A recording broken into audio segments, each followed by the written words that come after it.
Good morning. Good morning. It's Tuesday, October 22nd. We're in day 3 of evidence of Florida versus Sarah Boone. It's going to be the end of the state's case today, which in 3 days is probably one of the smoothest trials we've seen of the cases that I've covered because it's proceeded pretty normally. We're going to finish up this morning with a few evidentiary motions, then cross-examination of the lead detective, and that's going to be the end of the state's case.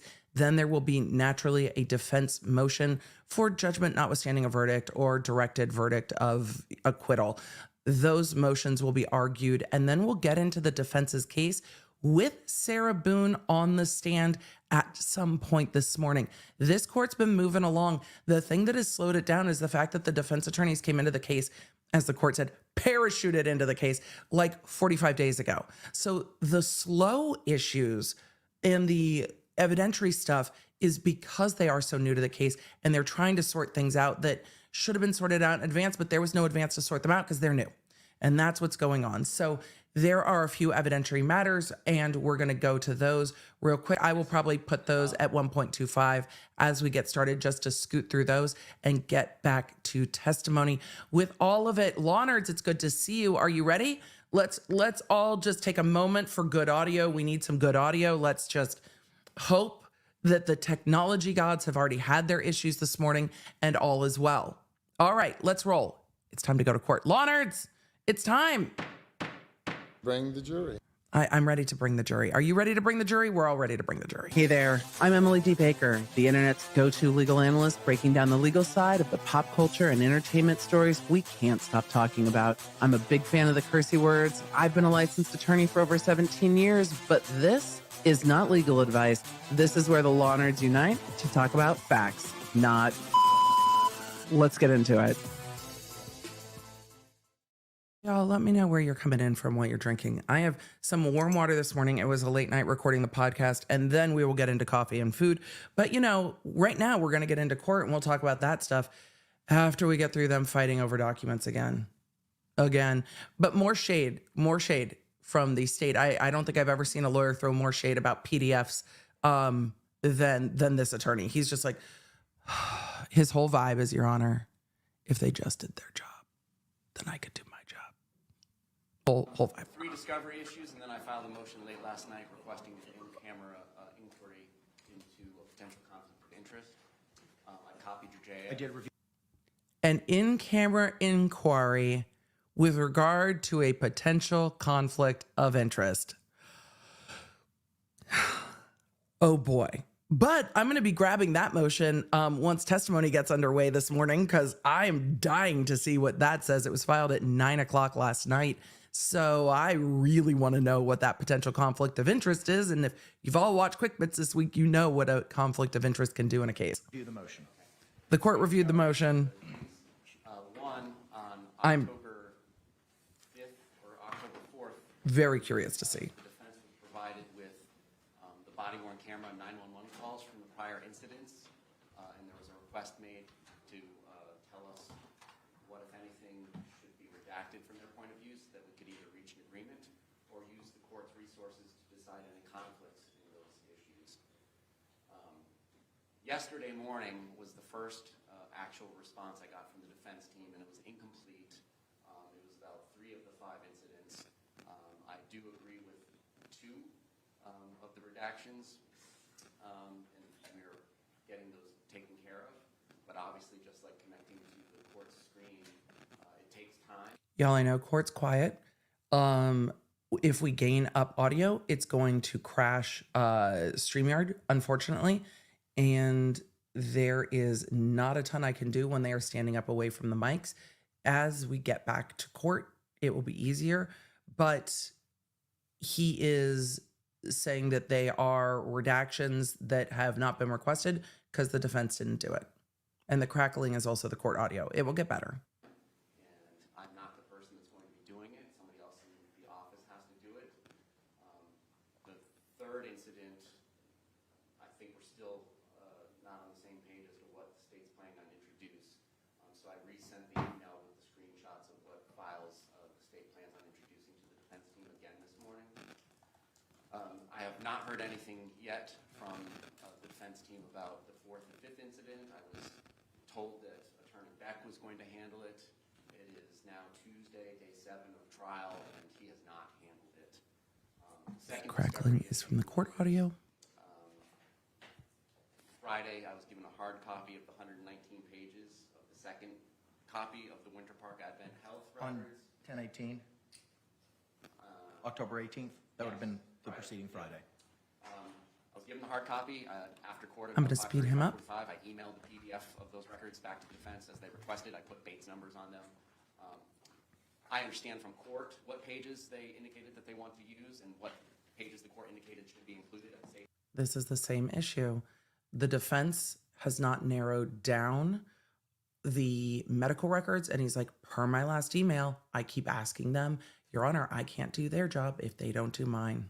Request, pages 26 and 48 out of the 111. I would just appreciate if I could get Can they just tell a us copy of the intended exhibit as what are they using? the court so I can confirm That's it. things ahead of time and not in court.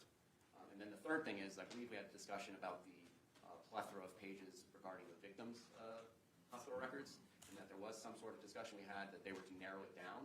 And I have not been given any narrowed down version of that so that we can confirm we're on the same page or use the court's time if there's a conflict. Thank you. Okay. Responses to the first discovery issue regarding body-worn camera and 911 calls is to the, my understanding, 5 prior incidents. Defense. Judge, I can speak to 3 of them. He said, I can speak to 3 of them. Reviewed, and I believe I reviewed them on Sunday. I had made the decision for what I thought needed to be redacted. I think the first 2, if I remember correctly, I said that was fine. We didn't even have any. The defense said, I sent what I thought needed to be redacted, and that should be fine. I think it's one that I said redactions to, and I think the state agrees with that. The specific one that I didn't quite know, and I think that has to do with a body cam where it comes to, and I believe it's Mr. Torres' mother. I can't quite be for sure, but she's been asking questions and all, and I think it's about, if I can recall correctly, about Mr. Torres' whereabouts at that time. I didn't know the relevance of this. So the defense is saying, Your Honor, I don't know. We're doing our best. It could come in at a different point and become relevant. But as to the other 2, I think we were on page with. I had been out to the jail that day, it was late. Then I asked Mr. Beck to do the other 2 redactions. He literally said, I had been out to the jail that day and it got late. Like, sorry, my bad. I hadn't had an opportunity to talk to him about that since.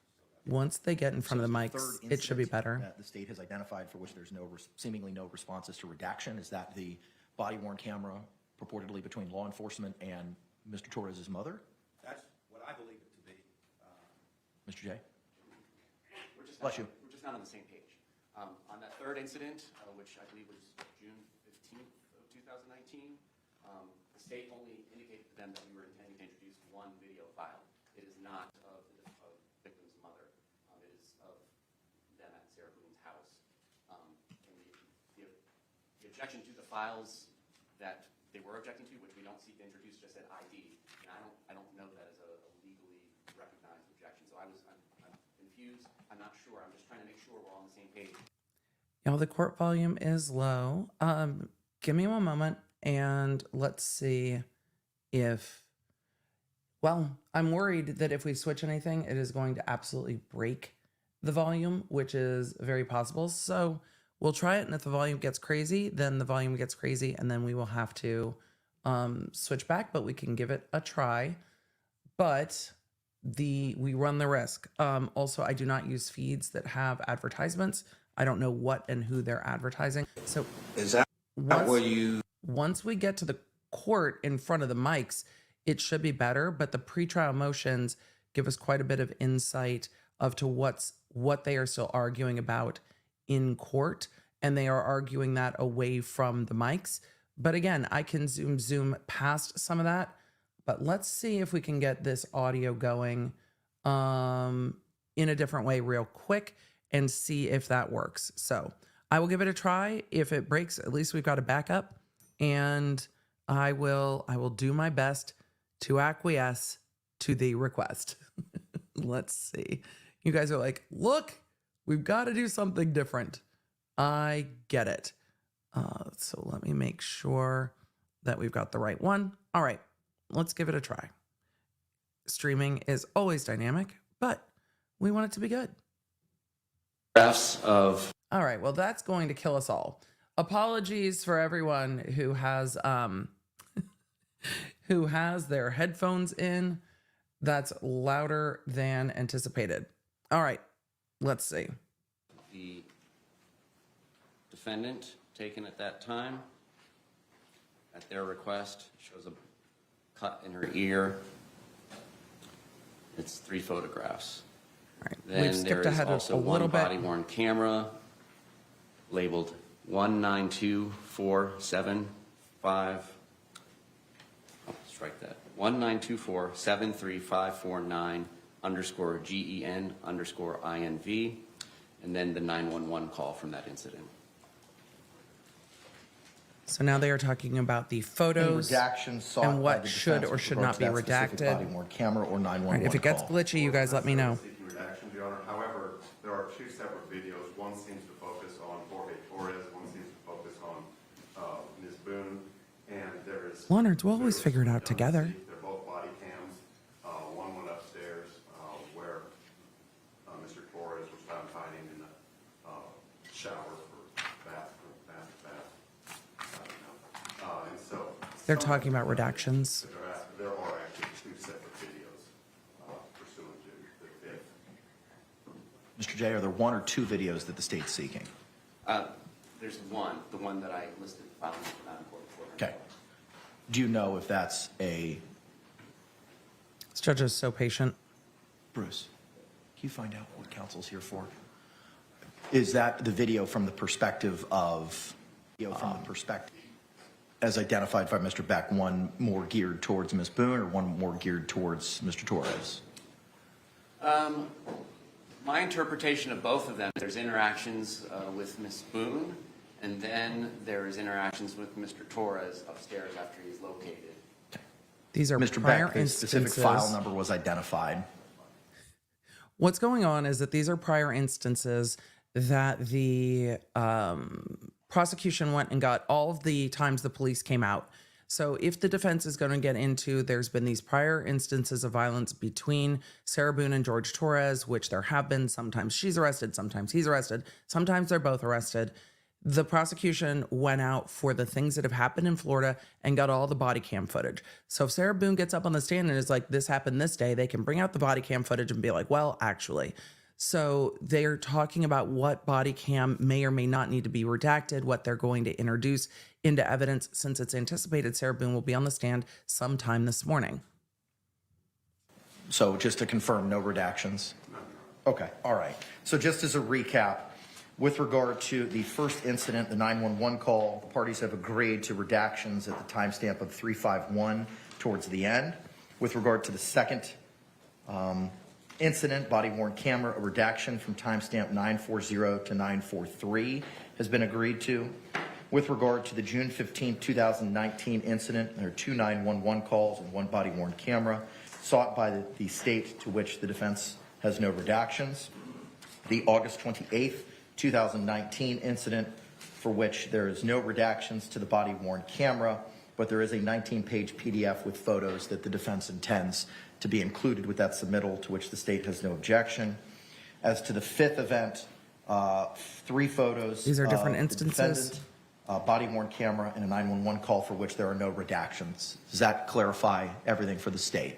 Thank you. Is there anything that I He's stated incredibly incorrectly, patient Mr. and Beck, thorough. Mr. Henderson, or Mr. Owens? No, Your Honor. Okay, thank you very much. Moving to the next issue with regard to the 119 pages from Winter Park.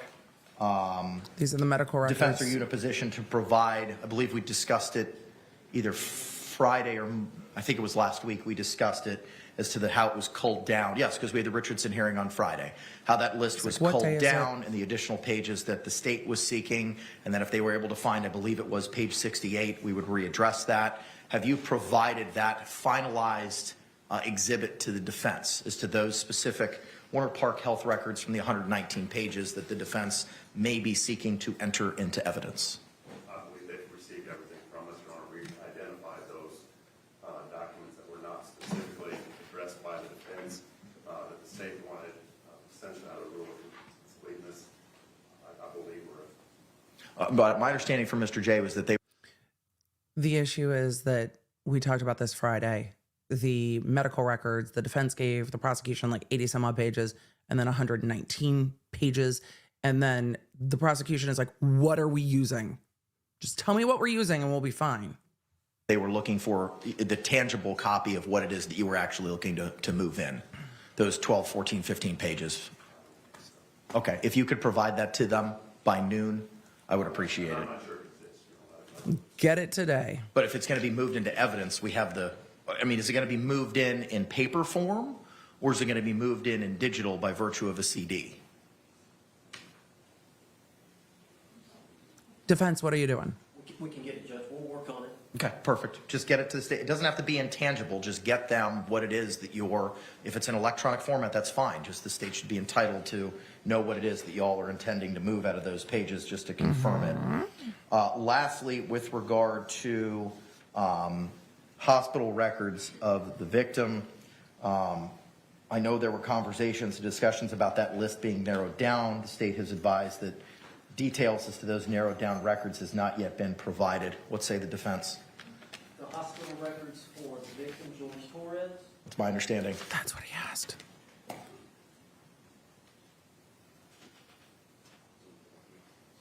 And I'm at 1.25 defense. We've got to do that.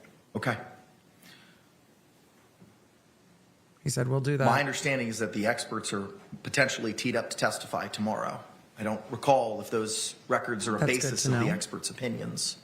The second expert is not likely to testify until Thursday. She's testifying in Bay County tomorrow.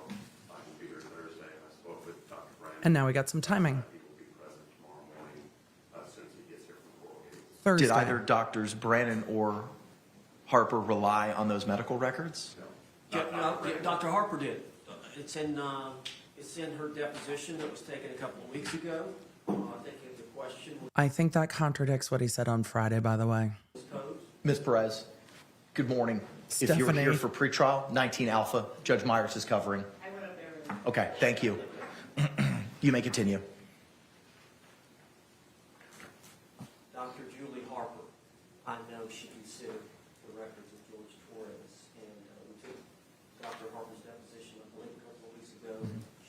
She was asked by the state about everything that she relied upon, and she did indicate that. Are we going to use or attempt to introduce those records? We'll pare it down if we are. Okay, you've got till 5 p.m. today We'll to pare it down. advise the state as Do it to now. what of those culled down records you're going to be utilizing. So they have the opportunity to review those in advance of Dr. Harper testifying. And I apologize to Madam Court Reporter for speaking on top of each other. Dr. Brandon is testifying as a subject matter expert who does not have specific familiarity with this case. I imagine this is the defense attorney that will be dealing with the experts. He has relied upon his knowledge and expertise. Okay, all right. State, any other The judge is issues like, we "We've need all to got it, address friends. with regard to the We've got discovery it." issues that you brought to the court's attention this morning? No, sir. Okay. Handled, bestie. All right, moving now to the motion. I have reviewed that motion. This is a motion regarding potential conflict. I'm trying to pull it up Judge, now. we're not aware of the motion until he made mention of it, so we need some time for the lawyers to. We were not aware. For us to discuss it and to see. Judge was whether or aware. not it has merit or not. Okay. It was e-filed last night, looks like 9:37, and then sent courtesy copy to myself through Ms. Barrios and you, Mr. Owens. And at you. 9:38 last night. I'll give the opportunity to review that. We can address it after the lunch hour. And that'll give the court the opportunity to do any research during the lunch hour. It'll give the as Emily well. the opportunity to find All it. right, anything else, Mr. J, that, I looked at it briefly. I'm not for sure exactly what the allegation is. I don't know if we need to talk about that. So just, I thought you didn't get it. What do you mean? I looked at it. Your Honor, we are not aware. We got nothing. Wait, Your Honor, I looked at it briefly. I don't know if this applies. Wait, sir, what? excuse me? I'm not. Can we approach the bench? Sure, come on up, yo. I think he said, come on up, y'all, but it sounded like he said, come on up, yo. And I was like, yo, yo, yo, let's go. We're going to zoom. We're going to zoom quite a bit, it looks like, because they were at the bench for a minute. Employed in the use of lawyers' representation said yes. Defense, I thank you all very much. All right. I want to hear what he has to say about this. I'm going to be pulling that motion up. We'll get to it in a little bit, I am sure.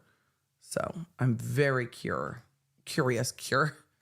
It's going to be a long day. That for now and address it potentially. All right, thank you all very much. With regard to that motion, we're going to table that for now and address it potentially this afternoon.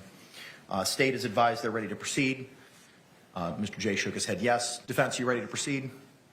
Oh, it's not on the court site yet. Mr. Owens, you ready to proceed, sir? Yes. Thank you. All right. Ms. Boone, are you still satisfied with your lawyer's representation of you in this matter? Absolutely. Are you still on board with the strategy that they have employed in the use of your defense? Yes. All right, let's go ahead and stand and bring in our panel. Y'all, Bring the jury. we love it when we get to bring the jury, but you know what else we love? You know what else we love, Law Nerds? And I beg your indulgence and I thank you, because most of our trials here, we do not monetize through YouTube. You know how we monetize them? Through our sponsors. So a quick break for our sponsor and then back to an uninterrupted stream. Thank you, Factor.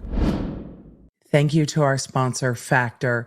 You know, one of the things I struggled with when I was doing trials myself is making sure I have time for lunch. And I hate running out of steam at the end of the day or eating something that wouldn't necessarily be my first choice. And sometimes, even when I get my meals from Green Chef, I do not want to prep my meals. But Factor and Green Chef are owned by the same company, so you can actually pick which works best for you, no matter what you've got going on.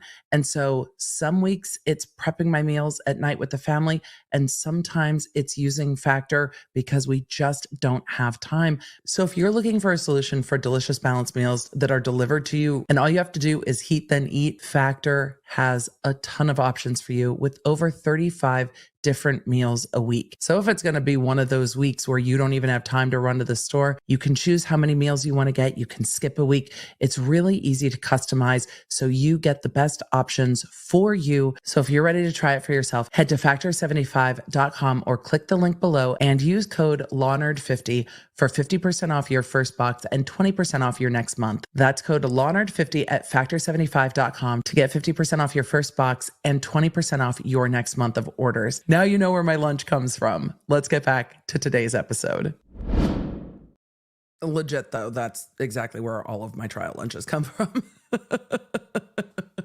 Because it's the only thing we have time for. Let's get into cross-examination of the lead detective in this case.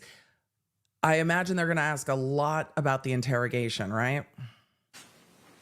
Because that's, what else are they going to ask about? The interrogation, that's all they're going to act about. Ma'am, good morning again. Could you state and spell your name for the record? My name is Chelsey Koepsell, C-H-E-L-S-E-Y, And now we can hear Koepsel. Mr. Cacciatore, you may proceed. Your Honor, we had tendered the witness to the defense. Okay, thank you. Mr. Henderson, you may proceed with any cross-examination. It's going to be loud. I'm going to try to keep the volume moderated. Now, it's my understanding that on February 24th of 2020, you responded to this crime scene. Is that correct? Yes. Were you the first officer to respond to the crime scene? No. So there were other officers who were there prior to you arriving, is that correct? Obviously. Yes. Were you the first detective to respond to the crime scene? Myself and my partner, we all arrived at the same time because we left from the same location Because at I the was same time. in Okay, and who is your partner? the shower. Detective Scott Lowen. And throughout the whole time, you and Detective Lowen worked on this case together, is that correct? Yes, he assisted me with this case. He was my Now, partner. when you arrived on the 24th, approximately how many other officers were there? Sounds like a direct examination because he's just Including like deputy asking sheriffs, like in open-ended uniform. questions Yes, that I don't know if he knows yet. Approximately 4, maybe, I would assume. had An had it been overwhelming amount. designated a crime scene at that time, and had tape or security measures been taken to protect the scene? Yes, they had. So We had saw that been on the body cam.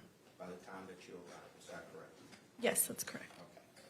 Now, in the investigation, one of your, or what you're trying to accomplish in the investigation is basically get a basics of what took place. Would you agree with me there? Yes, I would. All right. And you can do that one or two ways, or a combination. The easy way and the hard One way. is to take testimony of potential witnesses, is that correct? No, that Yes, it is. statement's not really testimony. This day, did you in fact do that? Yes, I did. And one of those potential witnesses was Sarah Boone, is that correct? Yes, it was. And you took a statement from Sarah Boone because we've all seen it, is that correct? Yes, we Well, have. they heard it. And at that point in time, Ms. Boone did not have to talk to you if she didn't want to, did she? No, she did not. So she agreed to talk to you at that point in time? Yes, she did. Okay. Were there any other Boone will be on the witnesses stand besides Ms. after this Boone witness. that you talked to And argument. on this initial date of the 24th? Just Brian Boone. And Mr. Boone told you what? You had a chance to talk to him. He told you his involvement. Is that correct? That's correct. And in fact, wasn't Mr. Boone's testimony, was that recorded too? I conducted an audio recording, yes. Okay. Is that standard procedure when you do your interviews to try to record the interviews? Probably. Yes. What's the benefit of that? So I know what was said. So your client can't lie. By your client, we mean anyone, but so that everything that is said is just recorded. So there's no confusion later. Okay. So, and if something goes on for We're a long all time, on the you can same refer page. back to it. Is that correct? Yes. Okay. All right. So, and out there, that's part of talking to witnesses or potential witnesses. Okay. Why are we doing Also, background training and experience? it's your job too to identify potential physical evidence in a case. Yes, it is. All right. And in fact, on the 24th, I mean, along with crime did you do scene. that? Yes, I did. Okay. Did you have anyone assisting you in doing that aspect of it? Yes, crime scene investigators and digital forensics. This sounds like a direct investigator. examination. Where is the cross part of the And cross? Was Miss Melissa Rothengarten, is that how it's pronounced? Pronounce it for me. Rough Garden. Rothengarten, okay, thank you. Did she help you in that area? She was the lead crime scene investigator, yes. Okay. So were y'all walking around together? Give the jury an idea of how that process takes place. Why? They watched the body cam. So yes, when I initially arrived on scene, I introduced myself to Sarah Boone and explained that I wished to go inside her residence, which she gave me consent to go in and look around. I went in, looked around, and then when my CSIs arrived, they would go in, take pictures, and then I kind of leave them to do what they need to do as far as taking pictures and documenting things and measurements. And then that's when I conducted my interviews. And then I would meet back up with my crime scene investigator after interviews were conducted to kind of follow up with like things that I was told that would help us like identify things from the scene. And so, I mean, there was like multiple occasions where I would have met with my crime scene investigator inside the residence. Linda, So I this see is your an question. I'm going to ongoing hold it till we get to process. Q&A Get at a break. information. It's a good question. You consult with them. They have information. They consult with you.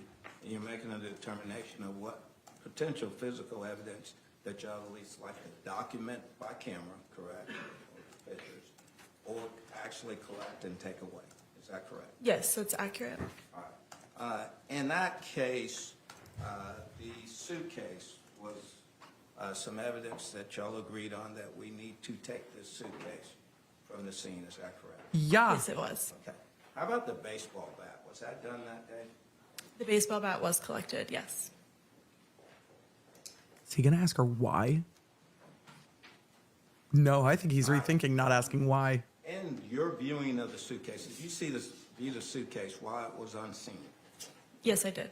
Prosecution Did you will though. notice that if there was any items, other independent loose items in the suitcase, There were, yes. were those items collected? Some of them were, yes. Who made the determination what items of that suitcase would be taken or collected and what would not be collected? I would say that I have the final say on what is to be collected or not collected, but we do discuss it together to make that determination for me to give the final yes or no. Do you recall which items you decided to collect from the suitcase? Do you have the property form that I can refer to? No, I'll try to find it. I know some of them, but She's like, yeah, I don't remember everything. Which doesn't surprise me, 4 years out. Especially because it was like some loose clothing and some paper and stuff. I'm not surprised she doesn't remember all of it. For all of you in the chat saying, what's the point? Ma'am, I don't have it, but to the best of your memory, can you tell? And I would understand there would be some stuff that if you had the property report to refresh your memory, you can give me more detail. yes, to my understanding and to my recollection, we collected things that had blood left over on it. I want to say there was like a necktie potentially. I do recall there being a small amount of clothing and miscellaneous paperwork, but I do not think that we collected the paperwork. There was also a cell phone in there. It was not, it was dead, the cell phone. And then, like I said, there might be one, I think we collected 5 to 6 items from the suitcase itself, but obviously the property form would tell you specifically, but that is what I recall. Correct, and I understand that. Correct. He doesn't know either. He doesn't have the property report. So potentially you collect these items because you believe they're evidence for the case potentially, is that correct? Potentially. Yes, And some of these items you actually collect with the potential that you might need to have them examined in greater detail, is that correct? yes. An example of something like that would be in this case, if you found blood on something, you might want to potentially examine that, is that correct? Yes. And also the This stuff that you're learning other cross outside of these items is a also direct. helps you in making that determination, isn't that correct? That was compound. I'm sorry, one more time. The stuff that you Compound. learn, the information that you're getting or you're receiving about what happened at that time will lead you to determine what items might need to be collected and what items might need to be tested. Correct. Is that correct? Yes. I saw a couple of you ask why her report isn't in evidence. Police reports are not evidence. The testimony So, from those reports Out of the are, items that and reports can be used to refresh recollection, but they are not evidence. So that is why it is not evidence, and she doesn't have it on the stand with her. He could show her the property report, and she can say, yes, I remember, but you can't cross-examine documents, so those documents are not evidence. were collected at the house or the apartment, at those items, was anything to your knowledge sent off for further examination? I believe so, but if it was, there would be, A report. they would be sent to the Florida Department of Law Enforcement for further testing. A number of you are asking why the have an prosecution's independent- not objecting to the open questions versus the leading questions, because it benefits them. Leading questions tend to be more directed, tend to leave less room for answer. When your opponent is doing not great, you let them continue going. It's like when you're losing, keep going. So no, there's not going to be any objection to the form of the question because they can ask questions however they want. I'm just going to keep noting that they are more open-ended questions, more like a direct examination, not a cross, but they can ask questions however they want. When you're in direct, though, you cannot ask those closed cross-exam style questions. So in cross, They're like, good luck. have fun. They're not going to object to anything. They're going to sit there and let the defense do whatever this is. Memory of what items that were collected from the house that were sent to FDLE for further. We already saw the FDLE person I testify don't yesterday. recall specifically without looking. Okay. The FDLE testified yesterday. Now, are you aware at one point in time there were some fingernail clippings or fingernail swabs taken from Miss Sarah Boone? Is that correct? Yes. In fact, that was done She's on like, her interview date. What are we doing? On the, would it have been the 25th? Yes, sir. Is that correct? Yes. Okay. and The one that's we what watched witnessed in the yesterday. video. Yes. That's what they were doing at that time, correct? And I'm sure at the autopsy, which you were present at, is that correct? Yes. And those, there would have been some fingertip swabs of George Torres. Were you familiar with that? They took fingernail They do clippings. swabbing of the hands, to my understanding, and clippings of his nails. Okay. They talked about that yesterday. Do you have an independent memory of the fact that Sarah Boone's fingernail swabs were sent to FDLE for comparison? I would believe so. Okay. How about the ones from Mr. Torres? Do you have knowledge that those were sent to FDLE for comparison or identification? Well, they would have come from him, so I'm not sure what we would have compared him to. Okay. Were they there to see, or at least they're sent there to see if they can extract DNA? Oh, okay. Yes. I mean, I'm not sure if they did that testing for his nails clipping specifically, but it would be in the She should report know I if they saw. did. Okay. Who would make the decision about sending his finger swabs to FDLE for comparison? I imagine Or that's evaluation. standard. I would request it I would request it to the crime scene investigator, and she would, author the, I guess, procedure for them to do so. Okay. And Caden, Sarah Boone's going to testify before lunch. then as They to don't have anything to ask her on Sarah cross. They would have done it Boone's already. Swabbings, who requested that those be sent to FDLE for evaluation? Again, I would assume that I would have done that. She's like- I would have requested the CSI to do I don't that. think that was intentional, but it was funny.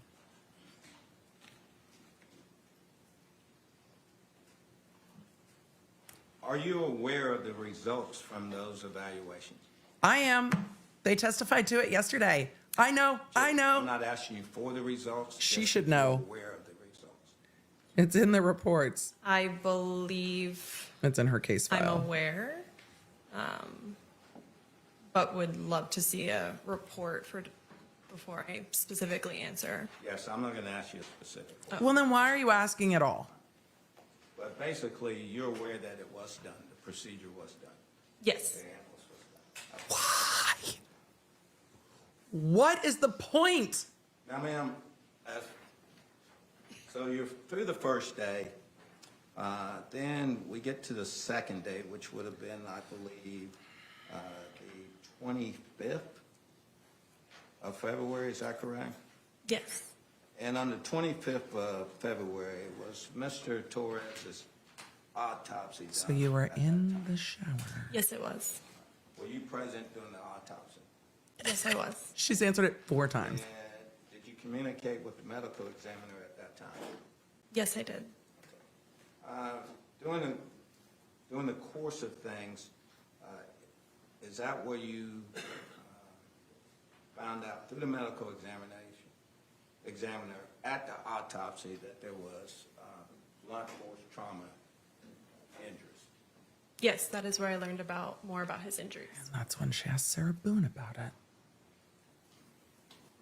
Now, initially, when you were on the scene on the 24th, did you view Mr. Torres's body? Yes, I did. Chad, he's not Did you delaying. notice in and of yourself? He's trying to find the question he wants to ask. Concerned that there might This be is- blunt force trauma. Not well prepared. Yes, I noticed injuries to him, yes.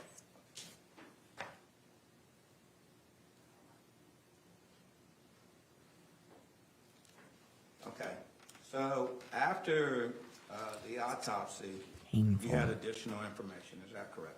Yes, I did. Now, Painful. there was an interview, well, I don't know if it was an interview. There was a meeting set up for Sarah Boone, is that correct? Yes. On the 25th? Is Yeah. that correct?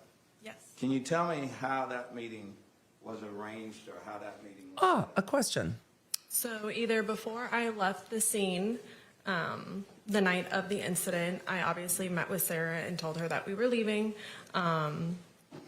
We had to go make next of kin notification.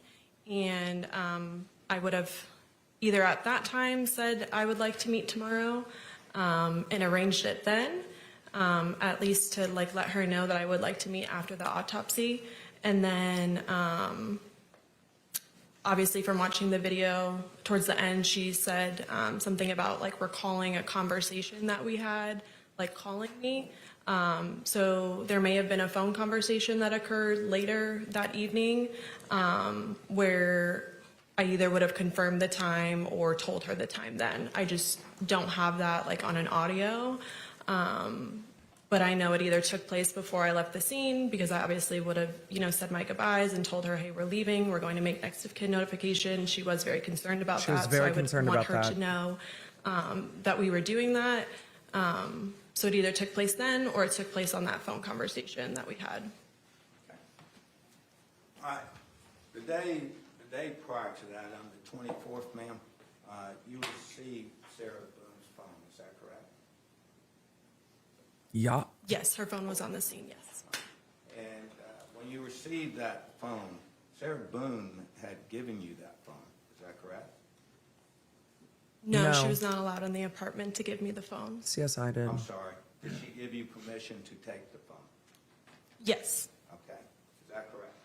Yes, I was given permission to go through her phone, yes. Because at that time, you hadn't applied for any type of search warrant to get or search the phone, is that correct? No, it was based off of consent. Okay, so she had consented to you to, for you to have her phone, is Yes. that correct? She also provided you the code to get in the phone, is that correct? Because she Yes. forgot she took the video. So at this point in time, Ms. Boone is cooperating with you, isn't that correct? Yes. Does anyone question that Now, that's do you happening? recall telling her, Ms. Boone, that she could get her phone back the next day? I don't recall specifically telling her when she would be able to get her phone back, but I did say something along the lines of we were now going to be taking the phone. I obviously had digital come out for consent to go through her phone. There was evidence on her phone that I needed to be downloaded. And at the time, I was willing to give back her phone before going through it. And then once we had gone through it, and those videos were found, I felt like this was very different, and it changed my perspective on consent. And I decided at that time that it was best to write a search warrant. So consent couldn't be, basically, like I knew I was going to take her phone. So consent has to be basically given to me throughout the entire period. So she would have had no way to contact me to tell me she no longer consented. So therefore, because there was evidence on the phone, I took the phone. Basically, I potentially told her, maybe we didn't get a full download. I may have said something along the lines of that. As far as me taking the phone, and then I wrote a search warrant. I either started writing the search warrant the night of, but it wasn't signed until, I didn't submit it until the next day.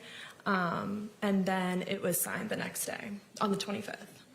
She saw the videos and went, shit. She could have withdrawn her consent at any time. She could have withdrawn her consent. Is that correct? Well, while I was on scene, but at the end of the day, there was evidence on the phone, so I knew I could go through I knew I could get a search warrant to go through the phone based off there being evidence, like the 911 calls, and her explaining to me that they had spoken to family members. Please silence your cell phones. Oh, fuck. since they had explained to me that they spoke with family members the night prior. So I wanted to obviously corroborate her statement. So I knew that I would be able to get into the phone through a search warrant. But yes, she could have not consented, and she could have not signed the paper consenting while we were on scene.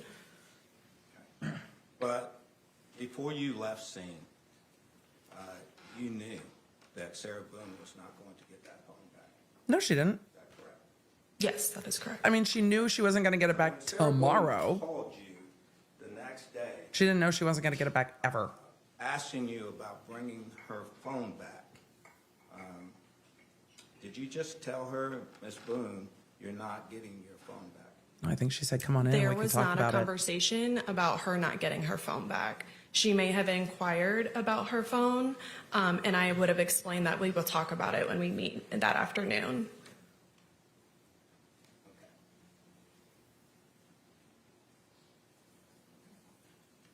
So, Shakia, that's what the detective was saying reach out too. to But Ms. Boone that next day, or did Ms. Boone reach Sarah out? called this detective multiple times after the detective left the scene, probably from Brian Boone's house. That would be my guess and assumption. But she called the detective multiple times. So they took her phone, but she still sorted it out. Oh, for all of you asking, why is the defense... ma'am, I'm sorry. Hold on. I don't recall Let me pause you better. a specific. There we go. Why is the defense going on about the phone? Because the defense is going to try to say that law enforcement used a ruse and they tricked Sarah Boone into coming down to the station by saying, we're going to give you your phone back. And Sarah shows up going, okay, can I get my phone back? And then they're like, have a seat. We'd love to talk to you. Let me read you your Miranda rights. So they're trying to get into that second interview was somehow not given freely. That's what they're trying to say. For the rest, Nick W said, but isn't that what law enforcement does? Yeah, that's exactly what they do. They're allowed to use a ruse. They're allowed to lie to you. They're allowed to say, yeah, sure. Why don't you want your phone back? Why don't you come down and talk to us about it? That's exactly what they can do. They can do it. They can do any of this, but the defense doesn't have a ton that they can work with. If she reached out to me the night of the 24th or before the interview on the 25th, I don't have my call records for that. I'm just basing it off of the interview where she had basically said that, yeah, I have your business card and I can contact you like I did. So my assumption would be that we did have some sort of conversation either the night of the 24th or before the interview on the 25th. She's like, I could tell you more specifically with my report. 25th, did you make arrangements with Sarah Boone to meet with her on the 25th? So I either made arrangements on the 24th with her before Or my leaving the last scene, email. and I would have told her I would like to meet with you the next day. Or I said, and I may have given her a specific time at that moment, or when we spoke later that evening on the phone, I may have confirmed the time or given her a time then. But she definitely knew that we were meeting at 3 p.m. on the 25th at Orange County Sheriff's Office Central Operations. Ma'am, you As I said. don't remember at what point in time you informed her to set up this meeting with her. Is that correct? It's one or the other. That One I'm, or the other? yes. Okay. As to it being one or the other, you did you prepared the investigative report in this case, is that correct? Yes, I did. And the investigative report, you basically summarized everything that took place. And Summarized up to is a the certain key point. word. Yes, it was a summary. Yes. As far Summarized. as evidence, Summarized. as far as witnesses who were talked to and synopsis of what they said to you at that time, is that correct? Yes, things that I did specifically. It was a summary of that. I found your investigative report to be in great detail because it helped me track this case. Thanks, sir. Basically beginning to, not to the end, but to the point where the report stops. And it seems like in your investigative report, you are very thorough about details. Is that correct? It's a summary. I would say I'm a detailed person. Yes, thank you. Okay. So being the detailed person you are, and Here comes the other side. absolutely, doing your law enforcement training, they tell you, they train you that your report should be very much in detail. Is that correct? Yes. Okay? Because you might have to refer back to them at a later time. Is that one of the reasons? Is that correct? Yes, and to prepare myself for depositions and trials. Okay? And He's to getting give two. an accurate picture of what But you did, XYZ wasn't in there, I think. what took place. I just don't know what the thing is. Is that correct? Yes. Okay. Being as thorough as you are with these contacts with people, I didn't see in the investigative report when the arrangement was made with Sarah Boone to meet you down, and where did y'all meet? The Orange County Sheriff's Office Central Operations. It's not in your To report. meet you at the Orange County Sheriff's Office. I did not see that in the report. Do you have Well, an hell. explanation why? It's not typically something I would put in my report. Okay. Because it happened. Do you remember in For all of you just coming in, you having didn't miss the anything. conversation with We're wandering in the woods. Miss Boone Oh, you found a mic. about this meeting that was supposed to take place, that you said that you could not return the phone to her that day because The jury doesn't care at this point at all. you were not feeling very good. You remember telling her that? That never happened. I remember telling her not that. Ma'am,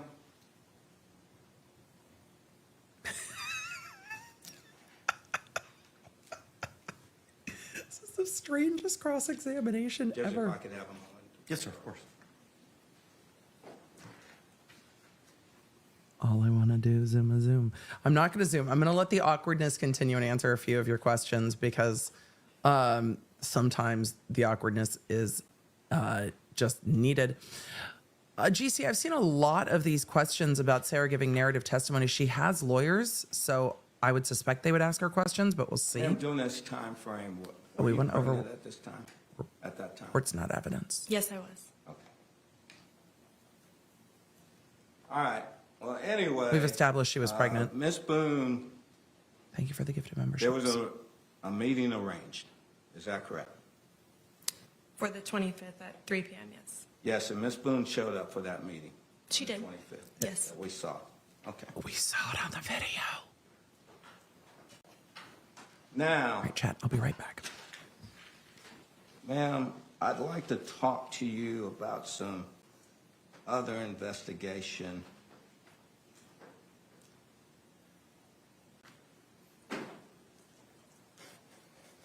On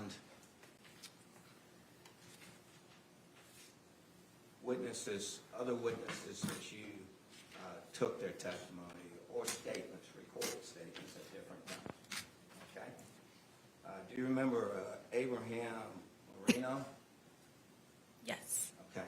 Did you take his recorded statement? Yes, I did. All right. At the time that you took Mr. Moreno's recorded statement, was there anyone else with you? My partner should have been with me, Detective Scott Lowen. Excuse me? My partner should have been with me, Detective Scott Lowen. Okay.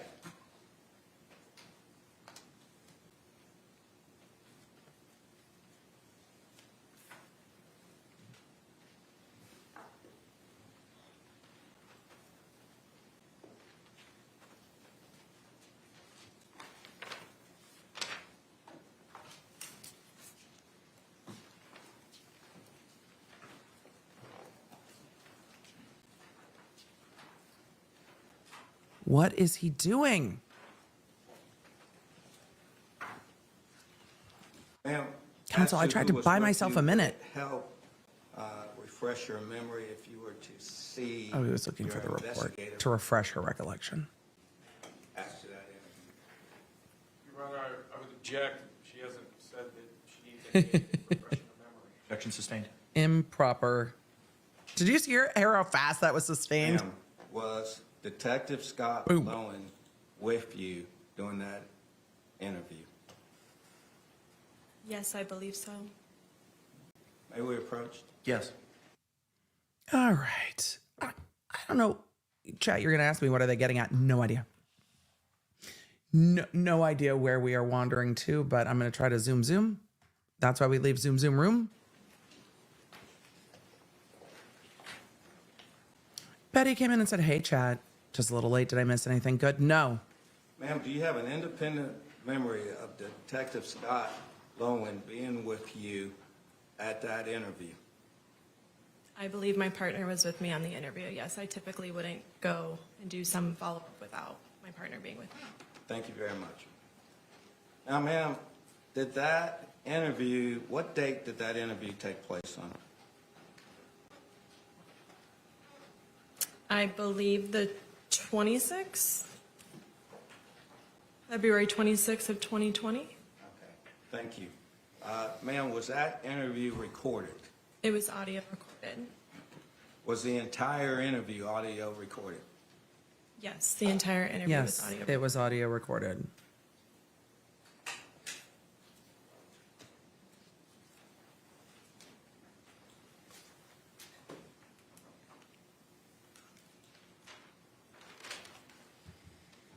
For all of you asking, is he trying to buy time? No, he is not well prepared.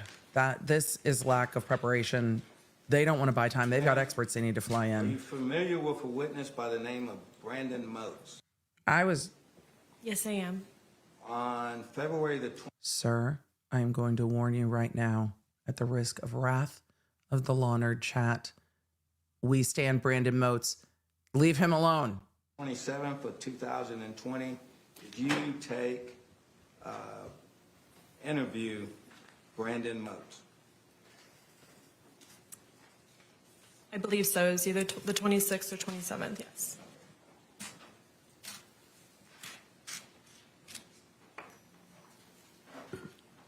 All of you saying this cross is painful, this is not cross. Brandon already testified. You were to see your investigator. We know he report. was Would that help interviewed. refresh your memory? There's no serve here. Right, I would again object, she hasn't indicated that she needs assistance with her memory. Oh, God. Here's the issue. He's trying to refresh her recollection, and she has not said that she does not remember anything. When she was saying, hey, if you would like me to tell you everything we took out of the suitcase, the report would refresh my recollection. Then he could show her the property report, and she could say, oh, yes. Objection sustained. A cell phone, a shirt, a this, a this, a that. Here, he is saying, I would like to show you your report, and there's no reason for it. Ma'am, if That's was why the the objection. 27th, you would not disagree with that, would you? She testified it's either the 26th or 27th. Well, I just stated that it was either the 26th or 27th. For fuck's sake. The date of the interview is fucking irrelevant. Ma'am, Mr. Moats, he Unless his story changed. was the Neighbor. neighbor living in the apartment, or the connecting apartment, wall apartment. Yeah, he's the neighbor that doesn't like drunk people. Right? Yes. And he's the one who told you about the loud noise. Is that correct? Yeah. Yes. Okay. Did you interview anyone else in reference to that loud noise? The other roommate. So I was interviewing Brandon, and then my partner was interviewing Vincent, the other witness, and I came in at the end of the interview with Detective Lowen. Okay, so that's Vincent. Do you know his last name? Do you? I would butcher it. Me too, but Taglow, something like that. We're talking about the same person? Yes, sir. Okay. And did that interview take place on February the 27th of 2020? I believe so. I interviewed witnesses after I interviewed Sarah. The 26th or 27th would be my memory. Okay, thank you. And then,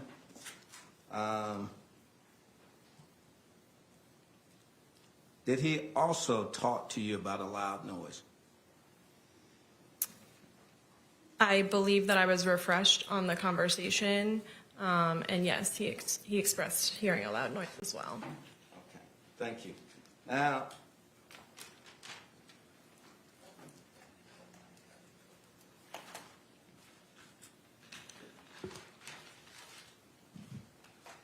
in those those interviews were actually audio recorded too, is that correct? Yes, they were. Yeah. Now let's go to Ms. Boone's interview.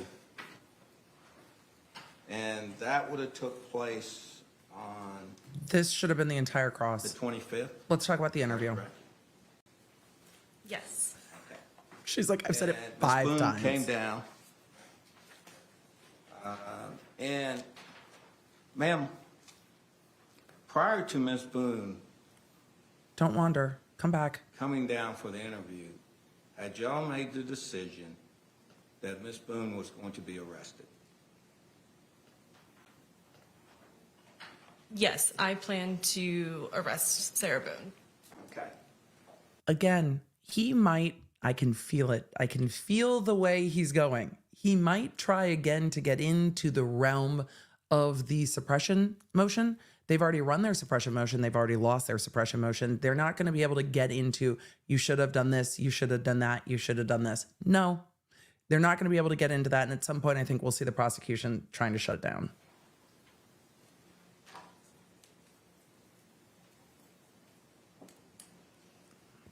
The pauses are substantial. Did you tell Ms. Boone in arranging the meeting that when she came down there, she was going to be arrested? No. Object this for relevance. Ding. That goes to a suppression motion. That motion's been run. That motion's been lost. So he's going to tell the defense attorney, the reason he didn't just sustain it, he's going to tell the defense attorney to move on and to not get into it. So let's zoom through this No, I didn't. Prior to sidebar. coming down there, that she was going to be arrested? Oh, he allowed it. I'm Is surprised. that correct? No, I did not. Okay. Why did you not tell Ms. Boone that she was going to be arrested? Because I wanted her to We come. plan to meet at 3 p.m. and go over the autopsy and have another interview. So, I mean, I'm not sure why I would tell her that she's going to be arrested. That would potentially cause her to flee, not come, and then we have to go find her and make it more difficult for everyone. Right. Or potentially get an attorney to come with her? She was read her rights that said that she has a right to an attorney, and if one cannot be provided for her, she will be appointed one. I understand that. You read her those rights when she got there. Is that correct? Yes, I did. And the day You didn't before. read those rights to her before she got there, though, did she? I wasn't in contact with her, physical contact with her.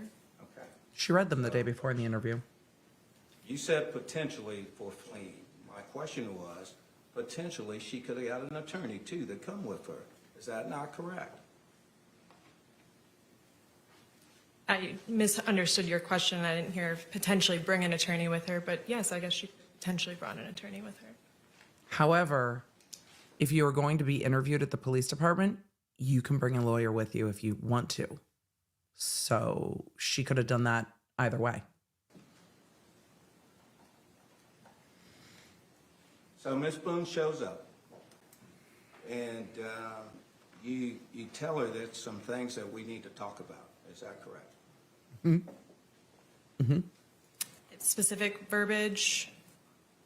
The video I know speaks for I said itself. something along the lines of, obviously the autopsy had been conducted, and there were things that we needed to talk about in regards to that. And prior to discussing it with her and asking her questions, you did read her Miranda warnings. Is that correct? Prior to, I'm sorry, one more time?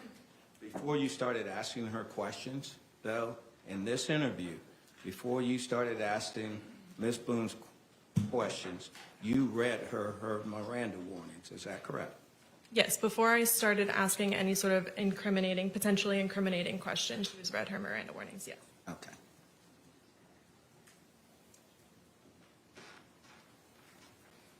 Ma'am, do you remember, as part of the Miranda warnings that you read to Ms. Boone, did you read her the one that states that if you decide to answer questions but want to stop answering and consult with an attorney. This all you went may do to so. the suppression Do motion. you independently remember reading Ms. Boone that instruction? I mean, we saw the video yesterday.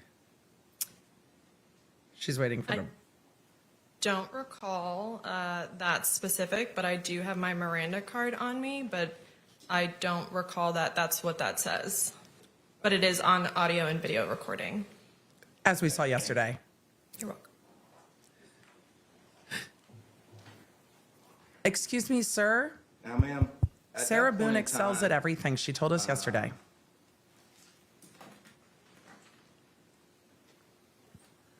Ms. Boone wasn't under arrest.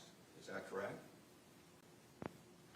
Ms. Boone was not going to be free to leave once she was in my custody. Which is why the At Miranda. that point in time, had you told Ms. Boone that she was not free to leave? No, I did not. At that point in time, had you told Ms. Boone that she was under arrest? I told her at the end of the interview. Okay, before the interview. No, No, I at did the not end. tell her before the interview. Ma'am, Sir, why didn't you tell her before the interview? I know. I would object as to Asked and answered. Overruled. Because she might flee, and it would just make things harder on all of us. So I have to read her Miranda warnings, and that's what I did. I do not have to tell her that she is under arrest at that time. Was there a reason, could you have told her that she was under arrest before me reading her Miranda warning? Your Honor, I'm going to object as it calls for speculation. Sustained. Ma'am, was it a Her smile, strategic she's like, decision not to tell Ms. Boone that she was under arrest prior to reading her those Miranda warnings? yeah, I'm going to object as to relevance. Approach. it was a strategic decision. I'm not going to, I would like her to try to talk her way out of it. I'm not going to tell her. This detective looks like she's just, I think she would rather this than a vigorous cross-examination. When people are yelling, it's much more uncomfortable. Like, this is awkwardly, per my last email, uncomfortable, but it's not the worst. I mean, it is not a vigorous cross-examination for sure.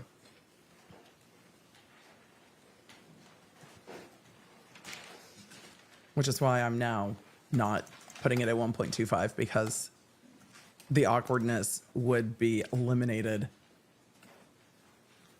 He's back at the podium now, based on what we can hear in court. Ma'am, and we were able to see the video of the interview. As a process of interviewing people such as Ms. Boone, or let me specifically.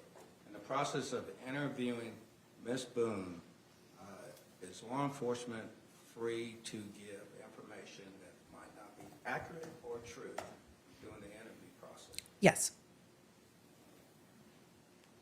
Are you asking if we're allowed to lie to her? Yes. Yes, to an extent. Donnie B said, didn't Sarah Boone show up on her own volition? Yes, she did. Was that done at any time in this interview? Did I lie to her? I don't recall lying to her, no. That interview is them confronting Sarah Boone with her own words and then getting snarky with her. May I confer, Judge? Yes, sir. When he said, may I confer, he's almost done. Any redirect examination. He is done. Can this witness be released? Oh, State. oh, hallelujah. Subject to recall. Okay. Subject to recall. All right, ma'am, you're released subject to recall. Thank you. Great, thank you. State, any other witnesses, evidence, or testimony? The state's going to produced? rest. Your Honor, at this time, the state would rest. Okay. Members of the jury, it is 10:22 a.m. I have some matters with counsel that I need to address. So we're going to excuse you for a short while. It's a great opportunity for us to take our morning break as well. Similar instruction that I've given to you over the last couple of days. Please do not discuss this case amongst yourselves or anyone else.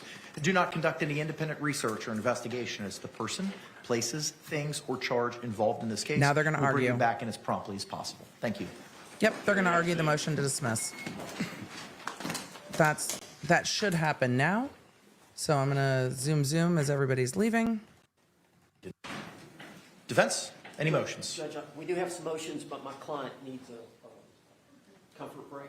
Okay. If we could do that, because it may be fairly lengthy. Agreed. Let's go ahead. Sarah's gotta and pee, Your take Honor. that break. Court's going to be in recess for 10 minutes, and then we'll pick up any motion practice at that point in time. Court's going to be off the record. Thank you. Emily's not gonna be off the record. We're gonna zoom past that 10-minute break, and we're gonna get right into these motions to dismiss as best we can. This happens, I mean, unless someone forgets to do it, this should happen at the close of the state's evidence. For those of you that are newer to trials, at the close of the state's evidence, there is a motion saying there's not enough evidence here.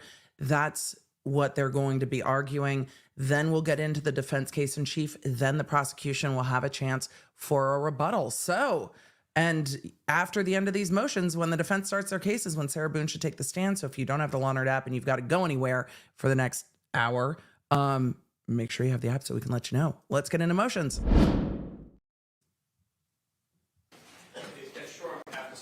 William J. for the state. Defense. James Owens for the They are state. just making their appearances. Tony Henderson for Sarah Boone. Do we have any motions? You may proceed. Yes, sir. At this time, the defense would move for a judgment acquittal. I'm going to start with just a real quick couple of comments, Your Honor. We know that JOA motions have become essentially pro forma. Judgment of acquittal. Sometimes it's motion to dismiss. Either way. Which may be why I've been assigned this responsibility today. But in this instance, I want to make an argument that I think has some merit. Well, I'm glad you think it's We're meritorious. paying close attention to the testimony in this case. And I want to point a couple things out.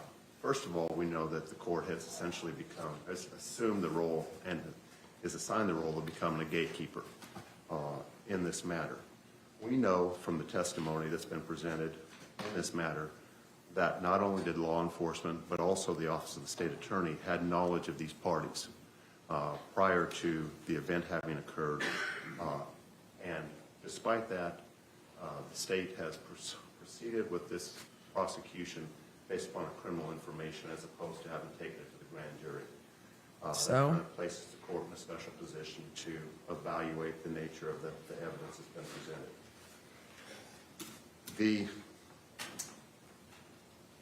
I'm going to focus on the second-degree murder allegation. And I mean, this isn't one gonna thing go that anywhere, but occurred okay. to me while watching the evidence as it was presented, watching the videos, particularly of the interrogation, was part of the dialogue between Ms. Boone as well as Detective Scott Lowen at the end of the interrogation. And I'm going to paraphrase. I apologize. I should have written this down verbatim. I did not. But she's advised that she is being placed under arrest. Something to that effect. And her response is, "Why are you doing this?" He says, because George is dead. Detective's response to Ms. Boone is, because George is dead. I'm sorry. Because George is dead. That's not enough. It's not enough to support a second-degree murder, prosecution, conviction, or should it even be More happened after that. enough to allow this matter to go to the jury. Now, there are three elements of the second-degree murder information. The first is that the victim is dead, that Mr. Torres is dead. We stipulated to his identity. There has been no argument to the fact or the idea that he died in this incident. However, the state also has to show that it was caused by a criminal act and that the act was imminently dangerous and demonstrated a depraved mind. Now, the fact that it was imminently dangerous, I think, is belied by the fact that Jorge Torres voluntarily entered the suitcase, albeit under It the wasn't influence of alcohol. zipped when he entered it. But the perception of dangerousness that's attributable to the victim, apparently he did not perceive it to be a dangerous or an imminently dangerous situation in having entered the suitcase. Until she zipped it. possibly because of the influence of alcohol on his capacity to make decisions, should necessarily be attributed to the defendant as well. But I also want to focus on the depravity issue, which the state must prove, and pursuant to the jury instruction in this matter, depravity is is made the equivalent of ill will, hatred, spite, or evil intent. And that's not enough. Not only does the state have to show depravity, but it has to show, because it's in the conjunctive, that the act demonstrates an indifference to human life. The state has presented testimony and argument in this matter, not argument, but testimony that, in fact, George Torres was suffering. Suffering does not equal hatred. It does not equal ill will. And even if they were to establish negligence, that's not homicidal. We know that suffering is something that the courts have been very, very cognizant of and very sensitive to. We know it from the field of capital punishment and incarceration. The idea that somebody suffers is not in and of itself homicidal, nor should it support the idea that there was indifference to the life of George Torres, Sarah Boone. Was she angry? I think there's clear evidence that she was angry. But that's not hatred. And that's the element that has to be proven here. And I don't think that there is a prima facie case that, in fact, she demonstrated hatred so much as she Sarah, baby, I demonstrated can't anger. breathe. Fuck you. Doesn't establish a prima facie case of second-degree murder. The judge is going to disagree It's with for that. those reasons, Your Honor, that I think that this matter should be, the motion for JOA as to second-degree murder should be granted, and this matter should be allowed to proceed solely on a manslaughter charge because He's in gotta fact, try. they have not established prima facie elements as required by law. Thank you. He's got to try. Response. Yes, thank you. Standard at this time is just a prima facie case. We know. Whether any trier of fact, in taking all the facts in the light most favorable to the state and the inferences drawn from them, establish the elements of the crime. There are 3 elements to this crime. George Torres is dead has been established by a prima facie case. The death was caused by the criminal act of Sarah Boone that has been established. There was an unlawful killing of George Torres by an act imminently dangerous to another and demonstrating a depraved mind without regard for human life. An act is imminently dangerous to another and demonstrating a depraved mind if it is an act or series of acts that a person of ordinary judgment would know is reasonably certain to kill or do serious bodily injury to another. It's not Ms. Boone's subjective statements on February 25th. I had no idea you could die from being zipped into a suitcase for He was telling her 13, 15 minutes before she goes to bed. 2, 11 hours. is done from ill will, hatred, spite, or an evil intent. We heard what she said. The 2-minute video starting at 11:12 p.m. 45 seconds would be linked in Merriam-Webster's digital dictionary for the definition of depraved mind. Fuck you, I don't care, laughing is of such a nature that the act itself indicates an indifference to human life. Sarah, that's my name, don't wear it out. Judge, there's no question that a prima facie case has been laid. In addition to the 2-minute video and then the 22-second video 11 minutes later, we also have the defendant's inconsistent statements that she has made in regards to these events, and therefore we have that factual issue for the jury to decide. She made statements on the 911 call and to law enforcement both on the 24th and 25th that I have no idea what happened. I just went to sleep, everything was good, and then when confronted with her video on the 25th, there was no intent. Then there was no see intent. that there are 2 distinctly different sets of statements that were made. So this is sufficient at this stage in time for a jury question. Thank you. Thank you. You guys have Any great other additional questions in the argument, chat. Mr. Beck? I'm saving them. Oh, thank you. The Thank you judge is both like, for your arguments. negative, Ghost Rider. The court, in viewing the light most favorable to the state, the court finds that the state has presented competent but rebuttal evidence to establish each of the elements of the charge contained in the information to the required level of a prima facie showing.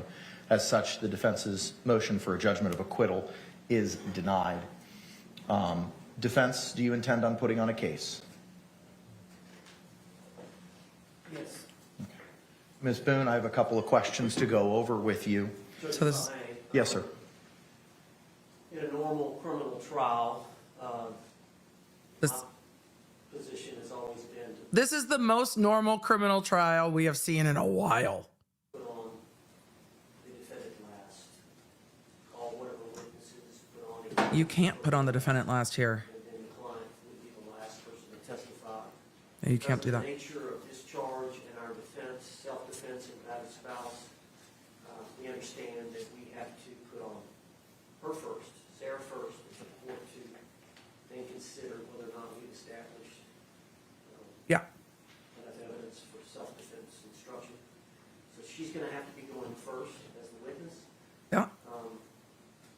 I'm gonna need a few moments with her based on everything that's going on and based on that denial of that motion for judgment of acquittal. You knew that was coming. Let's go through it again because I know you're gonna ask a colloquy about all that. So, I'm gonna need a few moments with her. I don't know, it's 10 minutes maybe for the 3 lawyers, 4 lawyers to meet with her. I don't know if we can do it here or maybe back there. We need to talk to Sarah before she gets on the stand. A short meeting.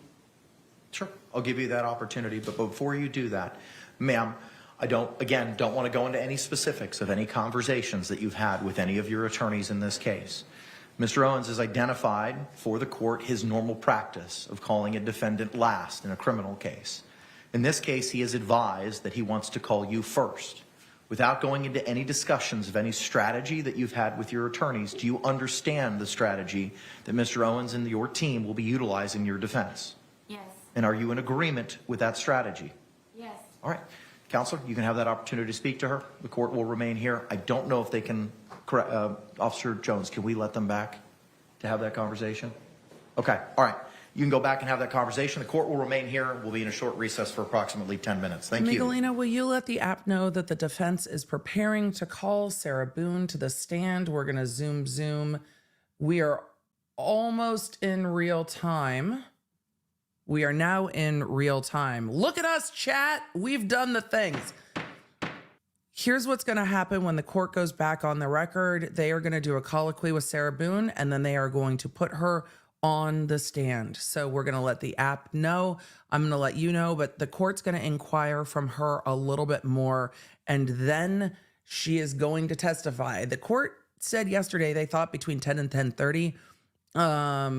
The defense said they thought between 10 or 10:30 she'd be on the stand, and it is 11 o'clock local time. So they're actually pretty close in time. And I said I wanted to be caught up by the time we got to Sarah Boone's testimony, and we made it. Look, Ma, we made it. Now, if I make it to the Yachtly Cruise Show tonight in Nashville on time, my whole day is going to be the best. If any of you are local to me and are going to be downtown tonight to go see Yachtly Crew, please come up and say hi to me and Dr. B and show the band some love. If any of you don't have tickets yet, there are tickets. It's going to, yes, Miguelina, I know, I'm just going to have to wait a minute. So until they start talking again, but I'm going to answer some questions and we will go there. Mary asked Emily, why didn't she plead diminished capacity? Her capacity was not diminished. I don't think it is a argument that was available to her. Voluntary intoxication does not count. Allison asked, definition of prima facie or prima facie, same as case in chief. No, different things. So Allison, thank you for asking. Case in chief is the part of the proceedings we're in. The case in chief is the bulk of the state's case. Then the defense has their case in chief, their main case, and then they get rebuttal cases, which means the state can prevent evidence to rebut or attempt to the defense's evidence.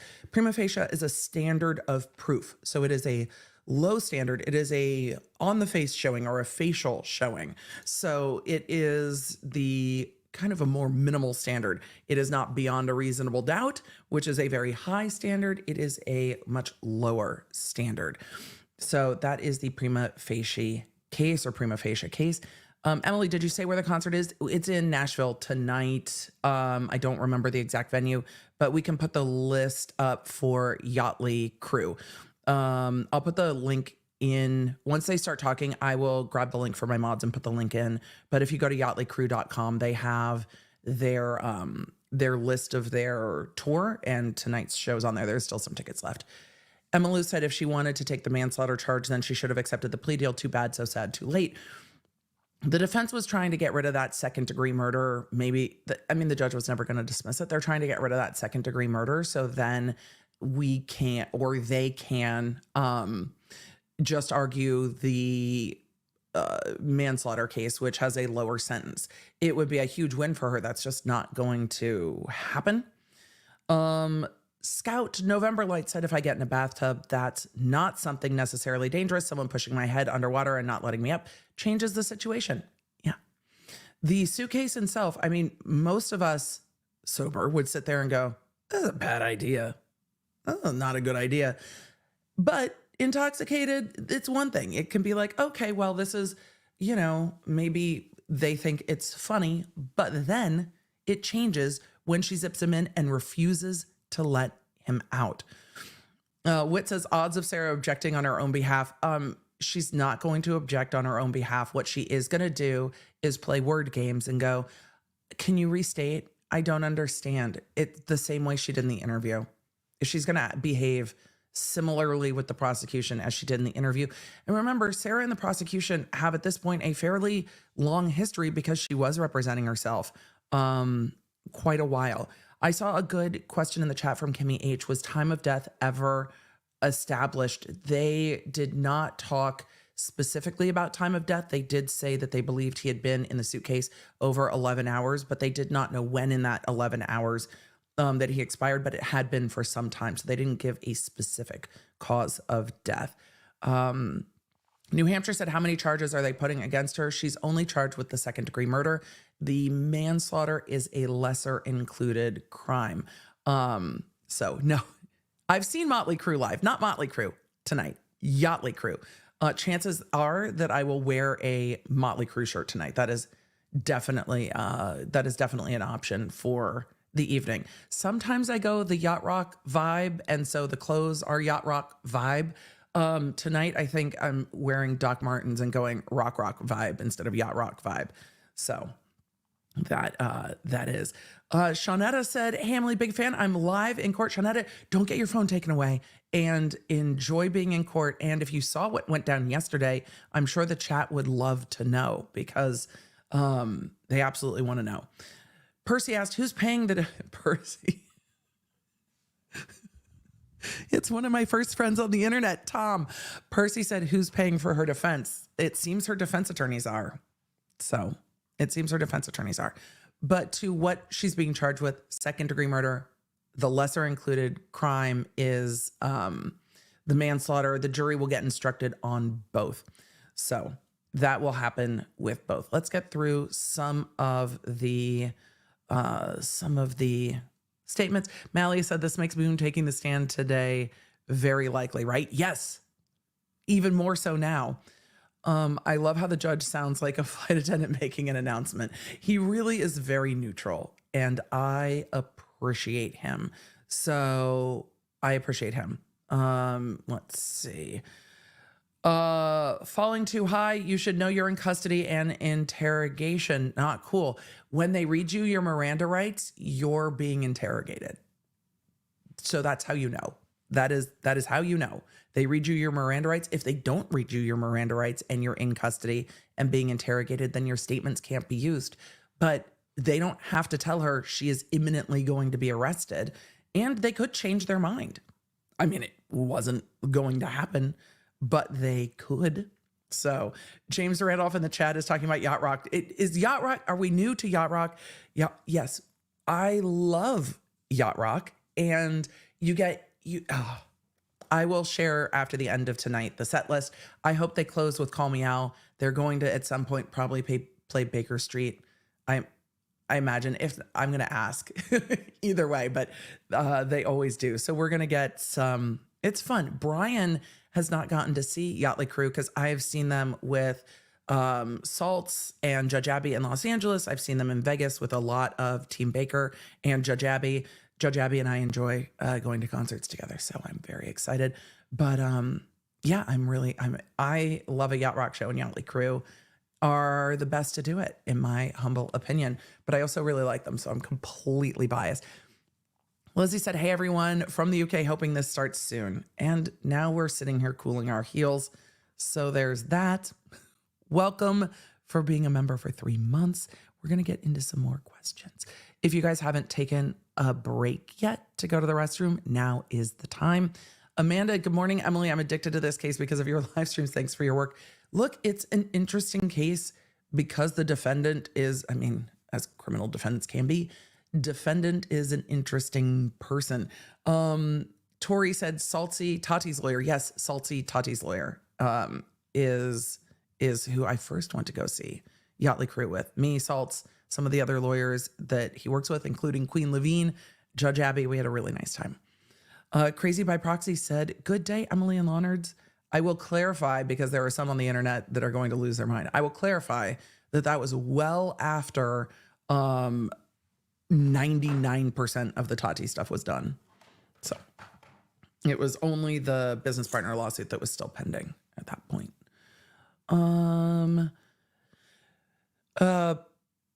PI Paralegal 2019. Sorry, my brain was trying to make that be PIPA, and then it was like, PIPA are illegal, and I was like, no. I'm all about the shade over PDFs. This plaintiff's personal injury paralegal loves her PDFs and hates when defense counsel doesn't provide them. Oh, I agree. It's the most inconvenient thing ever. It's time consuming. It's not time the prosecution should have to spend, and they might not always get to do that. Make it make sense, said Emily. Would a nolo contendere plea be acceptable for this case? No. I feel like she may not specifically remember what went down that night, but guilty. Yeah, no, the prosecution's not going to accept a nolo, and neither is the court. And if there wasn't video, this might be different. The video is really the thing in this case. Sneaky Snake. I hope I did that justice. Sneaky Snake said, clerking my first trial as a JA today. Wish me luck. Good luck. It's a lot of paperwork for you. It's going to be amazing. Have a great time. And it's going to be good. It's going to be good. So Riley said, glad to have EDB while recovering from pneumonia. Feel better. We had a couple in the chat with pneumonia. It's that time of year. Kel said all judges will now be judged based on this judge. Yep. I like his demeanor very much. His face is he's just so neutral. He's firm, but he's neutral. Love, love, love. So, Eve said, good morning. It's early in Colorado, but I couldn't miss your coverage. Well, thank you. Glad to be here. I'm wondering if now is the time to just run to the restroom. Nope. That's the answer to that. The answer is no. I'm anticipating a high ma'am count today. Oh, we're definitely going to get there. Did we ever find out what the outburst was? Not specifically, but I didn't go look because I recorded the podcast last night with the members, so it was a late night Back of on work. the record, case number 2020 CF 2603. We're State back! of Florida versus Sarah Boone. It's happening! State appearances for the record. Colloquy. On behalf of the state, William J. for the state. Defense? James Owens from Miss Boone. Tony Henderson for Sarah Boone. Kevin Beck on behalf of Sarah Boone. Ms. Boone is seated at counsel's table wearing the same black blazer and dark blue blouse from this morning. She is in custody, however, not wearing any restraints, so she'll be able to stand when our jury enters, and if she is called to testify in this matter, she will be able to walk to the witness stand. I like that he says I have if. a We couple know of that's questions to happening, go Your over Honor. with you. Similarly to our conversations earlier today, I don't want to know about any of the substance of any conversations you've had with your attorneys, just whether or not you've had certain conversations. So far, you've been present throughout the entire trial process. You've been seated at counsel's table. You've had the opportunity to observe the evidence presented by the state, as well as the direct and cross-examination of the state's witnesses. Are you satisfied with your attorney up and until this point? Yes. Now, I'm going to ask you some questions again about specific conferences and conversations you have with your attorneys. I don't want to know those specifics, just whether or not those things have been had. Have you had the opportunity to discuss with your attorneys whether or not you would like to testify This is the as a colloquy witness that's in this needed. case? Yes. Do you need any additional time to discuss that matter with your attorneys? No. Have your attorneys discussed with you the potential benefits and potential harms of testifying as a witness in this case? Yes. Are you satisfied with the advice from your counsels? Yes. Do you understand that attorneys can make most of the decisions about trial strategy? They cannot determine whether or not a defendant testifies or not. Do you understand that? Yes. Not even the court can interfere with the defendant's right to make that decision. Do you understand that? Yes. Do you understand that it is your decision and your decision alone? Yes. While counsel can give you advice on whether or not it would be wise for you to testify in this case, do you understand that you can ignore counsel's advice because the final decision is yours? Yes. Do you understand that you have the right to remain silent? Yes. Did you hear me explain to the jury Should at have the understood beginning that of the sooner. trial how the right to remain silent is absolute? Emily, that's too snarky. And the fact that a defendant did not testify cannot be considered as evidence of guilt or influence their verdict in any way. Yes. Before a jury begins its deliberations, the court will read another jury instruction if you decide not to testify. This instruction orders the jury not to consider your silence as evidence of guilt or to consider your decision at all. Would you This is why when they say you have a right to remain silent, you get a jury instruction saying that nothing can be assumed from it. It is a tremendously protected right. If she had told law enforcement to fuck off, there is nothing the jury can assume from it, and they are told repeatedly they can't. like me to read that instruction for you at this time? Yes, Yes. I knew she It's wanted instruction to. Listen to this. 3.9a, entitled Defendant Not Testifying. The Constitution requires the state to prove its accusations against the defendant. It is not necessary for the defendant to disprove anything, nor is the defendant required to prove her innocence. It is up to the state to prove the defendant's guilt by evidence. The defendant exercised a fundamental right by choosing not to be a witness in this case. You must not view this as an admission of guilt or be influenced in any way by her decision. No juror should ever be concerned that a defendant did or did not take the witness stand to give testimony in the case. Do you have any questions about this instruction? No, Your Honor. Do you understand that if you choose to testify, you are waiving your right to remain silent? Yes. That means once you begin to answer questions, you have to answer all questions unless I instruct you not to answer a question. Do you understand that? Yes. You cannot pick and choose which questions you want to answer and not answer. Do you understand that? Yes. Do you understand that if you refuse to answer any questions, the court can impose sanctions, such as holding you in contempt, striking your entire testimony, and instructing the jury not to consider any of your testimony? Do you understand that? Yes. If you choose to testify, you will also be subject to cross-examination and impeachment. That means the state could ask you about any prior felony convictions or convictions for crimes of dishonesty if you have any such This is convictions. full colloquy. If you have any such convictions, the questions will be limited to whether you have such convictions and the number of same. Do you understand that? Yes. Are you aware if you have any such convictions? Yes. State? Are you aware of any felony convictions or convictions for crimes of dishonesty? No, I believe she's answering in the affirmative. She's aware that she doesn't. Okay, so you have no such convictions. Okay, thank you for that clarifications, ma'am. As there are no convictions, and that number is not in dispute, the state will not be permitted to inquire into those matters. Right. Have you had enough time to discuss your decision to testify or not testify with your attorneys? Yes. Again, do you need any additional time? No. Has anyone forced you, threatened you to get you to testify or not testify in this case? No. Has anyone made any promises to you to get you to testify or not testify in this case? No. Are you satisfied with your counsel's advice so far in this case? Yes. Are you making this decision freely and voluntarily? I am. Did anyone force you, threaten you, or coerce you to testify in this case? No. Would you like to testify or not testify as a witness in this case? Testify. Okay. And ma'am, similarly, after you've We had knew the that was opportunity to coming. converse with your lawyers again, I want to confirm that you're on board with the strategy that they've utilized in your defense in this case, Yes, I understand. including calling you first. Yes. Okay. All right. I want to remind you, ma'am, that you can change your mind. You just have to let your lawyers know before the jury comes back in. Do you understand? Yes. State, anything else we need to address? Just that the law of the case is that there should be testimony from the defendant of an overt act that particular day before there is testimony about reputation evidence, prior incidences of violence, or any of the ancillary things that come in self-defense. Holland case speaks for itself. Anything further? I do want to talk about that, but as it relates to her right to remain silent or testify, I have nothing about that. Okay. Then what do we need to address with regard to Right. Holland? Well, I've got three issues. One is Holland. The other is I've got these gloves that my client and I would like to take a few moments to Suitcase and to look at that. And then the third thing is that the state had filed that motion for the in-camera hearing. I don't know.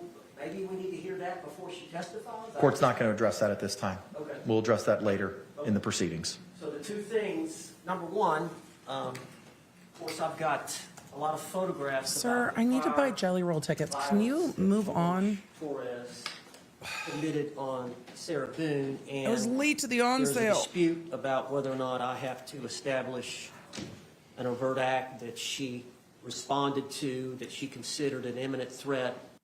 I'm going to pause just real quick to reorient where we are. This is critical to the defense's case. The defense wants to argue self-defense and battered spouse. The case law makes clear, and we covered in pretrial motions, that the victim has to have made some sort of overt act, and that is what triggered Sarah Boone into getting into self-defense. If they do not get that in, that is their entire case. However, they have to meet that threshold during Sarah Boone's testimony before they can go further. So they are trying to break down what needs to be shown one more time, because this is everything for them. And when we get into Sarah Boone's testimony, they are going to, at some point, the prosecution is going to pause it and ask the court to make a ruling on this to see if she has actually testified to an overt act. And that she took This is their evidence, whole or case. she took action to either block or physically restrain George Torres from committing an act of violence on her. But Judge, if you remember, during the 2-hour interrogation, the officers make mention that they are aware of the prior incidences of violence. So I believe the door has been open, that I can go into that based on those statements by the two detectives.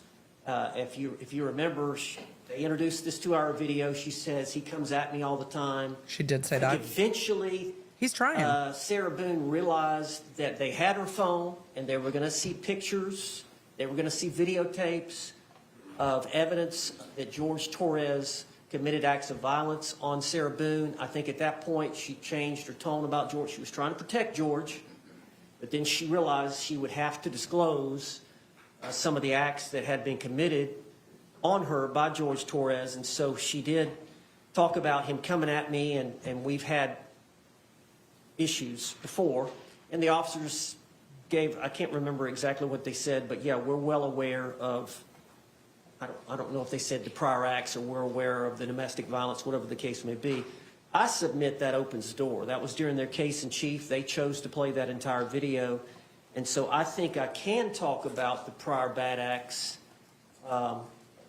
before the event in question chronologically. And I've got a bunch of photographs that go into physical evidence of her injuries as a result of George's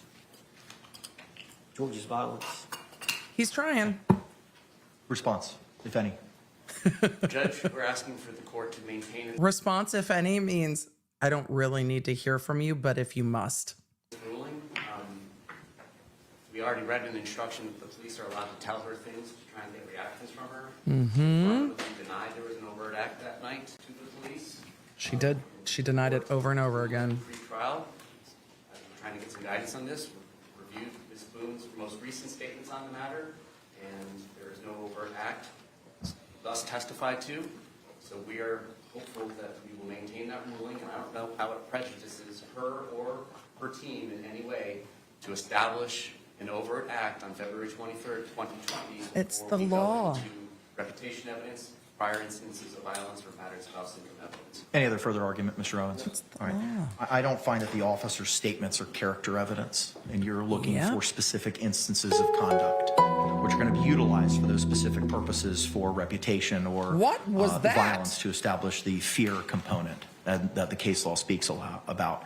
Florida Supreme Court decision in Holland is clear that that overt act needs to be established before any of that evidence is submitted. I don't find that it's an opening of the door, and I'm going to rely on what the Florida Supreme Court has told us to do. Judge, I've got to get the clerk to mark some photographs, and then my client and I need to take that suitcase out of that box and inspect it, play with the zipper a little bit, and then also take that bat out of that paper bag and inspect it before she testifies. Any response? I'm just confused why we haven't utilized Yep. the nearly half an hour or more that the court has been off the bench Yep. to get these photographs marked. The defense team has been on board for quite some time. They did not request a second evidence view of the physical evidence that Ms. Boone already had an opportunity to do while she was pro se. It's 11:25. Let's roll, Your Honor. We need to try the case. Let's fucking go. Judge, I think that she had that evidence view, I think, with Billy Lane. I believe that was the day after I filed my notice of appearance, or maybe it was the day I filed my notice of appearance. I don't remember exactly, but it had already been previously scheduled. I was in Milton, so they went ahead and did it that morning, I believe at the jail. I believe the evidence. Any particular reason why it hasn't been done in the last 45 minutes? Because When I sent my juror out, out? I've been meeting with my client about Okay. her rights to testify or not, and other related matters. Sir, let's go. In terms of not giving her this evidence, In terms of anything that the state just discussed. I've just been busy with my client. Okay. How much time do you need in order to pre-mark these exhibits and look at the baseball bat and the suitcase, which have been entered into evidence? I would think 15 minutes. I'm very concerned because it is 11:25. That's a lunch. And I discharged our jury some time ago, and I don't want to be in a position where we have to break in the middle of testimony. May I suggest that we just take an early lunch? It's 11:30. No! Let's take an early lunch. We've got witnesses coming this afternoon anyway. If her testimony ends before 5, we've got 1 or 2 witnesses that are here, and then I believe tomorrow is Wednesday. We've got Dr. Brannon. It's going to be here first thing Wednesday morning, and then I believe Dr. Harper's not going to be here till Thursday morning. So we're going to have a little gap in time unless we've got to put on several officers about prior acts and all that. But, We're going to have I a think gap for in purposes time. of this, Judge, in the abundance of Look at the judge's face. We're going to have a gap in time is exactly what the judge doesn't want to hear. The judge is like, you knew this was coming. caution, I feel like I need to go over this evidence with my client before she testifies, and I have not had a chance to view that evidence other than seeing it here today, but I think Sir. I need to do that with her before she testifies. Okay, can the parties approach for a moment? The motherfucking audacity. Bruh. What is happening? Oh my God. I'm going to see if we have a little bit of zoom room. I paused like 3 times. So we're going to, they're still up at the stand. Oh my God. The judge is so annoyed. It's like the jury has been out now for 45 minutes. And with the jury being out for 45 minutes, why is this all not done? He's like, I had to prepare. It's like, you should be prepared. You should be prepared. You should be prepared. Okay.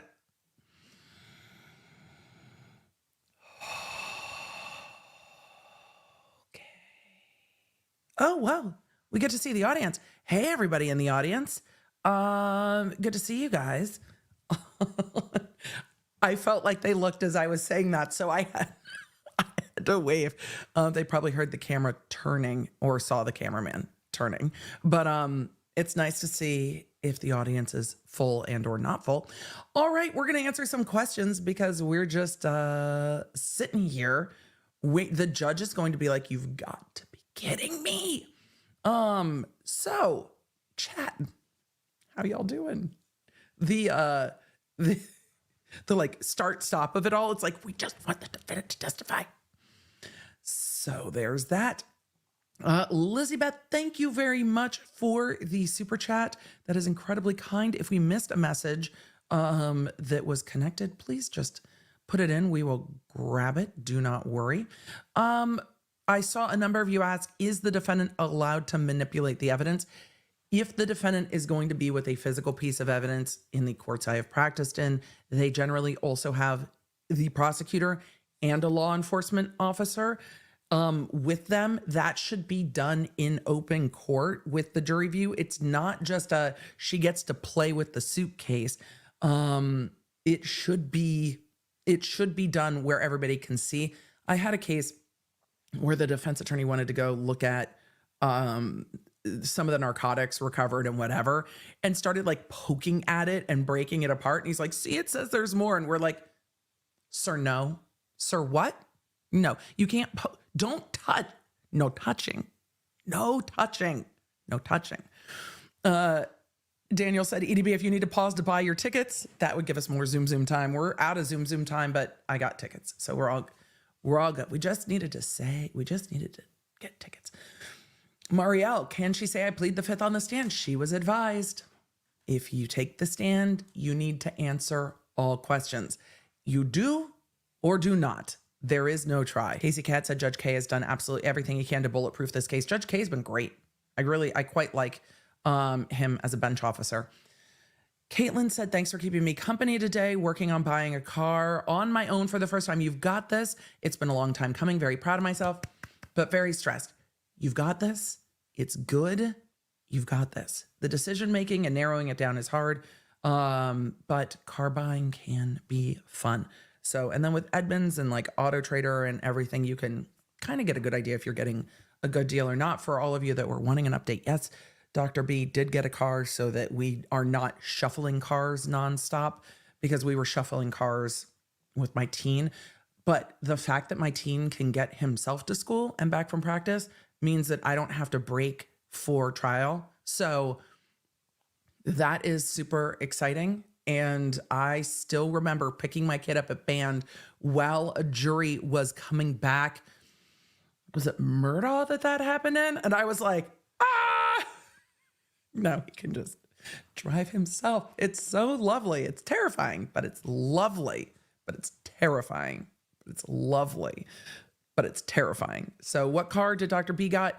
Dr. B got a pre-owned Volvo plug-in gas electric hybrid, the XC60, because his commute to the dental school is quite a lot of a commute. And so gas mileage became key. So Travis's car now becomes the bigger car. My car is my car, and Brian's car is the plug-in car. But he really wants, there's a new 2025.5 coming out from Volvo that he really wants. We just don't have time to wait. So, Cheryl Ray said, wasn't your first car a Volvo? Yes, we have had a family of Volvo owners for quite a while. So lots of Volvos in this family. It's funny because my side of the family, lots of Volvos. And then my aunt and uncle and that side of the family, all Subarus. It's like very just linear. Dawn says, got a feeling today is going to be a wild ride. I mean, right now it's a lot of hurry up and wait, isn't it? One crazy cat said, at what point does putting Sarah on the stand go from merely foolish to perjury? We will see, but there's lots of previous statements she'll be confronted with. So we will see what happens. Emma Lou said the flat, so I know what was just said. It just killed me. Yeah, that was the internal eye roll. So I know what was just said. Yep. The baseball bat, is the baseball bat not going to come in? It already came in. No real evidence that it was used. The baseball bat is in evidence. It won't come up what happened with the baseball bat until Sarah Boone testifies, because she told someone that she used it.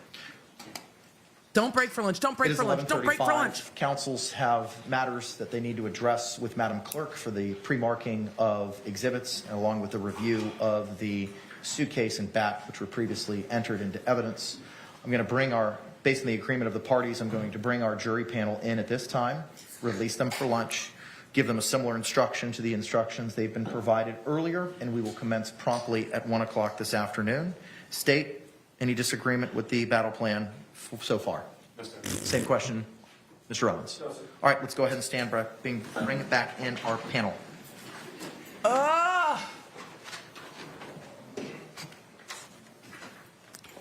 They're just teasing it, aren't they? They're just teasing it this morning. Sarah Boone will be on the stand by 10:30. We sent out an app notification. We told the people, and now we're back at 1. Well, at least, I don't know. We have time to go stretch, make some lunch, finish breakfast. For those of you on the West Coast, eat breakfast. Good morning, West Coast. We're going to be back after lunch. Damn it. Well, Sarah Boone will be on the stand at 1 p.m. Eastern, noon Central, 10. Jury entering. I mean, 10 Pacific. It works well for every. I mean, is that a good time for everybody? Australians, what time will it be for you? But this case has moved incredibly fast. I'm just really antsy, and I want to see her testify. And I also want to go to a concert tonight. No, I probably. So I'm antsy. UK said it's 6 p.m. in the UK. State, do you recognize our jury? Yes, sir. Defense, do you recognize our jury? I thank you all can be seated. Thank you for chilling for Members 45 of the jury, minutes. again, once you're seated and comfortable, if you could raise your hands to confirm that you complied with the court's instructions. All right, thank you very much. Thank you for your patience. Matters with counsel took a little bit longer than we anticipated. We're going to take an earlier break today. It's 11:35. We anticipate the defense putting on a case this afternoon, and we don't want to get into it and then have to break a half an hour into it. So we're going to go ahead and take that break at this time. I'm going to give you a similar instruction as I've read to you over the last couple of days. Jurors, you must not conduct any investigation on your own. This includes reading newspapers, watching television, or using a computer, cell phone, the internet, any electronic device, or any other means at all to get information related to this case or the people and places involved in this case. This applies whether you are in the courthouse, at home, or anywhere else. You must not visit places mentioned in the trial or use the internet to look at maps or pictures to see any place discussed during the trial. So an hour and a half. Jurors, do not watch local news or read local newspapers. Or the YouTubes. Jurors must not have any discussions You of can any watch the sort YouTubes. with friends, family members, or even your fellow jurors about the case or the people and places involved. So do not let anyone make comments to you or ask questions about the trial. I want to stress again that just as you must not talk about this case face-to-face, you must not talk about this case by using an electronic device. You must not use phones, computers, or other electronic devices to communicate. Do not send or accept any messages related to this case or your jury service. Do not discuss this case or ask for advice by any means at all, including posting information on an internet website, chat room, or blog. With that, members of the jury, I thank you for your time and your service. Have and a your great lunch, attentiveness, everybody. And we'll see you at 1 o'clock this afternoon. Thank you. Cheers. Jury out.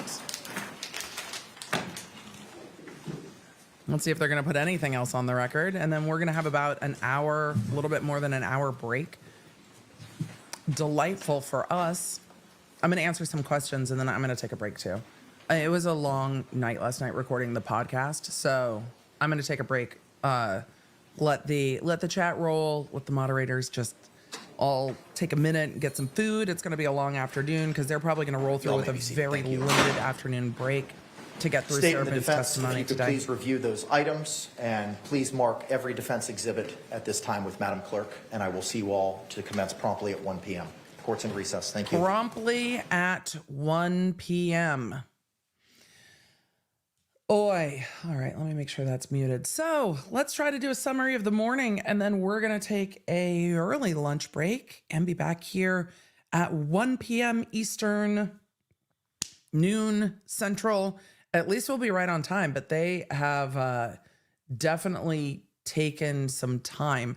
You know what? It looks like they are still in the courtroom trying to figure out what they're going to do with the defendant's view of the suitcase and trying to figure out what that's going to happen. So for all of you who are like, how long? About an hour and 20 minutes? About an hour and 20 minutes from now. And I will also send text updates and text notifications when we are back. So do not fear. I will be sending you Lawnerd app notifications, when we are back. So now that the judge is off the bench and they are going to lunch, we can do a summary of the morning, which was a whole lot of, well, not much. At the lunch break, the very early lunch break, on day 3 of Florida versus Sarah Boone, the state has rested their case. The defendants made their judgment of acquittal motion. It was promptly denied by the court. And we're waiting for Sarah Boone to testify. The court did the entire colloquy weird words not happening. The court did the entire colloquy with Sarah Boone, and then the defense was like, wait. We need more time. So multiple times after the state rested their case, the defense was like, wait. Can we have 10 minutes? Sarah Boone needs to go to the bathroom. Wait. Can we have 10 minutes to address this with the court? Wait. We need another amount of time for Sarah Boone to examine the physical evidence and look at the suitcase. And we need to do that with her. We need to prep her for her testimony. But that was after they said, we need to talk to her about the colloquy with the judge. So it was, she needs to go to the bathroom. We need to talk about the colloquy. We need to do this. And then the court was like, I am not going to put her on the stand for 20 minutes, go to lunch, and then come back. And I wonder if, because the defense did say there would be a bit of a break in the witnesses, they don't have any other witnesses for today. So I think Sarah Boone, they anticipate taking the rest of the day to testify. We'll see if she's done by lunch or by the end of the day at 5 p.m. So they're going to be running another 5 hours of court with Sarah Boone. Will her testimony be done in 5 hours? I don't know. Maybe it will, maybe it won't.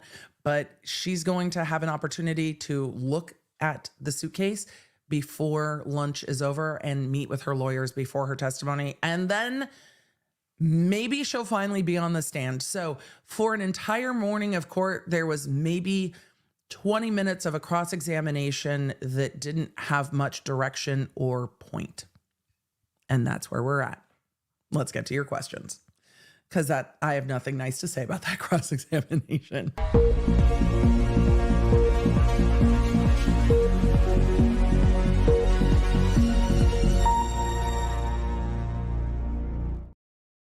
Miguelina, let's wait a little bit so we're a little closer in time, but yes, let's wait a little bit. Holly said, Sarah Boone can talk for 5 hours. I do. Legal Bites, good to see you in the chat. Good to see all of the congratulations on Baby Bites. Good to see you. Angel said, look at the suitcase. It was hers. Doesn't she know what it is? It's been 4 years. Her attorneys are going to do everything they can to make sure her memory is refreshed. To what version of events? I don't know, but we will see to what version of events as we get there. Emma Lou said, is it possible the defense is trying to draw this out as long as possible to exhaust the jury?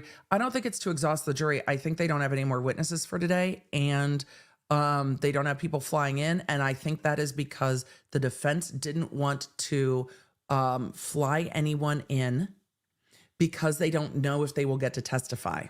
So when they're trying to kind of straddle the line on that, a couple of you asked in the chat, can we pull up the mystery motion? That is a great reminder. let me get logged back into the, let me pull it back up. I went to refresh because it wasn't up yet. And now I have to go through the freaking CAPTCHA again and prove that I exist as a human. So give me 1 second and I will pull that up again. So I have it. But that is something they said they were going to address after lunch. I think the judge will probably push that off till later because the judge is going to want Sarah Boone on the stand and this can be addressed maybe in the morning.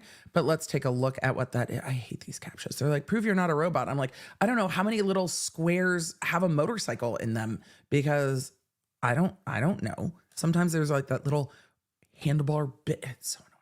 All right. Let's see if this is up. There it is. Let's see. For in-camera hearing regarding financial arguments between defendant and defense team. Financial arrangements. Oh, interesting. We're absolutely doing this right fucking now. We'll get to questions, I promise. Let me speed run some questions and we're getting to this in-camera review of financial arrangements between the defense and the defendant because I am also very curious. So let me you know what? Let's see if I have to rearrange some screens because streaming is dynamic and I have things up on multiple screens. So it looks good for y'all, but now this has to move. All right, come here. Move over to the other screen. Give me 1 second. It's going to take me a minute to move this because it's going to fight with me. There, go. I wish I could just like go like this and like Iron Man style and just throw things where they're supposed to be. All right. Speed run questions. And then we are doing this. Candyland Sims, thank you so much for the super chat. Han Gawkeye, will it be an issue that there was no body in the suitcase when the witness tried to unzip it in court? Maybe it's easier for Sarah Boone because of the added weight. The defense will have to argue that because they asked her, was that hard to zip? And they said yes, but the jury will have the suitcase, so they'll get to see it. What are the chances she will get in the suitcase? Oh God, I hope none. I hope none. She shouldn't. She shouldn't at all. She shouldn't at all. So, all right, let me pull this motion up and let's take a look real quick. I'm as curious as you are. We've got a few minutes. We've got an extended lunch. Why not? All right. Where? Oh, this won't let me. It will. Freaking Chrome. All right. Now will you? I'm going to lose my mind on all of this in about 7 seconds. Just share the screen. There we go. We'll do it that way. One way or another. One way or another. We're going to go through this fucking motion. This is coming directly from the My Clerk, Orange County Clerk website. This is the state's request for an in-camera hearing regarding financial arrangements between defendant and defense team. I don't remember if I swooped. We'll do it again. Just because. The defendant is indigent. That was determined by the court when she was appointed all those public defenders. Next sentence, Emily. She had several appointed lawyers prior to forfeiting her right to an appointed attorney. The defendant is receiving, quote, costs money from JAC because of her indigency. Apparently, only investigator Bill Lane is being paid with JAC money. The defendant has secured the services of 4 attorneys and a jury trial consultant and perhaps more people that the state is unaware of at this time. Yeah. The defense team is expending a tremendous amount of cost, having traveled from Milton, Florida to Orlando for a several-week trial. The team returned to Milton, Florida prior to the arrival of Hurricane Milton, that's a lot of Milton, in Central Florida, and then traveled back after it had passed, incurring additional costs. The state is concerned about a potential conflict of interest between the defendant and her team. Why? Rules regulating the Florida Bar 4-1 1.8d. The only way for the court to know if there is an actual conflict of interest rather than a potential conflict of interest is to review the financial arrangements between the defendant and her team. If there is an actual conflict, the defendant can waive this right with clear, unequivocal, and unambiguous language. They want to make sure that there's a waiver. They want to make sure there's a waiver on the record. They want to make sure that this does not become an appellate issue. So this is not them trying to get the defense attorneys off the case or anything like that. This is them wanting to make sure that there's not a problem, there's not a promise, there's not something up. But I don't know. It would take me a lot of time to think about what that might be. For a waiver to be valid, the record must show the defendant was aware of the conflict of interest. Counsel, did you watch my quick bits yesterday about Charlie Adelson and go, fuck, maybe we need a conflict waiver? I think that's what happened here. I'm being facetious. For a waiver to be valid, the record must show that the defendant was aware of the conflict of interest and that the defendant realized the conflict could affect the defense and the defendant knew of the right to obtain other counsel. The prosecution doesn't have a right to know how they're paying for all this. It sounds a little bit like, but how are you paying for all this though? Because she has a substantial legal team. Like a substantial legal team. And with that substantial, what else did they file? Hold on. Why are we filing more? Hold on. What else is this? This just got filed today. Are they filing stuff while we're in court? I guess so. But I think this is an abundance of caution issue, and the court is going to look at it and maybe ask the defense in camera. But I can see why the court was like, yeah, we can wait. We can just wait. This is not a huge deal. All right, let's go to the second motion that was filed today. This is the state's request for special jury instructions regarding Florida criminal standard jury instruction 3.9b, defendant's statements. The defendant filed a motion to suppress statement, which was denied prior to trial. A significant portion of the motion was devoted to whether or not the detectives asked her something to the effect of, with these rights in mind, do you still wish to speak to us? This is not required by law. However, it's proper for the jury to consider the totality of the circumstances in deciding whether her statements were voluntary or not. Therefore, if the defendant raises the issue in front of the jury, which they did, the state is requesting an instruction to be added to the defendant's statement so that the jury understands they are solely making the factual determination regarding voluntariness, not the legal one. Law enforcement is not legally required to ask a suspect whether he or she wants to talk to law enforcement after Miranda warnings are read to the suspect. This is, however, one of the factors you may consider. So they are saying, please add this if. Okay. I think that it came up a little bit in that cross-examination. I don't know if the jury will worry about it. I don't know if the court's going to worry about it. But when the defendant testifies, it might become a bigger issue. Julia asked at the end of those jury instructions that are given to the jurors every time they leave, does that mean they could get in trouble for listening to your YouTube? No jurors on an active case should be watching my coverage regarding a case at all until after a verdict is rendered and the case is done. No juror should be watching coverage of the case at all. So yes, it could be a problem. No, they should not. But I am sure by the time the jurors go home, they've had an ass full of this case and they're done with it. They're just like, I don't want to hear about it anymore. My cup is full. I am done. I don't want to hear anything else. Done. Done. Scott said, I left for a bit. Did the circular questioning ever find a point? No. And we're going to get more of that this afternoon. Everybody's going to be sitting in the chat going, you spin me right round, baby, right round. That's what's going to happen. Jenny said, Michael Scott voice. No! No, God, no! Sarah Boone, would you like to testify? Yes. Okay, we're going to lunch. Break. Ah!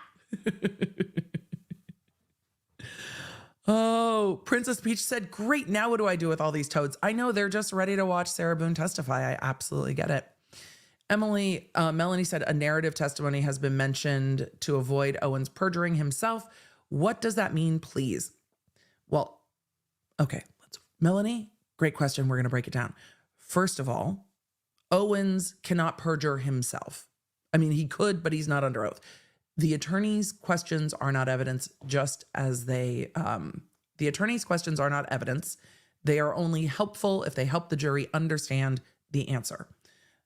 Owens doesn't want to suborn perjury by asking Sarah Boone a question that she will lie to. So if he knows she's going to lie, he cannot ask her a question that is her going to lie. So it might be that, and I don't know where this mention has come from, so it's hard for me to answer without more context, but whether or not it will be, tell us what happened, and just letting her talk. So that might be what's being discussed. I think that the prosecution would object to narrative.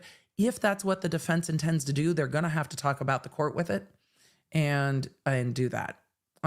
Bridget said, I'm offended U.S. courts never consider Australian viewers. I know, it's so rude. The timing of court. I mean, we should all just start around 11 a.m. Emily, are you a bit of a night owl? Yes, I am. The early bird folks who are like, what? My body's up at 5:30 a.m. Why aren't we rolling? Like by 9 a.m. I've lived 7 days. What are we? 11 a.m. is now basically bedtime. I absolutely get it. Court sometimes is just way too early.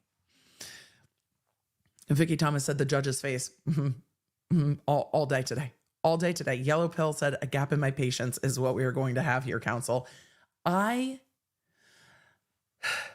Things are moving so smoothly. And then today, everything came screeching into a brick wall. It was just like, now we've got, the defense is like, shit, that went fast. Now what do we do? And they are trying so hard. They are trying so hard to catch up, but the defense is not going to catch up to themselves, as we saw by that unprepared and ridiculous cross-examination. And I saw some comments that were like, have grace for defense counsel. He's under pressure. He's a lawyer. That's the job. That's the job. Lawyer. Job. Amanda Diane said, just a 2L watching stream before Crim Pro, yelling at my phone. She was Mirandized during that cross-exam.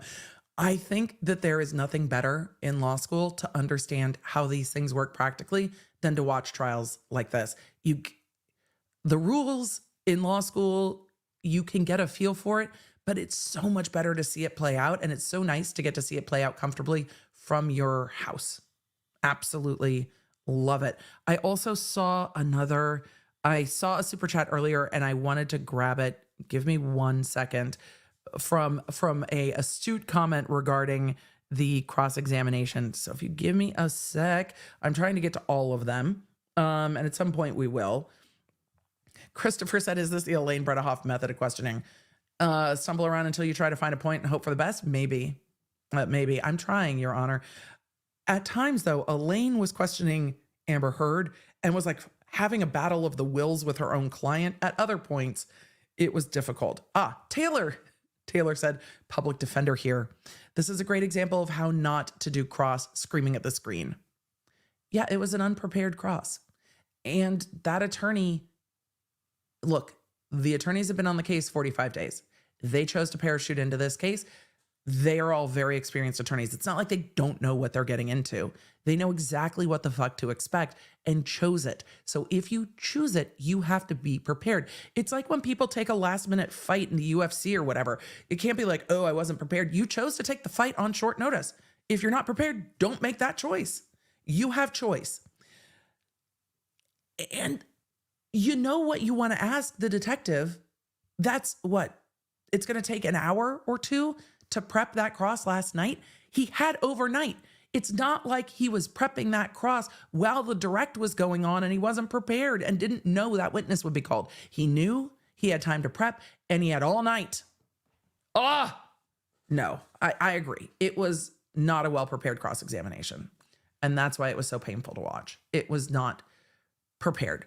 A good cross-examination should be surgical. Paul, you won't be surprised that I also like combat sports. I like Dave Matthews Band, yacht rock, heavy metal, country, combat sports. They're actually, the things that I don't like are probably a smaller window than things that I do like. I like combat sports. I watch Real Housewives. Though there are times where I'm like, yeah, so I don't love drunk people. And it is getting draining in some of the Housewives franchises of, look, they're drunk and screaming at each other. At some point, it's just tough to watch. And at some points, sad to watch. So Emma Roberts said, has she testified yet? After lunch. Be back here at 1 o'clock. And speaking of which, that is a perfect segue into I should go get lunch. You should go get lunch. We have 1 hour from now. We have 1 hour, chat. 1 hour. Sarah Boone is going to take the stand in 1 hour-ish. Because something is going to happen. We're going to get back to court and the defense is going to have something. But we're going to be here live to figure out what that fuckery is. So we're on real time today. It's not my favorite, but it's all we have to do today. So chat, take a lunch break. Make sure you have the Lawnerd app. The Lawnerd app will make sure that you know when we are back. And when she takes a stand, because if we come back at 1 o'clock and then she's not on the stand and there's more fuckery, we will be letting you know. So, LawnerdApp.com. Also, Warren was texting me yesterday, Octo in the chat, saying thank you for all the birthday wishes and also saying how many of you joined us in the app yesterday. So, for all of you that are like, girl, I love live trials, let's be in the app. Thank you. Thank you. I'm going to finish my coffee, maybe. I'm going to eat. I'm going to take a minute. I'm going to just take a minute. For those of you that rode with me last night to record the podcast, thank you. It was a late night, but Team Baker also probably needs the hour lunch break as well. So we will see all of you back in the chat soon. Chat, there will still be mods. Don't get up to fuckery. You know what it is. No, all the normal rules apply. No self-promotion, no, name calling, just great conversation in the chat. Share what you're having for lunch. I could always use more ideas. I'm going to heat up a Factor meal because, well, they're the sponsor of this stream and it's how I eat lunch because during trials, otherwise I will default to just eating gummy bears for lunch. And that doesn't really meet Emily's fitness goals at the ripe old age of well over at this point, 45. So, funny that my trial diet from my 20s can't be my trial diet in we'll go with mid 40s. We need to eat better. Emily, your body needs a vegetable. Yes. I'm going to go do that. Lawnards, I appreciate you. And guess what? I'll see you soon. Bye.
Hey Law Nerd, court is still on break, but don't forget to download the Law Nerd app so you know exactly when we're back from break, and you can get a notification from us when witnesses take the stand that you've been waiting for, when something unexpected happens in court, and during Verdict Watch. The Law Nerd app has all of your live court notifications to keep you in the loop. LawNerdApp.com, free for iOS and Android. And while we're on break, don't forget to hydrate, get up and stretch, and take care of yourself. Trial days are long days.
Trying to stay in the loop with this trial? Don't worry, I've got you covered. Daily trial summaries are dropping on the Quick Bits YouTube channel and on your favorite podcast player on the Emily Show audio feed.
Court is still on break, but don't forget to download the Law Nerd app so you know exactly when we're back from break. The Law Nerd app has all of your live court notifications to keep you in the loop. Take care of yourself. Trial days are long days.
Hey Law Nerd, court is still on break, but don't forget to download the Law Nerd app so you know exactly when we're back from break, and you can get a notification from us when witnesses take the stand that you've been waiting for, when something unexpected happens in court, and during verdict watch. The Law Nerd app has all of your live court notifications to keep you in the loop. LawNerdApp.com, free for iOS and Android. And while we're on break, don't forget to hydrate, get up and stretch, and take care of yourself. Trial days are long days.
Trying to stay in the loop with this trial? Don't worry, I've got you covered. Daily trial summaries are dropping on the Quick Bits YouTube channel and on your favorite podcast player on the Emily Show audio feed.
Court is still on break, but don't forget to download the Law Nerd app so you know exactly when we're back from break. The Law Nerd app has all of your live court notifications to keep you in the loop. Take care of yourself. Trial days are long days.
Hey Law Nerd, court is still on break, but don't forget to download the Law Nerd app so you know exactly when we're back from break, and you can get a notification from us when witnesses take the stand that you've been waiting for, when something unexpected happens in court, and during verdict watch. The Law Nerd app has all of your live court notifications to keep you in the loop. LawNerdApp.com, free for iOS and Android.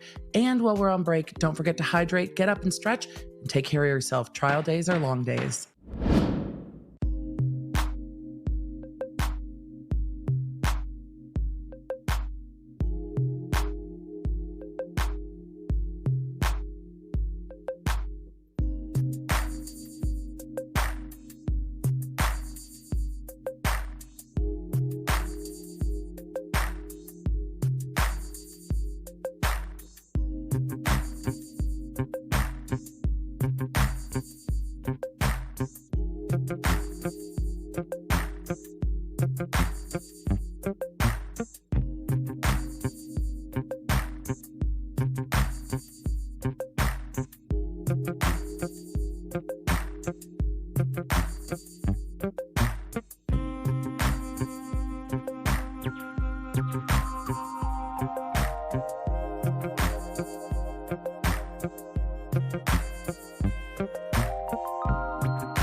Trying to stay in the loop with this trial? Don't worry, I've got you covered. Daily trial summaries are dropping on the Quick Bits YouTube channel and on your favorite podcast player on the Emily Show audio feed.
Court is still on break, but don't forget to download the Law Nerd app so you know exactly when we're back from break. The Law Nerd app has all of your live court notifications to keep you in the loop. Take care of yourself. Trial days are long days.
Hey Law Nerd, court is still on break, but don't forget to download the Law Nerd app so you know exactly when we're back from break, and you can get a notification from us when witnesses take the stand that you've been waiting for, when something unexpected happens in court, and during verdict watch. The Law Nerd app has all of your live court notifications to keep you in the loop. LawNerdApp.com, free for iOS and Android.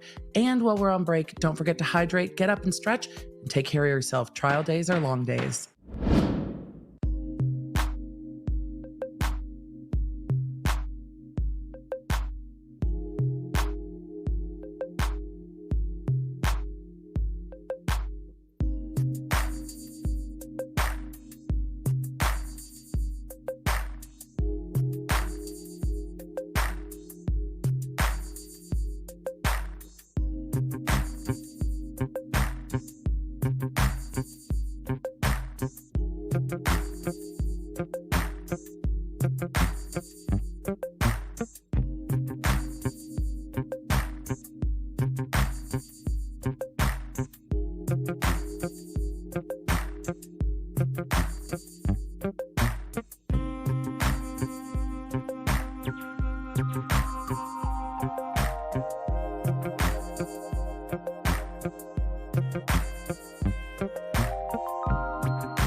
Well, that messed up all the audio as I was trying to turn things back on, but that's all right because streaming is dynamic. Emily, is your light on yet? No, it's not. But is court about to go back? Yes, it is. So, you know, as we transition from the lunch break, it's time to come on back. Come on back, everybody.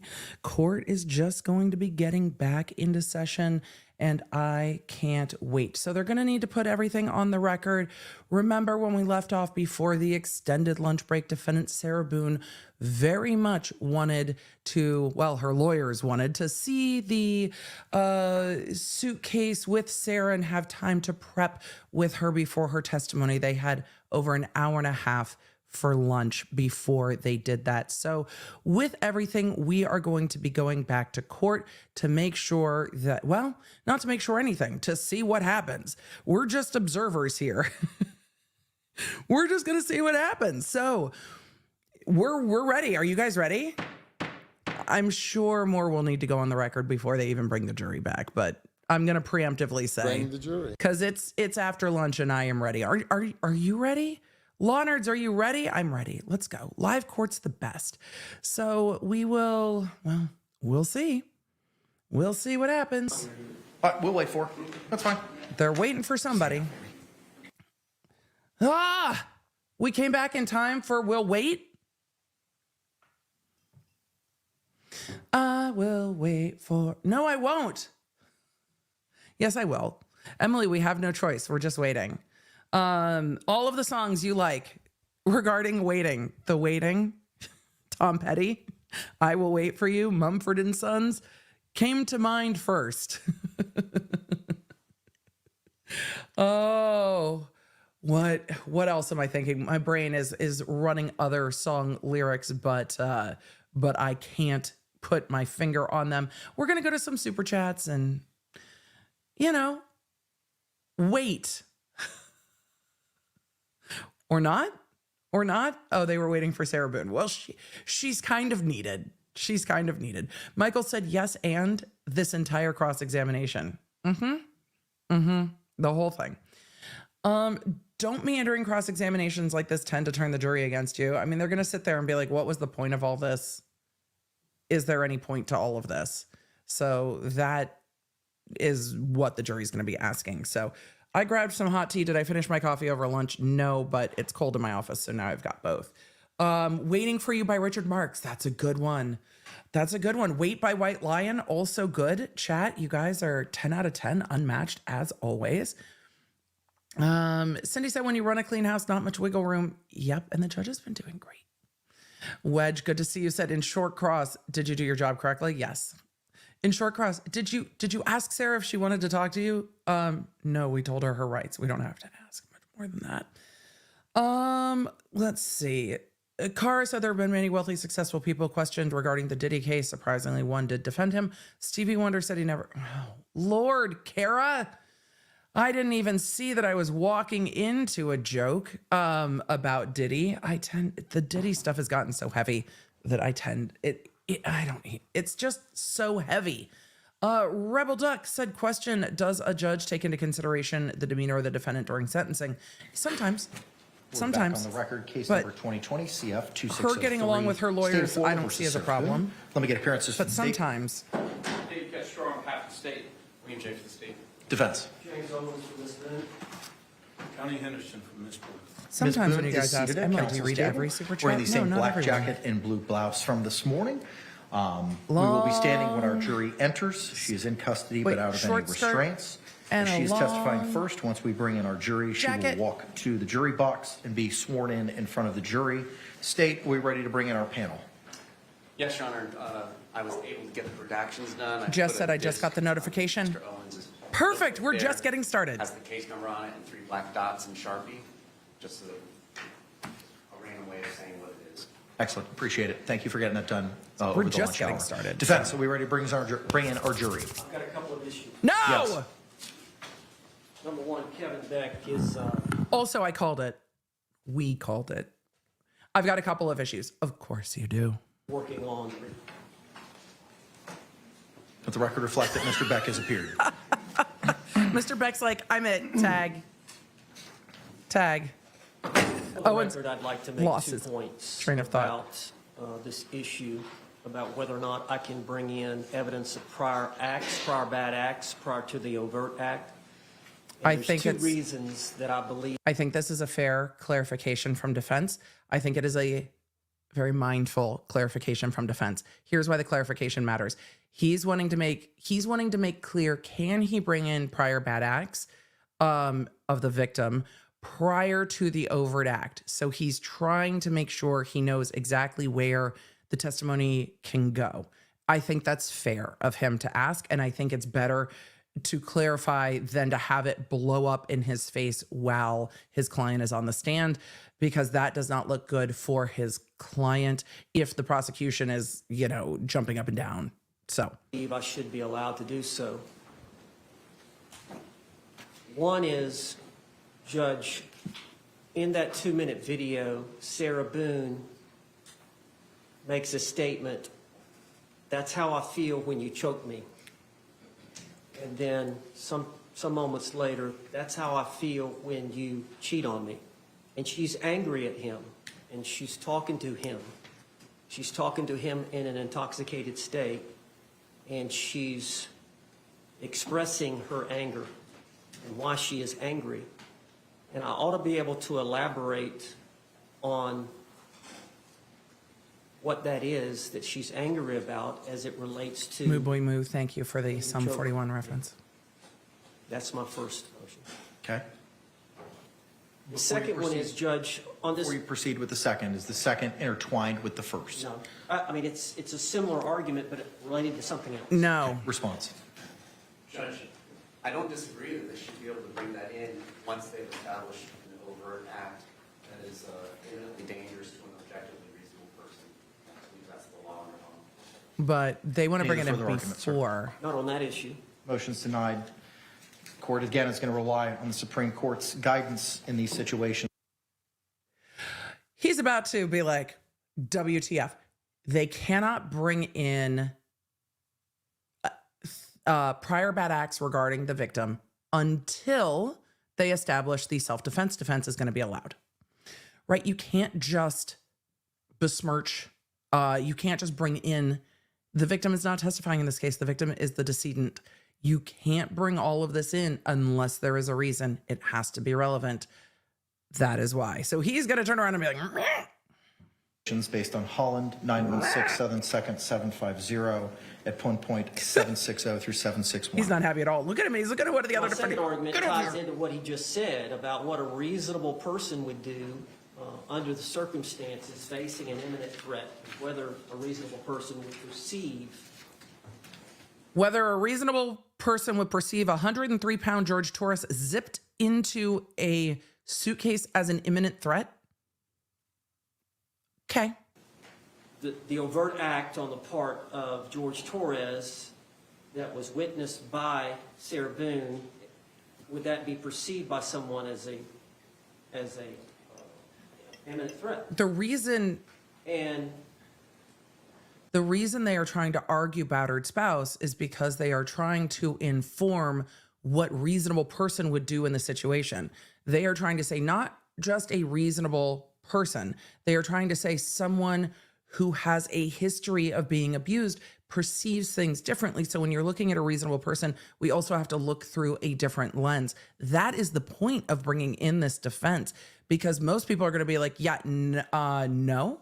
So the point of the defense they're trying to run is to explain her response if they can, because they are trying to tune the lens of what reasonable person is given Sarah Boone's history with the victim.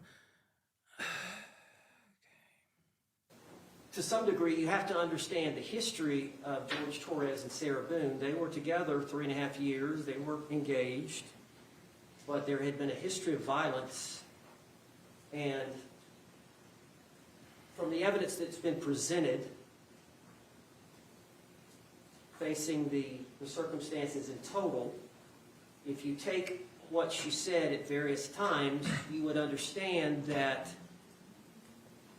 she became concerned when he came back from Publix with that second bottle of wine because she knew The second bottle of wine's the overt act now. when Jorge Torres gets to a certain level of intoxication, he gets sad, he gets moody, and eventually he gets belligerent, and sometimes he can be violent. So she knew when he brought home that second bottle of wine that it was not going to be a good night, and she tried to keep him occupied and tried to keep his mind off of his troubles because she knew that if he reaches a certain level and is dwelling on his hardships, that he will react to her in a violent way. So she had that state of mind with that understanding of her history and his history. That's not what in she said his repeatedly, overt though, was act, the which problem. she's going to testify to, coupled with the fact of her state of mind based on her past experiences with him in that intoxicated state and the fact that he is violent. So she was hypersensitive to danger and fear. And I think that ought to be allowed in as part of her After.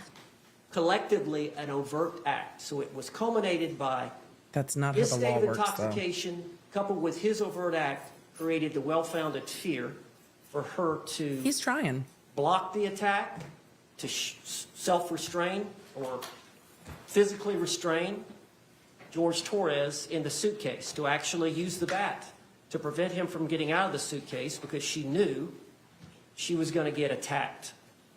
She could have left. She didn't put him in a The basis suitcase. of the opinion. She didn't put him in a suitcase and go to Brian's house, which she said she did regularly. She had somewhere to go. She put him in the suitcase and okay. Of about to be attacked is predicated on the prior incidences of violence, correct? Based on Well, there's an overt knowledge. act committed by Jorge Torres, but she was heightened because she knows when he gets to that level of intoxication, and that's That goes to the defense. So I need clarification. What is it that you're asking me to do? For me to be able to elicit from Why is this judge me talking to my teenager? What exactly do you need from me? Asking me to do. for me to be able to elicit from Sarah Boone that she was concerned once that second bottle was brought, and that's why she tried to placate him over the course of the evening. But it was a good That's why she night. had a heightened sense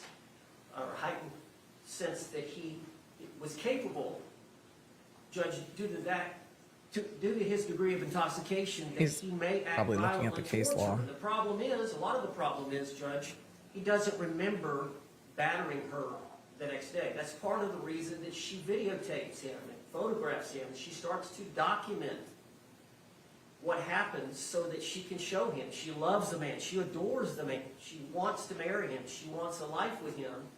But she's tired of being beat on, and so that all ties into her behavior, her sense of nervousness at that point.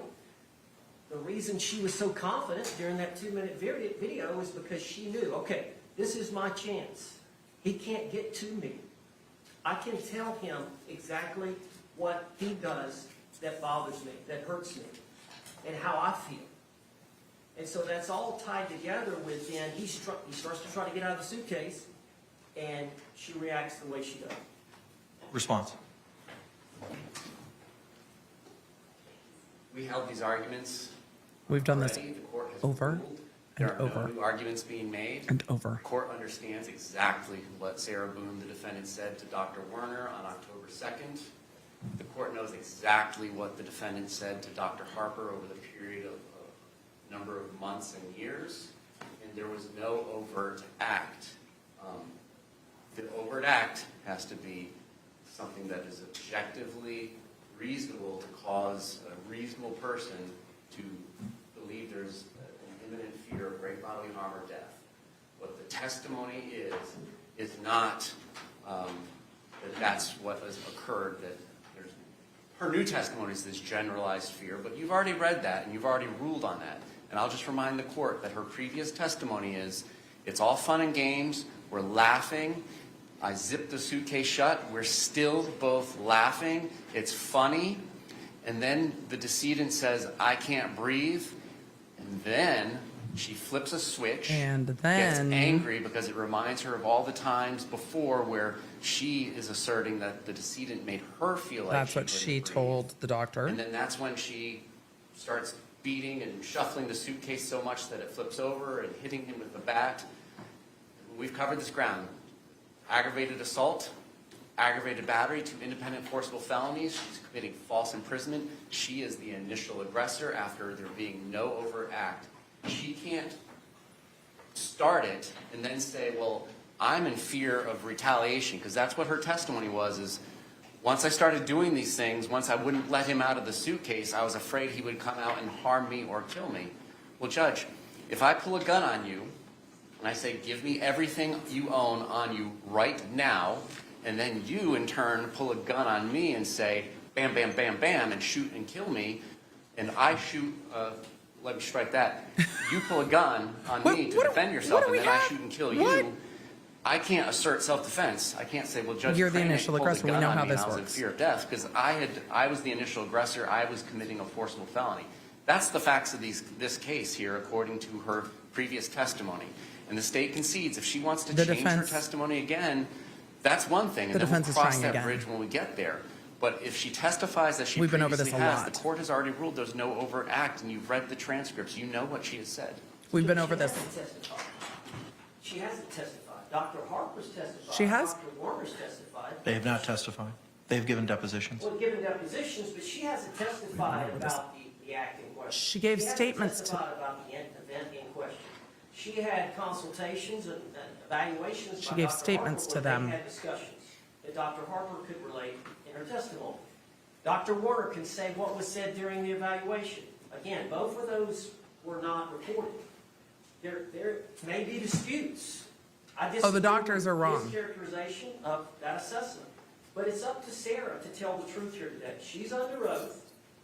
She's under oath today. She's got an obligation to tell the truth.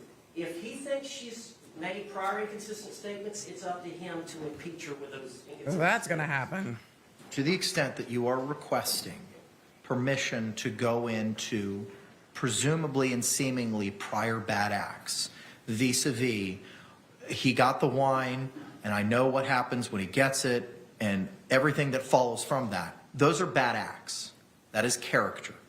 And the Florida Supreme Court has provided guidance and circumstances, specifically in Holland, on what needs to be done.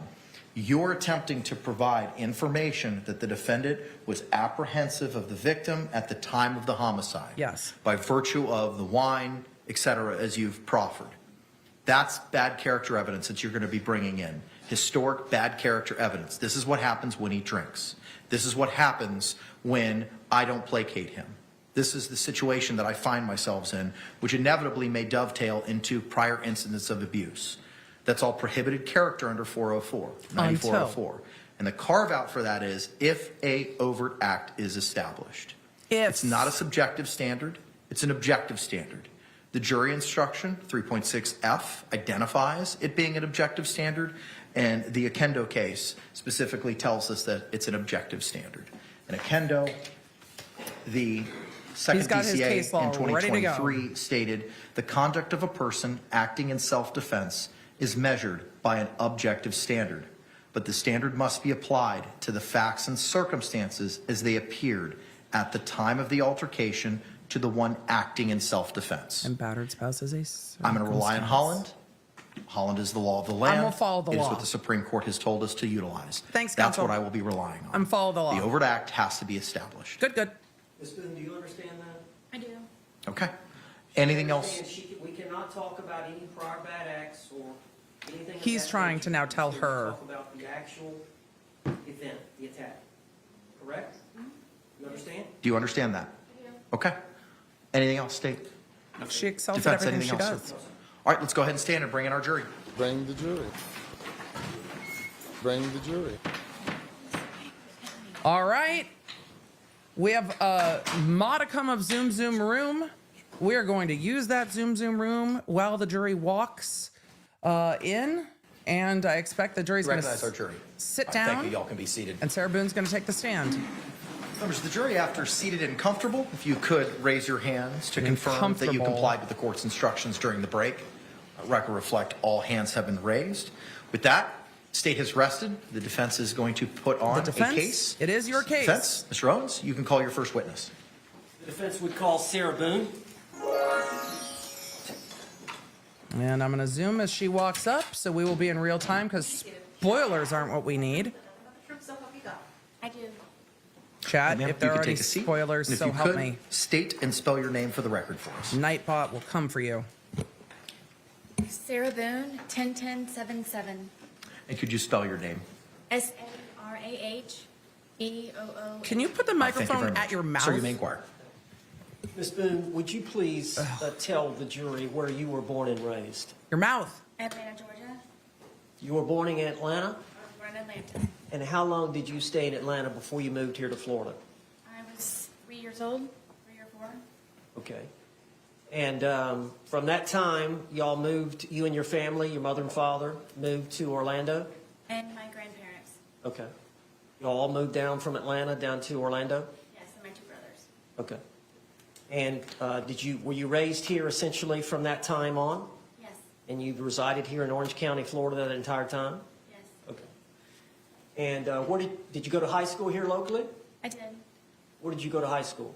Edgewater. Okay. And tell the jury, how old were you when you graduated? I was 18 years old. Now, I know you lost your mother and father. Overruled. I know you lost your They mother and objected to father in your relevance. teens and in your 20s. Is that true? I lost my grandfather when I was a sophomore in high school, and I lost my father when I was a senior. And then my mother passed away a few years after that. Move and that then my mic. grandmother passed away after my mother died. All right, so you were in your 20s when all that was going on? Yes, Okay. And then at some point in your 20s, you met Brian Boone? I did, yes. All right. And how long did y'all date before you married? A good handful of years. I helped my family with paying mortgage and bills for the house since my father had passed away and my grandfather, so So you worked outside the home? I did. Okay. Can you tell the jury when you said you and Brian Boone dated for a while? Do you He's trying to remember redirect when her. y'all married? I do. Could you tell the jury when y'all were married? The year? Yeah. Yeah. You remember the date? It happened to be, yes, that after my mother passed away, that he had waited to ask me to. What day did you get married? Oh boy. It happened to be, yes, that after my mother passed away, that he had waited to ask me to marry him because he knew it would be. Objection, non-responsive. Sustained. just answer. The prosecution's objective was non-responsive. We're going to get that a lot. That means you're not answering the question. To the question, if you can, Ms. Boone. Are you a little bit nervous? A little bit. Okay. just tell the jury if you remember When the date did that you and get Brian Boone married? August 21st, 2004. Thank you. And had y'all lived with each other for a short time before that? Short time. Yes. Okay. After you married, how long was it before y'all had any children? Gosh, 6 years? Okay. And y'all have one son. Yes. What's his name? Lucas. And how old is Lucas now? Lucas will be 14 years old on the 28th. 28th of this month? Yes.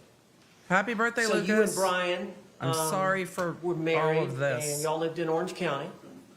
How long were y'all married? For 13 years. All right, and y'all divorced? Yes. And as part of the divorce, were y'all to share custody of your son?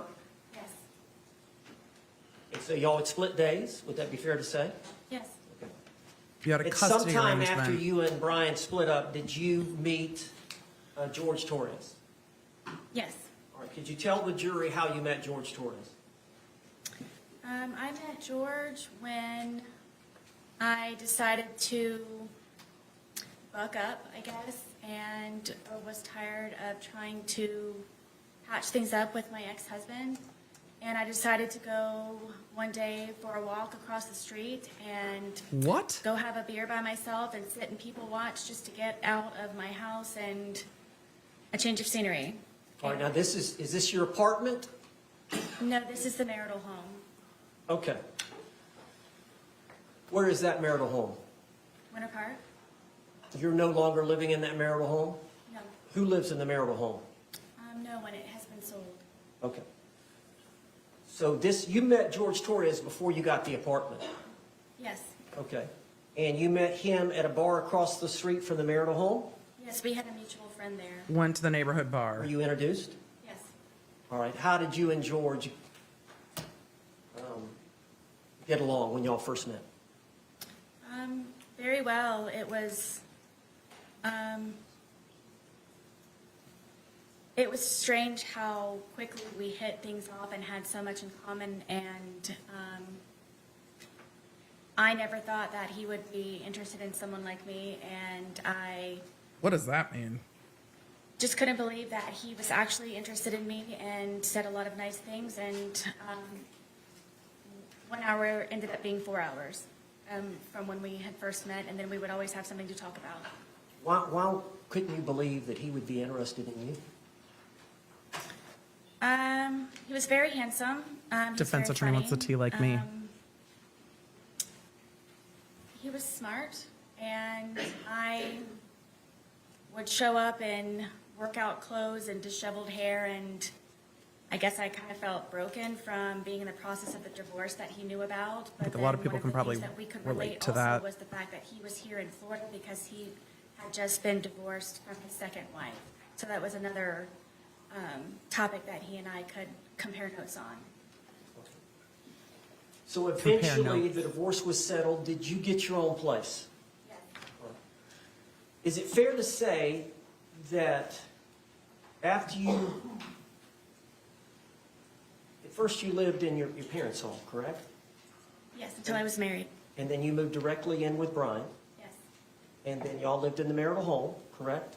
Yes. And then you got this apartment. Yes. So that was And? the first time in your life that you actually had your own place. Yes. And what was the address? 4748 France Court, apartment number 3. And what city is that in? It's in Winter Park. How far is that from here? And 20 minutes? Okay. the jury knows. So You got don't that know, counsel, because you're not apartment, from here, but and, the jury knows. Initially, were you by yourself?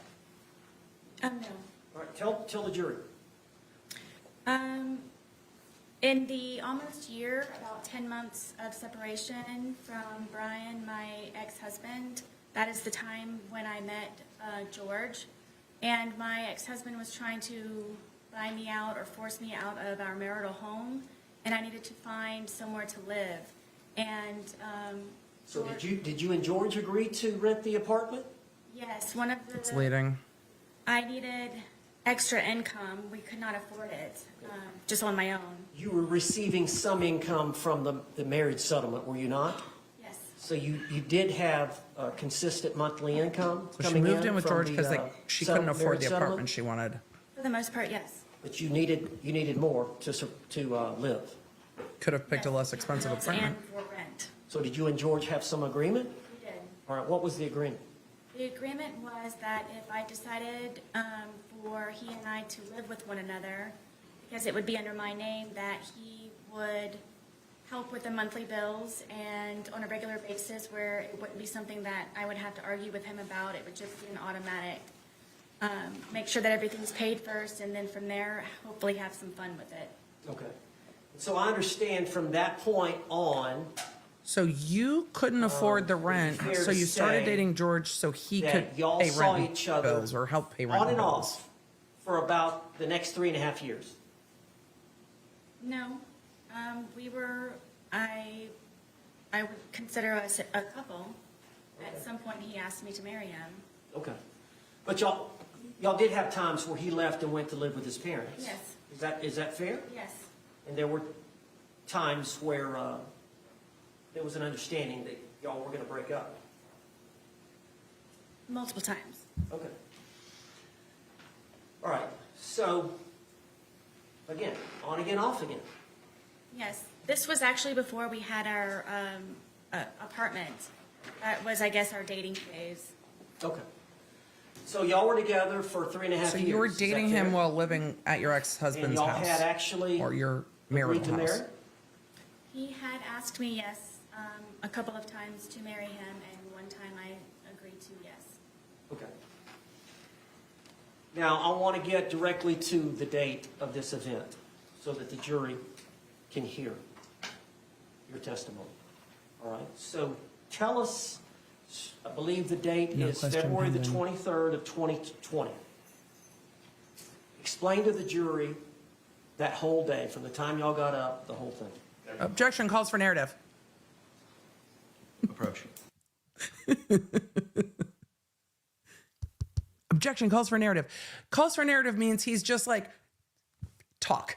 And that's exactly what he did. I had paused at one point, so I'm going to zoom just a little bit till we catch up in real time. But I think I'm going to do that by putting this at 1.25. So there's a lot of face happening at the moment. So I can keep an eye. This is sped up to 1.25 instead of zooming. So I just want to see her facial expressions. So they're going to have to break it down and ask her question by question. Bailiff,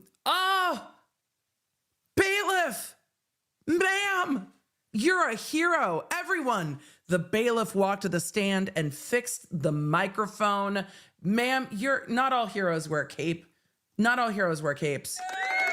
Objection's overruled for now. Madam Bailiff, thank you so much. Let's just, instead The court said the objection's overruled. We're going to go back to normal speed. of one long speech, let me break you up over the course of the day. Instead of one long speech, let me break it Do you up. remember the date of February 23rd, 2020? Yes. Do you remember getting up? Yes. All right, just tell the jury about that morning.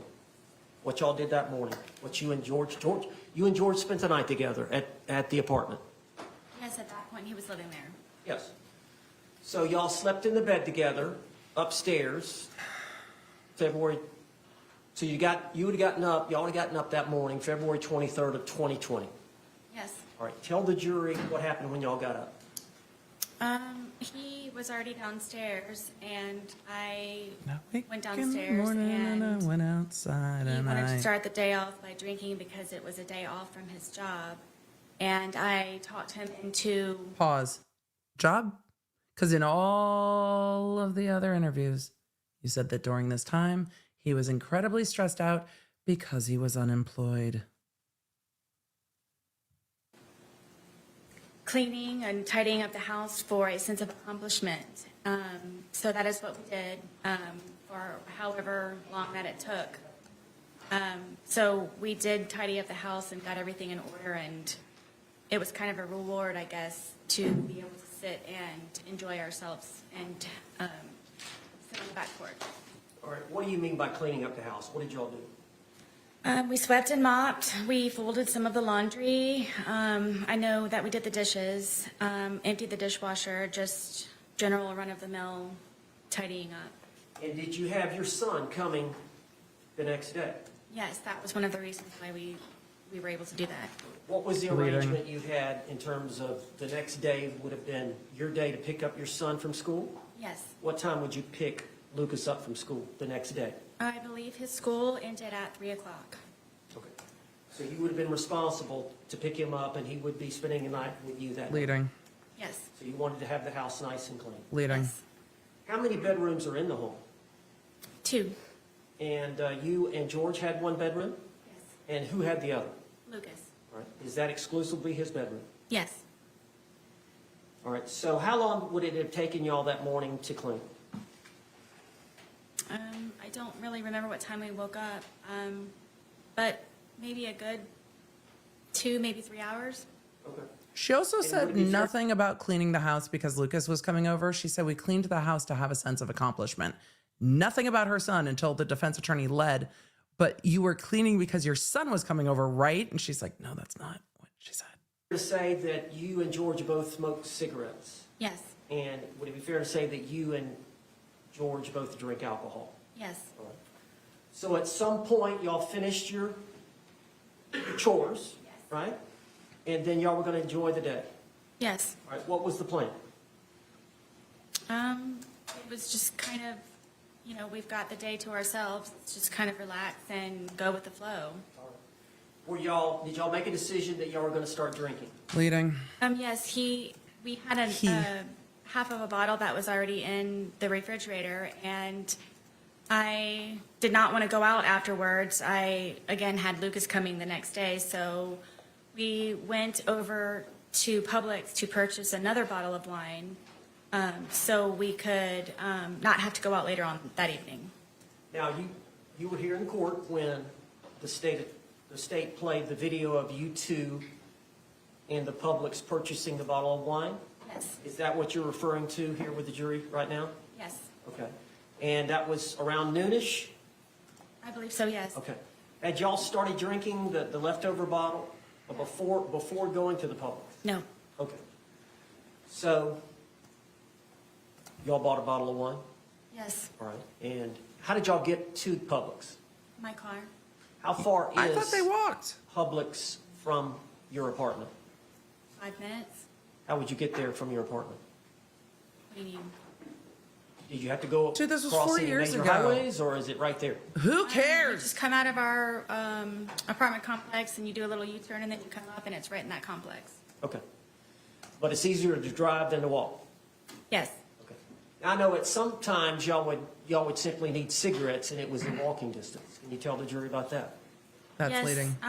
there was a AutoZone convenience store with, in the same, I guess, parking lot. 'Cause they talked of about our walking to townhome that. or complex, and it was just a straight shot from our apartment to a back gate, and you could get right into the convenience store from right there. Okay.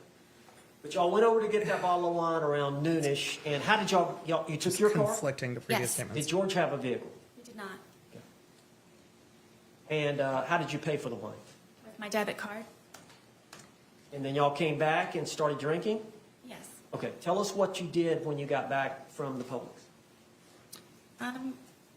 Just went on the back porch where we usually spend our time because we're able to smoke cigarettes outside as opposed to inside. And Is cigarette smoking not allowed indoors? Leading. it's not. Okay. Do you have pets? Yes, I do. Well, did you have pets? I did, yes. Okay. Were they with y'all there that day? Yes, my dogs were with me all the time when I was there. How many dogs do you have? I have 2, And just what are their names? Penny and Tess. And what is the breed? They What? are red Boston Terriers. And are they both disabled? Yes, Penny is blind and Tess is deaf. So when y'all went out to smoke on the back porch and drink, I assume, as well, correct? Yes. Did y'all take the dogs out? Oh, yes. All right. Is there a place for them to do their business out there? Yes, I extended our back porch All leading. for them to have a little bit of area as opposed to going from a large backyard from my marital home to our little townhome. And they would come out there and do their business, and I could sometimes I would open the gate and then walk them in the back part of our apartment. So you and George were just going to enjoy the day together? Leading. Correct. Is it fair to say y'all don't have a lot of money? Yes. And so y'all were going to do something there in the home? Y'all weren't going out for dinner or? Yes, we primarily, I would consider us homebodies as opposed to going out and partying and doing this and that. Okay. And how long do you think y'all were out that afternoon outside? A few hours. All right. Could you tell the jury what y'all did during that time? We have a dartboard that's out there, and we just had drinks, and we're just really enjoying each other's company and talking about, things upcoming.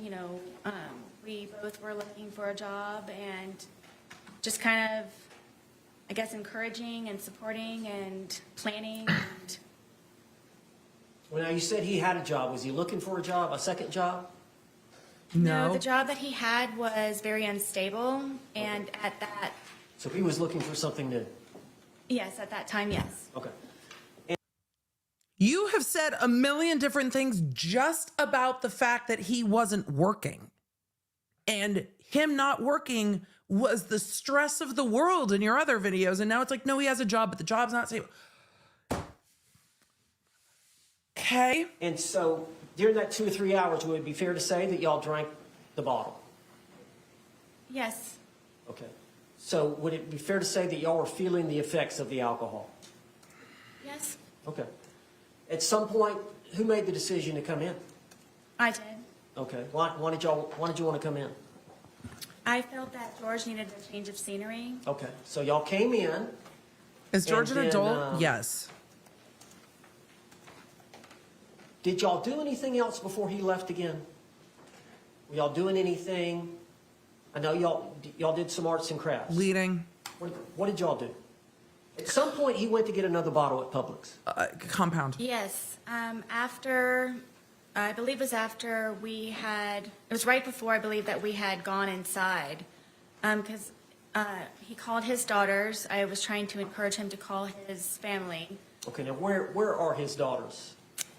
His 2 daughters are located in Pennsylvania. And what are their names? Anna and Destiny. And how old are they?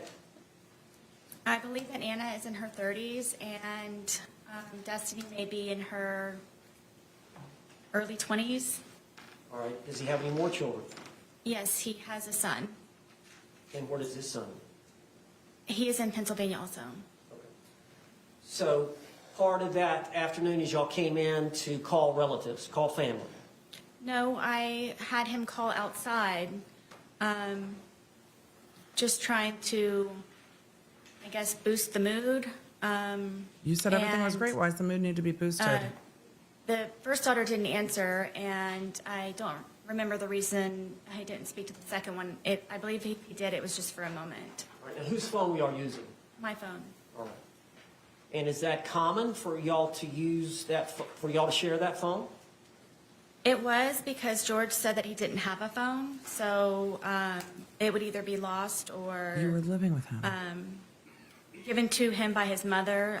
So I didn't know he had a cell phone, so we would use my phone. So it was primarily your phone? Yes. Okay.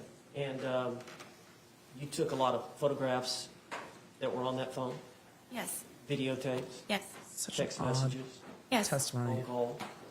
Yes. He and I both on the phone calls. So he would use it as well? Yes.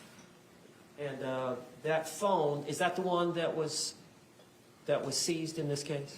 Yes. All right, so y'all called Yes. his daughters, Look. and then during that phone call period, did you also call his brother? Yes. Okay, and which brother was that? John. All right, now, how many brothers and sisters does George have? I'm dropping things. I'm going to list them if that's okay. Okay. It's John, Pharrell, Isaac, Mo, and his sister. Okay. And do they all live here in Florida? Yes. Are they close by? As far as I know, yes. What about his parents? Yes. They live here as well? Yes. Okay. But his ex-wives and his children live up in Philadelphia? Yes. Okay. So you called the girls, then you called, or George called his brother. Yes. Was that conversation that long? No, it was not. Okay. And then after that phone call, were y'all inside by this time? Yes, at this point, I believe that it was a good time to get a change of scenery. So I thought George would be better off inside, and frankly, I didn't want to be outside any longer either. Okay. So just to get an idea, about this time is when he went to get the second bottle, or did y'all stay inside for a while before he left? No, from what I recall, I thought the day was over, and it was going to be, get ready for the evening, for the day, what do you want for dinner, do you have an extra load of laundry that you need to throw in, kind of thing, and that was my understanding, and This was about 5-ish or something? I don't remember the time. Okay. At some point during that time period, did George go to Publix again? Yes, I thought he was going to be walking to the convenience store, but apparently when he returned, he had gone across the street with my car and my debit card to buy another bottle of wine. What was your understanding of where he was going? To the convenience store, walking, For what? cigarettes. And you learned obviously that he came back and you learned that he'd used your vehicle Yes, and he'd used your debit card yes, and he'd brought back a bottle of wine from Publix. correct. And you saw the Publix video of that. Yes. So he comes back with the other bottle of wine, and did he want you to drink with him? The other bottle of It's wine's going to expected, be the yes. problem now. And you agreed to consume the second bottle with him. Yes. So over the course of So that they had evening, drinking the wine. So they had what did magnums, and they had a full magnum from Publix, the half a magnum that was in the fridge, and now they are on the second magnum. y'all do for time-wise? Watch a movie, music, just kind of tell the jury what you remember. I know it's obviously been a while, but It was kind of a regular thing where I would always try to come up with entertaining activities for George and Entertaining activities? for Like a camp counselor? I bought a puzzle.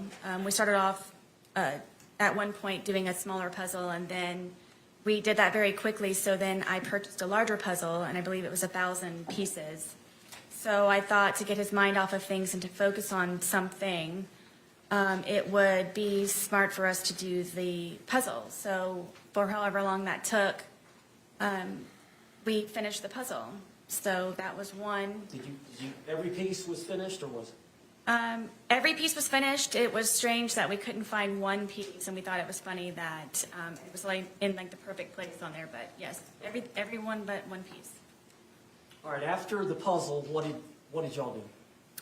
I decided to continue to maintain and focus him, and I decided to have a maintain bunch of and focus paints him. that I used of my son's that his grandmother bought him. It's a very big art wooden box, and it's got pastels, pencils, paint, any kind of whatever. And he and I were very much into art, and with this resource, it got him very interested in being more creative. How long have you been into art? Ever since I can remember. As a child, You like to draw? I like to do anything artistic. And I know, we saw some of the pictures of your Storytelling? apartment, but it looks like there was pictures and artwork up. Sorry, Is that that was all your really work snarky. and George's work? The majority of it, yes, are belongings from my home, and then also some of George's, yes, on the wall. Was he pretty good at art as well? Yes, All right, so you both enjoyed doing that. very much. So y'all got out Lucas's art set. What did y'all do with that? We were just, I guess, doodling, whatever. I would always tell him that everything that you make is a masterpiece. So just let loose and just let it go. Like she's and talking we to would a just child. paint and, drink. paint and drink, yes, and listen to music sometimes. I don't yes. mind painting and drinking. I have no shade for that Now, at with all. the It sounds dogs, did y'all delightful. get the dogs involved? Oh, yes, my dogs follow me everywhere, yes. Was there some dancing going on with the dog? Yes, after Feeding. we had completed the puzzle and I guess we're painted out, I thought that it might be a good point for us to maybe listen to some music.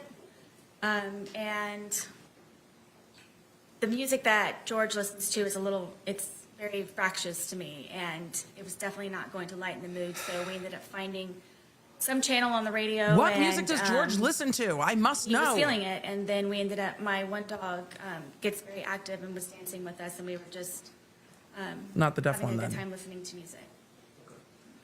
And I guess it's getting pretty late in the evening. Yes, Anything else I've missed? I don't believe so. All right. So tell us where y'all ended up before you started the game of hide and seek. We were there. I couldn't think of anything else. The dog possibly dancing's that been I had consistent to throughout all of her continue interviews, by the way. entertainment.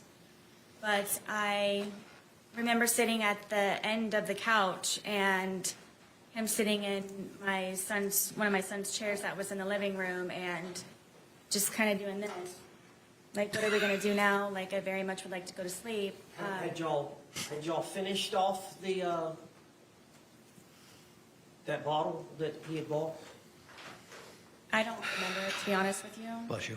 Would it be fair to say that as the day wore on, the more y'all consumed? Yes. All right. And would it be fair to say that The as the day leading. wore on, the more you consumed, the more effects you felt from the alcohol? The Of course, yes. Both of you? the lead. Okay.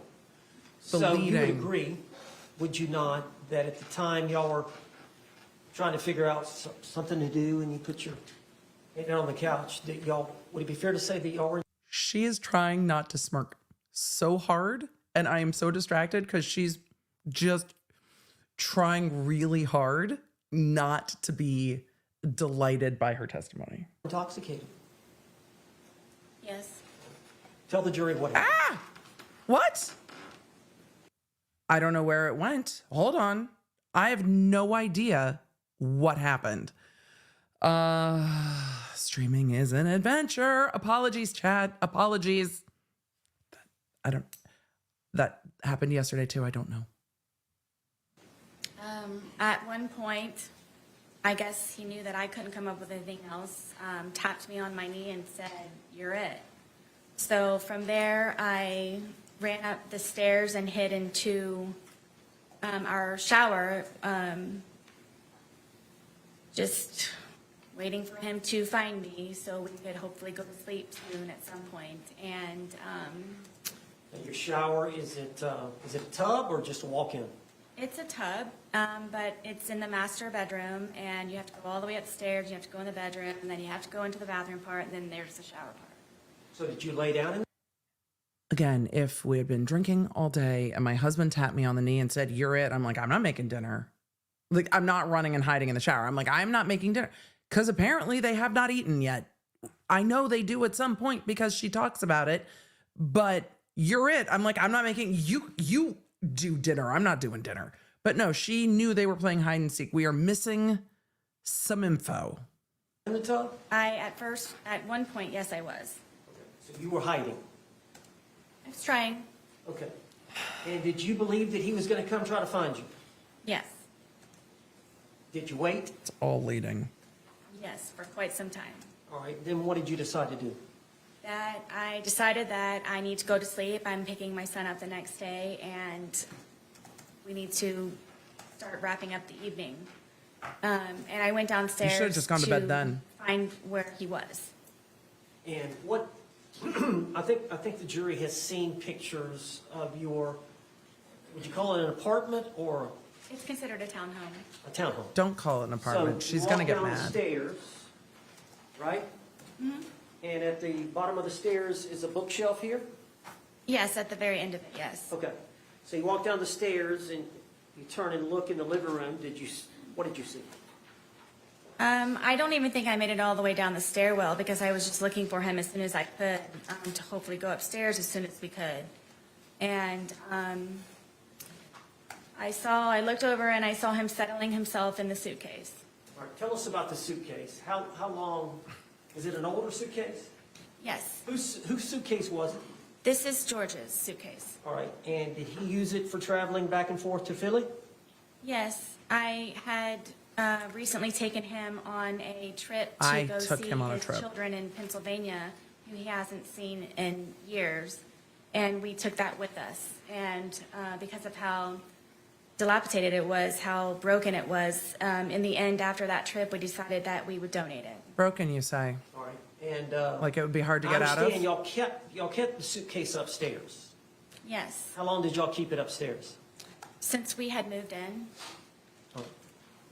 Is there a closet up there you kept it in? Yes, it was in the master closet, the master bedroom closet, all the way in the back because of the size of it, and there was nowhere to put it, so it's all the way in the back. So when did y'all decide to move it down from upstairs to downstairs? Was it that day or sometime earlier? No, it was maybe a week or so prior. Okay. And so what, y'all were gonna donate that to Goodwill, or? Yes, we were going to do, I guess, a spring cleaning. Anyone who has children understands that they grow quickly, and there was a lot of Thank you for educating us, clothes that I Sarah. needed to go through of my sons, and then also from George and I moving in and just kind of putting everything in there, at one point where we just needed to actually go through it and organize it and get things more in order. So is that the reason it was downstairs? You were going to donate it and a bunch of things that you're going to put inside of it? Correct, yes. Okay. So it'd been down there a week, so it was already down there? Yes, George brought it down. Okay. So you said that you got down there, you're looking for him, you see him settling into the suitcase. Yes. What did you do? In my head, I said, oh man, we're obviously not going to be going to sleep anytime soon. Then go to bed. You're an adult. He's an adult. I walked over and he was trying to get himself flat, so I couldn't tell that he was in there. And then, Now, let me stop you there. The suitcase, is it the suitcase over here in Just the let her talk. yes, box? You've seen it, you saw it. yes, It's a pretty big suitcase. yes. How big is George? George It's a pretty big suitcase. Don't gaslight me. We all saw it in court. was my height. How And tall are you? I'm 5'3". Okay. And how much did George weigh? I heard from the thought it was coroner. 100 pounds. Okay. And how much did you weigh? I was 98 pounds. All right. It's not what your booking You says, but you put go on off. some weight. Since I've been incarcerated, yes. Well, at the time, though, y'all were pretty skinny. Yes. So from the pictures, it looks like y'all were both pretty thin. Yes. All right. So because of his thinness, is that how? And he's a small man. Yes. This is where they He was might able get object in to the leading. suitcase on his own. Yes. Did he willingly get in the suitcase? He was already in there.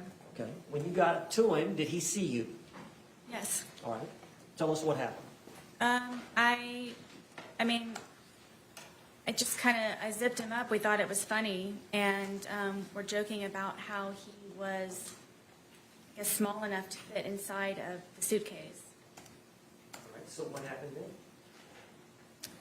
From there, it was just, we were laughing about it, and it was just strange that he was small enough to fit in there, and then Well, it was such a big suitcase. kind of moved it around a little bit with him in the suitcase still. It was still funny that he was still in the suitcase. Just, I think he and I were just kind of couldn't believe that he could fit in the suitcase. Did you eventually close the top? Yes, the top was already closed. As he was settling himself in there, that's how I knew he was in there, was because the top was kind of flopping a little bit. Okay. So he had gotten in there to So hide. the and you top was pulled the flopping a little top. bit because he Yes. didn't fit all the way in. But you could tell he was in there. Yes, You saw him right away. yes, All right. So at some point, did you zip him up? yes. Did you? And what was he saying or doing when you were zipping him up? I Leading. thought it was funny. Were you both laughing? Yes, And so you zipped him up. Were y'all still laughing once you zipped him up? yes. Okay. Tell the jury what happened then.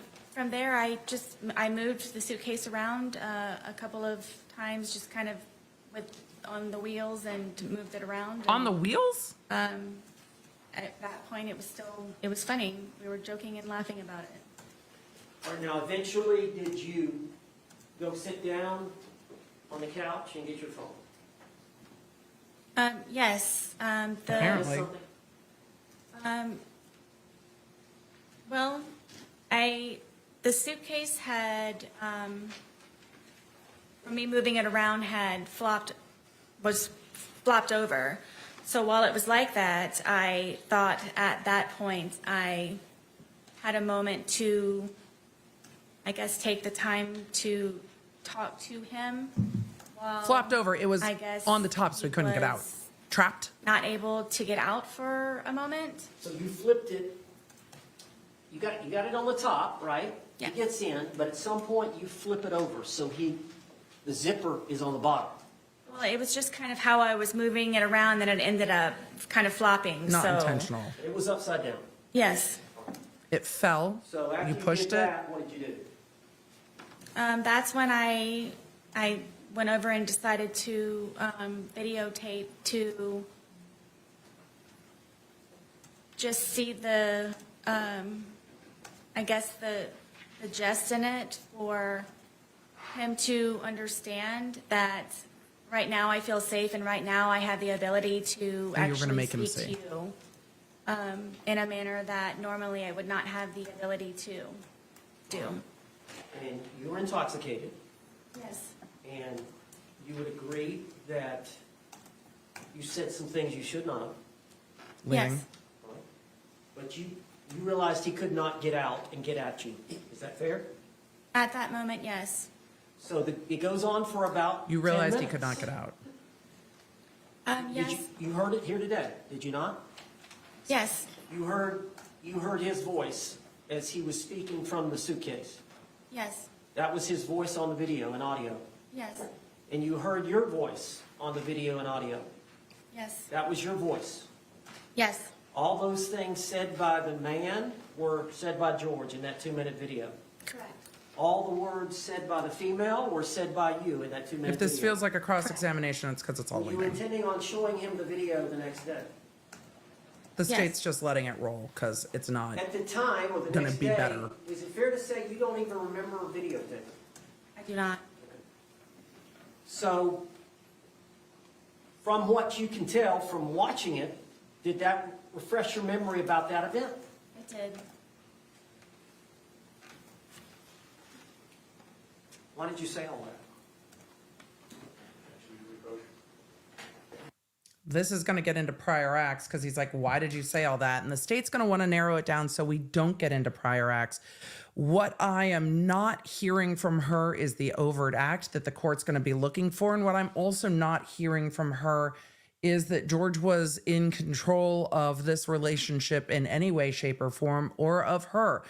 I decided we go inside. I decided he needed a change of scenery. I decided we needed to visit his kids. I took him to visit his kids. I decided that we should do this. It's my money. It's my car. It's my phone. It's my house. It is her that is in control of this relationship, the finance, and his access to his friends and family. That is different than a lot of circumstances, most I would say, when you see a battered spouse defense. It is generally the one asserting battered spouse that is not in control of finances, access, movement, and would not be suggesting to the person they are afraid of what that person should be doing. They are not the ones exerting control. And it very clearly seems that she has a lot of control in this relationship based just on her testimony and what I'm seeing from her testimony here. I'm interested to hear the rest of her testimony, but I'm not sure what that's going to be. I want to zoom, but also she's smirking quite a lot. Mr. Owens, you may proceed. All right, I sped them up to 1.25 because I didn't want to miss her expressions on the stand. All right, So- I'm talking about just the 2-minute video part that was recorded. Could you just tell the jury So it'll be interesting to see what you were feeling, what your feelings when were the at arguments time, and come in from explain- counsel, the legal just arguments, explain that to the jury. not her arguments with George. You mentioned, you talked about it before. Okay, his question is so compound. I wasn't done. Also, we're not hearing still anything about a fight from that night. We've seen the testimony from the neighbors. We've heard the testimony about them fighting that night. She still hasn't brought it in. And I am actually surprised at this point. She didn't say he started drinking and we started fighting. It's still, everything's all good. I wanted to make sure he was happily occupied with entertaining activities. You said he was in that confined space and it was my chance, but is that, do you want to elaborate on that or? Sure. You want to elaborate on that? I want you all to know that the majority of the time, am always afraid and always scared. All right, well, As the audio cuts out, I want you to know I am always afraid and I am always scared. said he was in that confined space and it was my chance, but is that, do you want to elaborate on that or? Sure. I want you all to know that the majority of the time, am always afraid and always scared. All right, well, I understand that. Okay, I understand that. But would it be fair to say that you had some anger at that point? I did. Would it be fair to say that you wanted to tell him off to some degree? I just wanted, yes, for him to have a better understanding, which was the whole point of the videos and documentation prior. And you could tell that he was uncomfortable. I'm guessing. And did you want him to feel some uncomfort? I did. Okay. Why are we leading Now, our at some client point- into this? You turned off the video. Yes. And then we saw a second video, which was approximately 11 minutes later. And you've seen that video that was played to the jury. It was 22 seconds long. Yes. And I don't think you speak in that video. You hear George say Sarah one time. Yes. Is that fair to say? Yes. So between the 2-minute video and the 22-second video is an 11-minute period. Would you tell the jury what happened? We continued to, I guess, speak to one another, and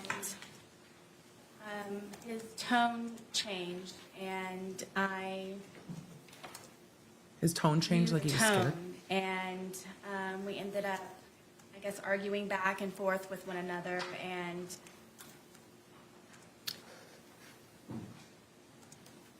it was, the things that he was saying very much frightened me, and cursing at me and threatening me.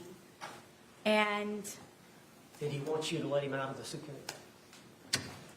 I'm sure so. Okay. Go ahead, tell the jury. And it just got very heated very quickly, and he continued to push on the suitcase. And my fear was that he was going to break out of the suitcase, knowing that it was a broken suitcase. And his hand started to come through. His hand started to come through this way. And so I shook the suitcase.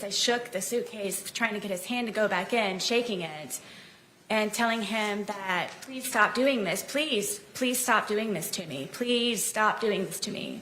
So his hand actually got out of the suitcase, Yes, and you went to the suitcase yes, and shook it. yes. Did that force his hand to go back in? No. So you're shaking it. Were you shaking it to try to get the suitcase, his hand back in? Yes. What? How long did you shake it? I don't know. But his hand was still out. Yes. Was he trying to get out? Forcefully, yes. Was he angry at you? Leading.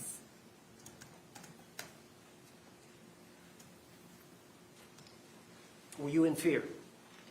Always. If he would have gotten out of the suitcase, Leading. what would he have done to you?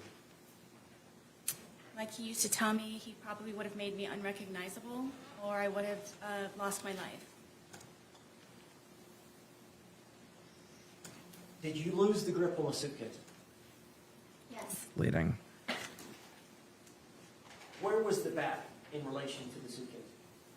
It was leaning up against the dining room table, right there. How far was the bat from the suitcase? 3 feet, 2 feet. Was his hand still out of the suitcase? Yes. And was he getting out of the suitcase? He very much was trying, yes. And so what did you do? For the split-second reaction that I had, I happened to see that, and I grabbed the baseball bat and was trying to poke his hand to go back in, to please don't break through, please. So I hit his hand. Did you hit the outside part of his hand? Yes. We've seen the photographs of his left hand. Did you cause the bruising there? I'm guessing yes. Now, you've seen the bat. So she wanted him to stay in the suitcase. It's a youth bat. Yes, I bought it for my son. Is this the bat you used? Yes. And you said you poked him with it? Yes, I kind of pushed, like I held it with the skinny part here and then So the grip here, prodded at it, yes. you grab. Don't grab hand it with to both her. hands Don't here. hand it to her. Don't hand it to her. The barrel of the bat, the big part of the bat is here. Correct. And you thrusted it into the different areas of the suitcase? I started with his hand, and his hand, he was still trying to get out. He was still trying to do that. So I started to The judge is push taking on the copious notes, I'm suitcase sure. around it, hoping to have his hand retract and go back inside.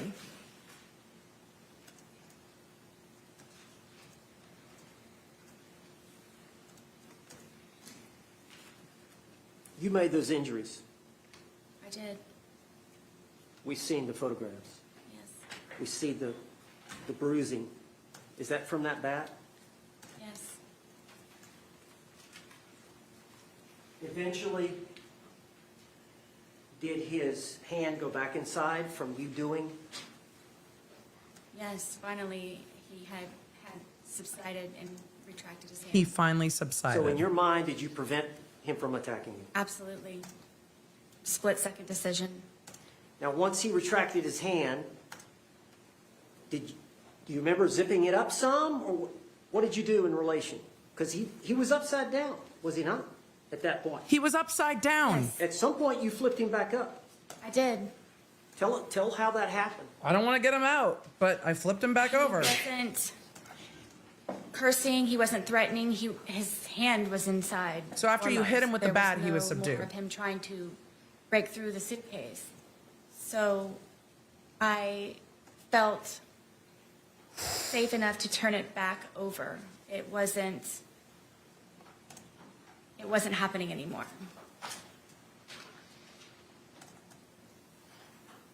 You went back to the video and the couch. I did, yes. He didn't sound mad in those You saw the videos. second video, Yes, the 22-second, and he's right side up again, yes, and you hear him say, Sarah, He didn't sound mad. yes. had you left enough room for him to get out? Zipper to zipper. Yes, that's how his hand was trying. If you were afraid, why would you leave any space for him to get out if you are trying to restrain him? And if you are not afraid, then why is he zipped in the first place? She is testifying both ways, and it is not going to work. That suitcase has two zippers, doesn't it? And they meet at various places along the line? Correct. How much room, when you flipped it over, how much room was between zipper to zipper? I don't know specifically. I mean, it was enough to where his hand was coming out. After you had hit him with the bat, was he not trying to get out anymore? No. That's leading, but Did you also believe that he could breathe in there? Yes. doesn't matter what she Did you believes. ever believe he could die in there? No. At all. Were you trying to kill him? Never. It's not a first Did degree you murder want case. to kill him? I did not.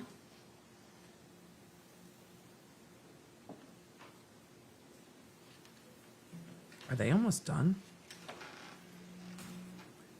Did you walk believe? upstairs? Did you believe he could die in there? Does, in fairness to the defense, go to the second degree because it goes to whether or not she knew it was dangerous to zip him in? I did, yes. Why didn't you let him out before you walked upstairs? Were you afraid? Leading! Terrified is more of the word. As long as he was in the suitcase, he couldn't harm you. Correct. Leading. When he's...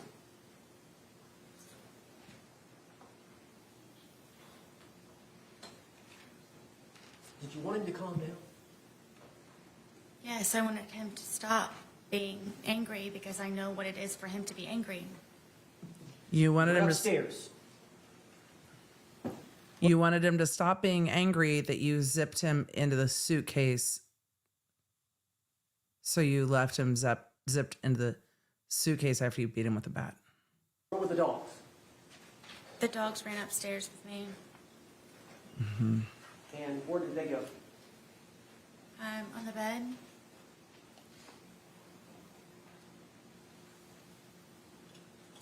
If you're the primary Did you have the aggressor, phone with you? Yes, I know at some point you called your husband Brian, did you not? I did. Ex-husband.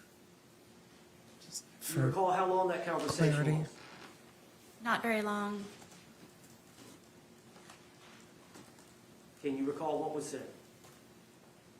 I don't remember exactly. No, I don't.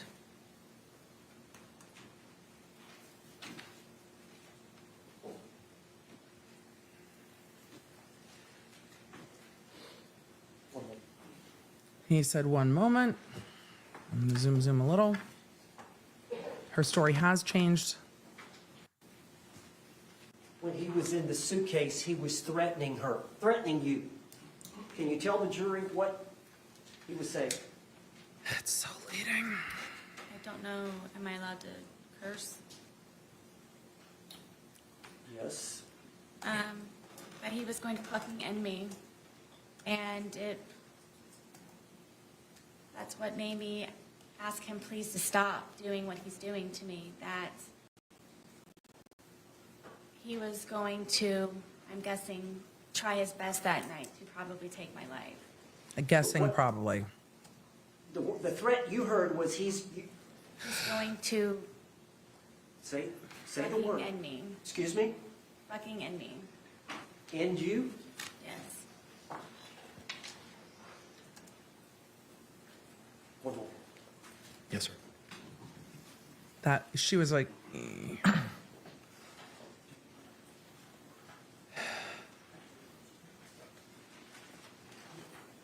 Judge, can we approach the bench? Yes. I imagine at this point the defense is approaching the bench to say, we've proved the overt act. Can we get into everything else now? And I won't be surprised if the judge asks the jury to leave and then they hear argument on that, because the overt act can't be, I shut him in a suitcase, hit him with a bat, and he was pissed, and I was afraid what would happen when he got out because he was pissed because of her action. That's not the overt act. That is a response to her act. So we're going to see where we go from here, and if they remove the jury and do argument on that. But I think they're done with her direct examination. I wonder if she would have done better on her own. Remember, a second degree, and I'm looking at the statute to read it, the second degree murder statute she's being charged with is the unlawful killing of a human being when perpetrated by an act imminently dangerous to another and evincing a depraved mind, regardless Members of the jury, it is 2:14. regardless of human life, although without any premeditated design to affect the death of any particular individual, is murder in the second degree. So did she know it was imminently dangerous? Him begging for his life is going to be critical here. I have a matter that I have to discuss with counsel at this point in time outside of your presence. So I'm going to ask you to retire to the deliberation room. We'll bring you back in as promptly as possible. Again, similar instruction that I've given you. Please do not conduct any independent investigation or research as the person, places, things, or charge involved, and do not have any discussions amongst yourselves or anyone else about those things. We'll bring you back in as promptly as possible. Thank you. This is going to be the defense's entire case. If they lose this ruling, they do not get to bring in their battered spouse defendants. I see some of you guys saying Emily is so smart. No, I just did law for a long time, and there's a pattern. Like there's a pattern. So I did this a lot, so it doesn't surprise me. I'm going to slow this down when we go on the record. If the defense again loses this motion, her experts don't come in. I saw a number of you asking if she was evaluated. She had evaluations in custody by her attorneys. She's also been evaluated by specialists to testify to the battered spouse defense. State, you can proceed with any argument at this point in time. And this is the state's argument. This is going to be the state's argument that the defense hasn't met their threshold to bring in a battered spouse defense, and there was no overt act by the victim. The victim's act seems to be trying to get out of the suitcase after he's been zipped into the suitcase after saying, "Sarah, I can't breathe." This is going to be... That's pretty close to what we already knew from the deposition testimony. This is a difficult argument for defense. the doctors relaying what she said for the proffer. What we have here is testimony from the defendant. Her timeline is she comes downstairs after having gone up to the shower and hiding, laying down, after being declared to be it. She comes back downstairs, and before she gets back to the bottom of the stairwell, she can see that the victim is in the suitcase trying to get flat because the lid is flopping. He was and trying he's to not- get low. He's not hidden just yet. Low. And so she comes over, and I believe she testified she was moving it around before actually zipping the lid shut, but moving it around, everybody's laughing, it's all fun and games still. And then she zips it, and it's still fun and games, and everybody's laughing. And then at this point, she testifies that this is now her opportunity to get on her pulpit to express her true feelings about everything. And that's when she sits down on the couch and opens up her phone device and begins recording what later turns out to be IMG _1062.movie at 11:12:45 for 2 minutes and 3 seconds. During this period of time, the decedent is expressing meekly that he can't breathe. The only time he ever curses at her is, Sarah, I can't fucking breathe. can't babe, fucking I can't breathe. Fucking breathe. He is demonstrating under the law that he is in fear of losing his life. She has committed an aggravated assault. She has committed false imprisonment. She was the initial aggressor. There was no overt act to justify these actions that she took against her boyfriend. She then goes on to say that during this period of time between the end of the movie at 11:14:48 seconds and before the next one starts at 11:23, that it's now at this time, while he's still constrained and clearly unable to get out under his own power despite having his hand out, she begins beating him with a bat, poking his hands, poking the suitcase with a deadly weapon. A bat is used for baseball, but it can also be used to harm another person. Yep. And Happens according to the medical surprisingly examiner's often. testimony, there was great harm caused to him, deep ecchymosis bruises. She can't start to do this out of fear, like the analogy I gave earlier. If I pull a gun to rob you, Judge, and you pull a gun, I can't shoot you in self-defense. She started this. She started this. The law of self-defense. There's no Don't overt start act. none, won't be none. And therefore, we're asking for you to prevent, under the case law, any prior instances of violence, any reputation evidence, and any battered spouse syndrome evidence, because that's simply just what the case ended up being. Because the threshold's Thank not you. met under the case law, is his argument. Let's see what the defense has to say. This is a hard fight for the defense, I think. Judge, this was a game by two intoxicated people. When people are drunk and Tara, your intoxicated, point in the chat is very well they taken. do silly and stupid things. Not when you're afraid of someone. You don't zip someone up if you are afraid of them because you know it's going to get worse. The evidence is uncontroverted that Jorge Torres willingly, by his own choice, elected to hide in the suitcase. By their interaction between the two of them, giggling and laughing at each other, he consented to her zipping up the suitcase. And the playful nature of what was going on during those few minutes prior to the video. When the video is turned on, there's a 2-minute period where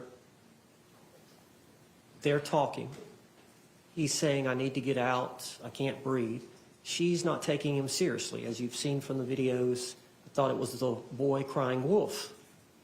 She did not appreciate the fact that he could be actually having trouble breathing. If he was the boy crying wolf, then she wasn't afraid. And this was a chance for him to be heard by her about how she felt about some things involving their relationship. It was her chance to let him Short have time it. later, the video was turned off, and 'Cause she then was- that period has been testified to by my client. And that period is uncontroverted. That's a second period of time. It's also We got that time for the video. We got the unsubstantiated. 11 minutes. We got the 22 seconds. And there's no video, there's no audio, there's no eyewitness, there's nothing but Sarah Boone's testimony. And she's testified here today that they had words, there were threats, he got his hand out of the suitcase. She knew by the threats and him getting his hand out of the suitcase that he was about to get out of the suitcase and he was going to hurt her. Look at the judge's face. A reasonable person under that scenario would believe she was about to be harmed. She was an imminent threat of harm. She went to bed. She blocked that attack by grabbing the bat, hitting his hand. When that didn't work, she started poking him with the bat in the suitcase. Eventually, she poked him several times. He put his hand inside the suitcase. She put the bat up. When she realized he was not going to do that any further, she flipped him over right side up. She still had a fear, knowing that if he got out, she would be harmed. He would beat her up. She went upstairs. That is an overt act based on She's the incredibly discussions, stressed. coupled with the fact that he threatened her, using the word, I'm going to fucking end it for you, or some words to that effect. I don't remember her exact words, just before she went upstairs while he was still in the suitcase. If I she don't would have think let his him tone out, switched that much. this is a crime. Now this. I don't, counsel, we'll get to the rest of it later, but I don't believe for a moment that if George was threatening her, and they have had physical violence between them in the past, and she said she's recorded it, if he went from, Sarah, baby, I can't fucking breathe, to fuck you, I'm going to fucking end you, I don't believe for a second that that wouldn't have also been recorded. Not for a second. This is an event involving an omission, failure to act, failure to unzip him at that point, before she went upstairs. The failure to act, the failure to unzip, which would have let him out, which would have... Would have what? created a situation that she believed was imminent bodily harm to herself. And I guess I'll get a couple of examples. Let's say that a police officer is called to a scene and the only thing he hears is there is a suspect and the suspect may be armed. So of course the officer pulls out his revolver and he's walking around. Well, then eventually he finds the suspect. Sir. And the suspect reaches for his waist. What? The officer doesn't see the gun, but the officer sees the movement to the waist. The officer fires and shoots the suspect. The officer is justified because there's an immediate threat of harm. The officer has to react instinctively. There's no time to think. Similar to the actions that Sarah Boone had to take. The judge's face is giving. Another example, you're in a bar with your buddies and you've had something to drink and another group has had something to drink and one of your buddies gets into an argument with one of the buddies on the other party. And then you grab them and make them And leave. one of your friends, seeing that it's being escalated and the guy that's arguing with your buddy is aggressive, more aggressive than your buddy is. Your buddy's trying to settle the thing, but this other individual, maybe he's had too much to drink and he's more aggressive.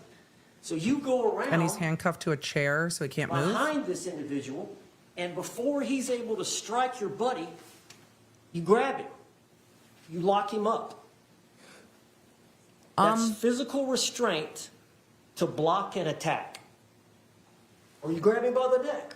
And you choke him. Physical restraint to block an attack. That's what she was doing with the suitcase. If she let him out of the suitcase, she was going to be harmed based on him trying to get out with his hand, based on the threats he made while he had his hand out, and based on the threats he made while he's had his hand inside just before she went upstairs. Whoever said that the judge is Grey Thank you. Rock, yes. Court's going to re-review all the case law that it's obtained in its research in this matter And and we're come back going with an oral ruling momentarily. to break. Thank you. The court's like, I'm going to take a moment to compose myself.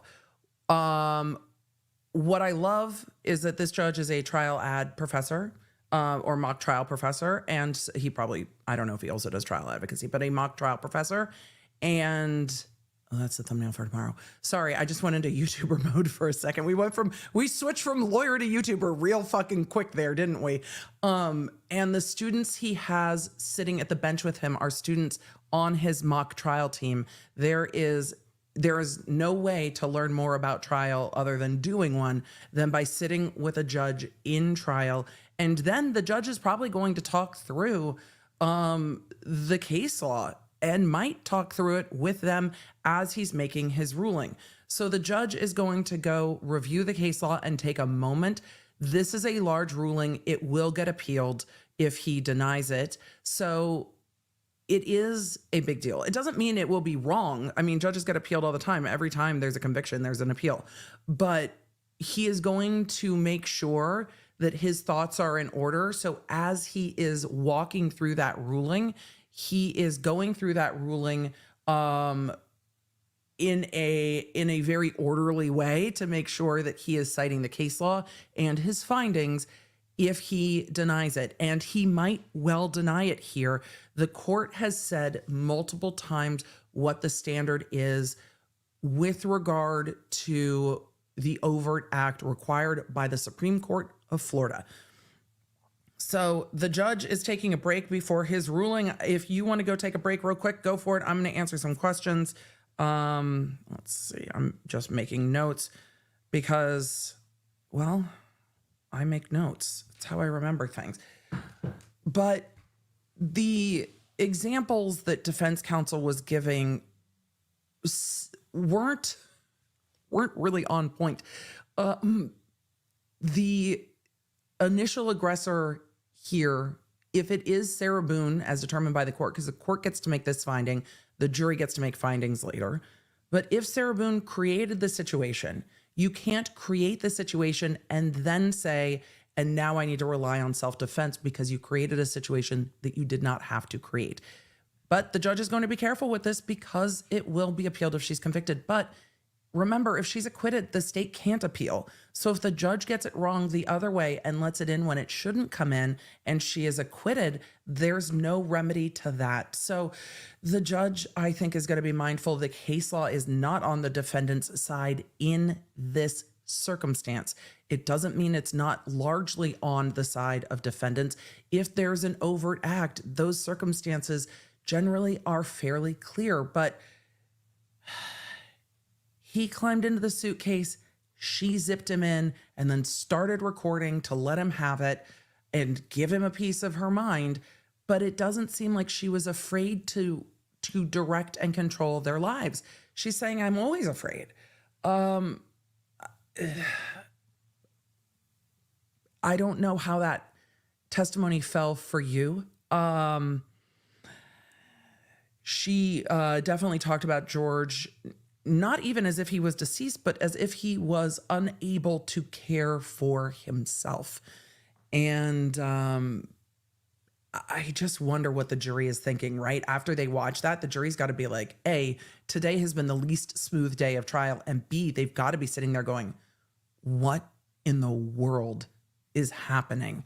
So I'm going to try to get to some questions and I wanted to pull up, hold on. I wanted to pull up the manslaughter statute in Florida. I was looking for, I was looking for that code section and I haven't pulled it up yet. I'll find the manslaughter code section in Florida in a minute. I think this is it.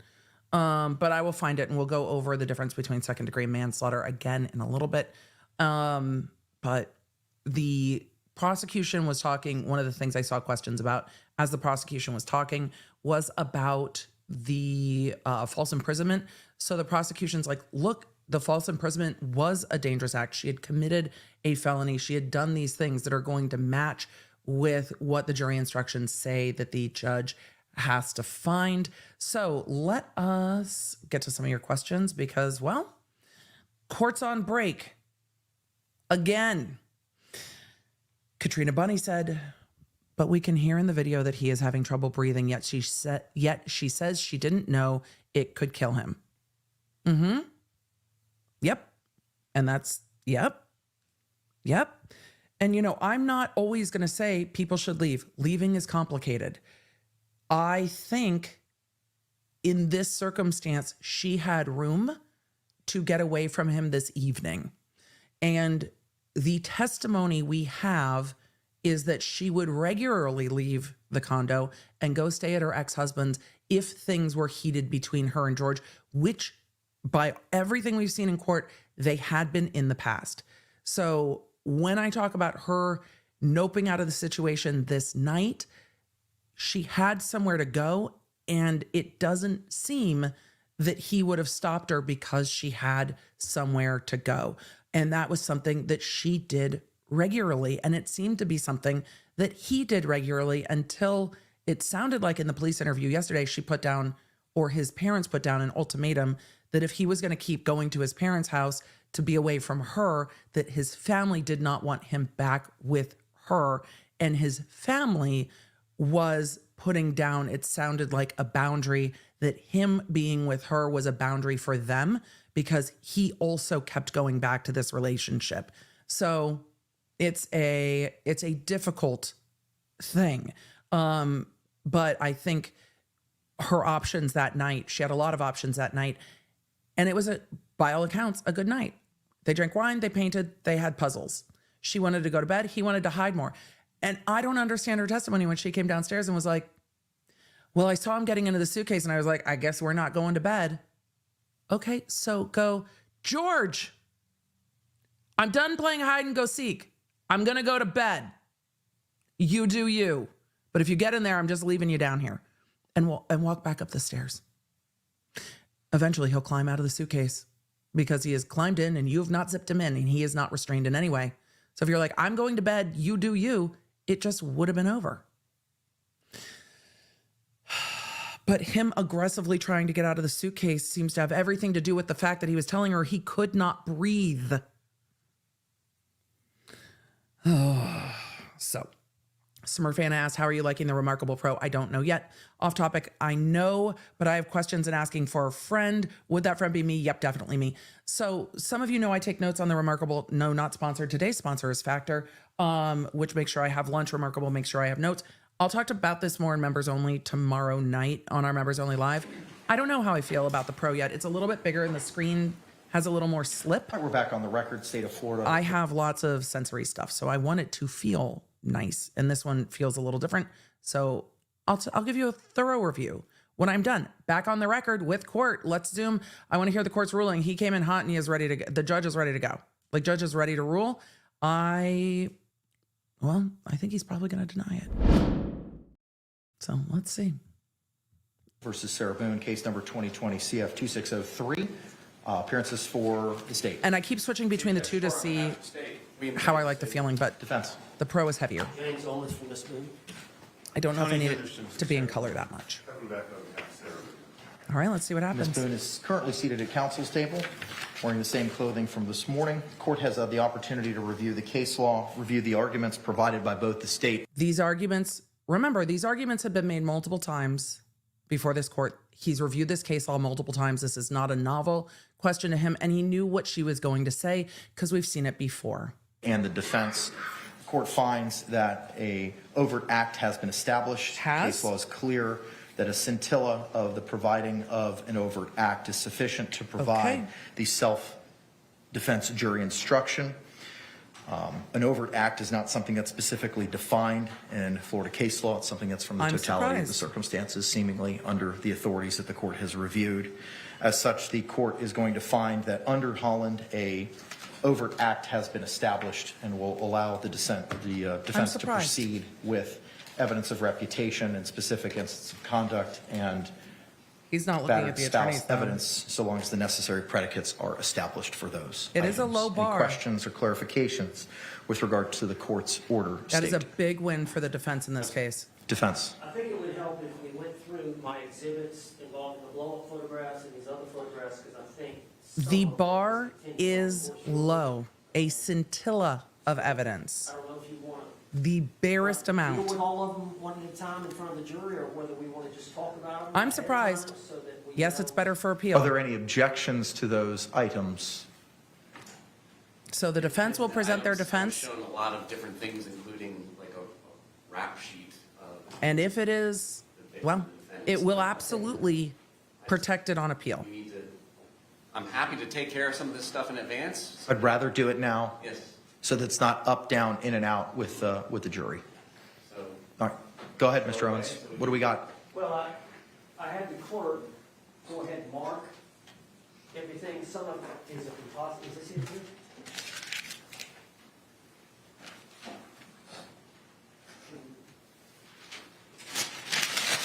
Tasha asked if Sarah Boone's arrest for acts against George will come in. They will come up in cross-examination Involving injuries to the because they're going to get into George's acts against her, which exist. Again, if it didn't happen, it wouldn't be here. leg. And the defense is going to be allowed to bring in their battered spouse defense. They're going to be allowed to bring in prior bad acts of the victim. They're going to be allowed to talk about Sarah Boone's state of mind. And Identification, we will see if the jury believes it or not. composite L Because at the end of the day, photographs the jury still gets of a burn. to decide. Leg. You said that was L, correct? Yes. So a scintilla of evidence is like less than a LaCroix of evidence. It is like a whiff. Is a very small amount.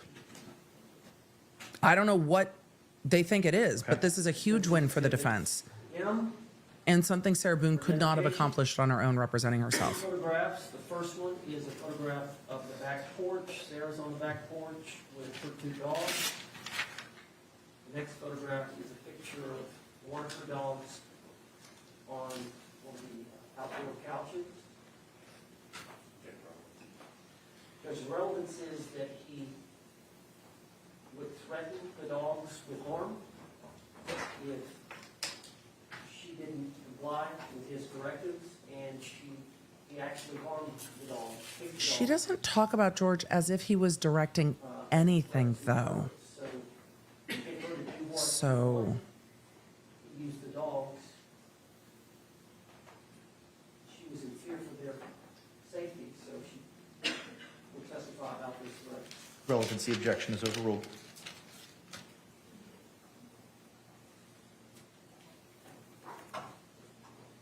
and I appreciate the judges like, if it's coming in, it's all coming in. Defense Good, identification bring it all in then. or letter N, one photograph.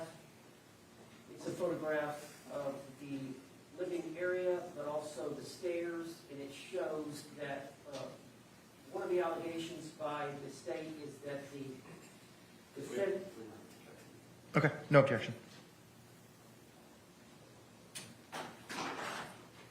no objection to, assuming all the. What did the court decide was the scintilla of evidence? I don't know.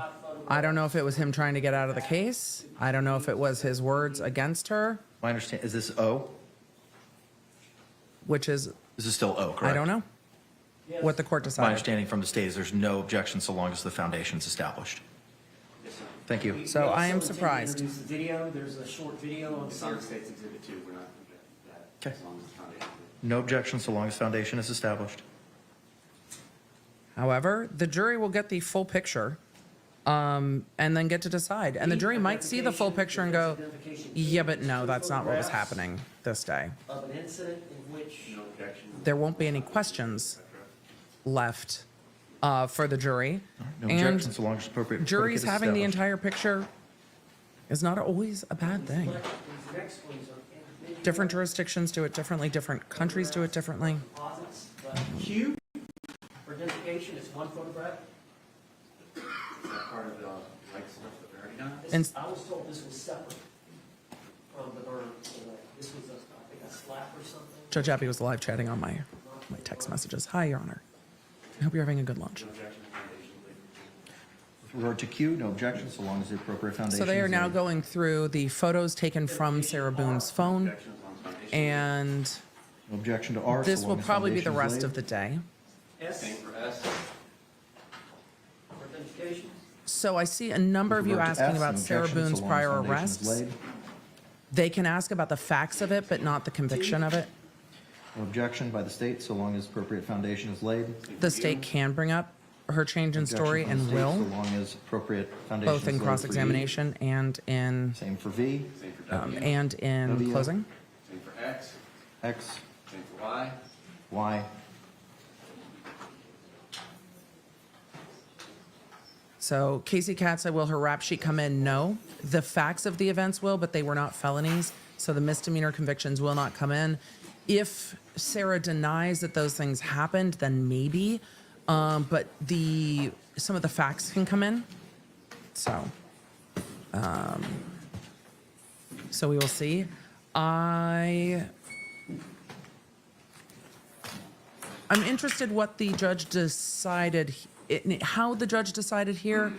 I think the prosecution's probably surprised that this is coming in. I don't know if it will change the outcome of the case all that much, but we will see. They're going to bring in instances of violence against her, and it looks like they're going to bring in some photos against her. I don't think all of it helps, and here's why. Were these the ones that we addressed pre-trial? Yes. Okay, thank you. With her saying, I documented all of this to show him how he was abusing me. As an exhibit, The fact that she says he was threatening her and that wasn't documented Is it contained in K through Y? is surprising. Then, is that accurate? I believe so. I mean, I know the clerk probably doesn't want the blow up, but If it's it's going to be easier to handle, the clerk to handle the 8.5 by 11. if it's, I'll allow you to use it for demonstrative purposes, but I'm not going to accept it into evidence as it is Right. duplicative of what's already in evidence as X. Defense pre-marked X. And then, So what the court ruled is that these blow-ups are not going to be taken into evidence. I should just let it run. The blow-ups aren't going to be That was taken into either- evidence. They It was one need of the the earlier ones we addressed. 8.5 by And 11 of the was photo. the staircase. Is that a blow-up of art? Okay, for the same reasons, you can utilize it for demonstrative purposes, but it's duplicative as the exhibit itself will be entered into evidence. So they are not Presumably. marking the blow-ups. identification. Yes, everyone, they could just, oh, that is the TV with Any holes. disagreement You're that right, it's that is the included in your- busted up TV. Remarked. Okay, then same ruling. yes, It is duplicative. You can they utilize it for could. demonstrative purposes. Just put these up on the screen. They're not doing that. Is it included, sir, in K through Y? Yes. Then for the same reasons it's duplicative, you can utilize it for demonstrative purposes only. F for identification. Same thing. It's included in your submittals? Yes. All right, same ruling. It's duplicative. You can utilize it for demonstrative purposes, but it will not be accepted into evidence. Identification G. Same thing. Is it included in your submittal, sir? Yes, sir. All right, for the same reasons, I find it's duplicative. You can utilize it for demonstrative purposes, but not seeking it into evidence. H. Same thing. Yes. Same ruling.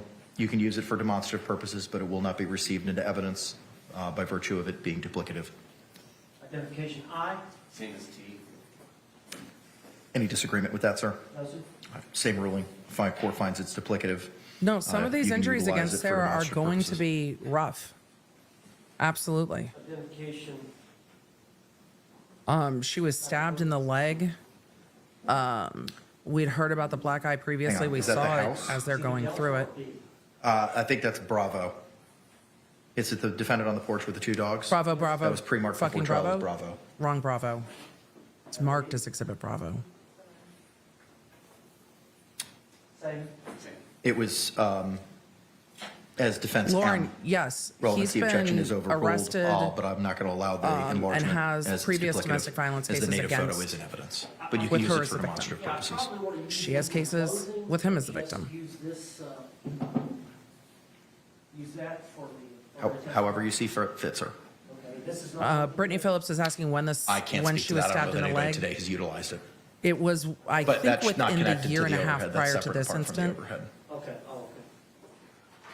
I would imagine if you look at the timeline of both of their rap sheets, there is some back and forth on that. So, Nothing else? with all Nothing else trials, to the jury say. is the There may be finder of some body fact. cam footage to refresh memories.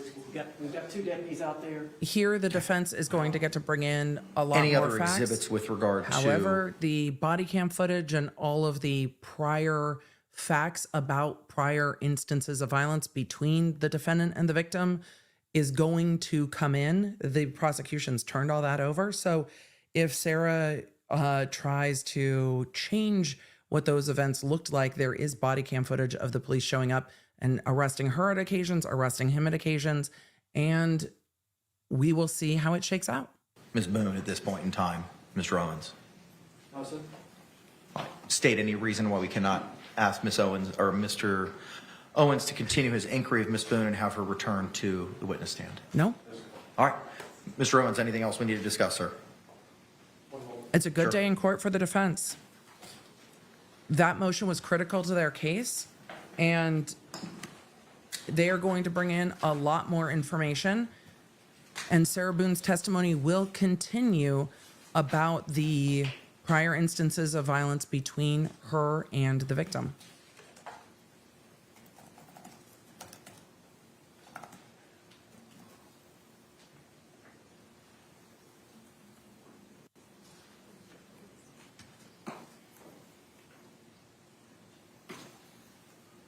Look, this is why things go to trial, because you never know.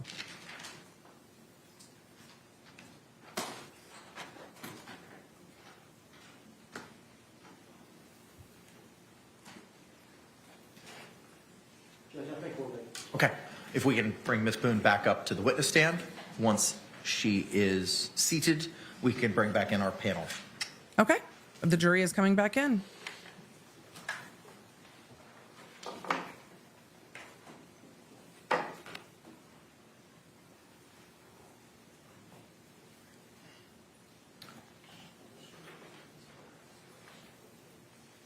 I see that a lot of you are in the chat frustrated with the Go ahead and judge's stand and ruling. Bring back in our panel. The jury will get to decide. And the jury will get to decide. So that's what is going to happen. The jury will hear all of the evidence. They will hear the defense's presentation of battered spouse. They will hear about prior instances of violence between the victim and defendant, and they will get to decide.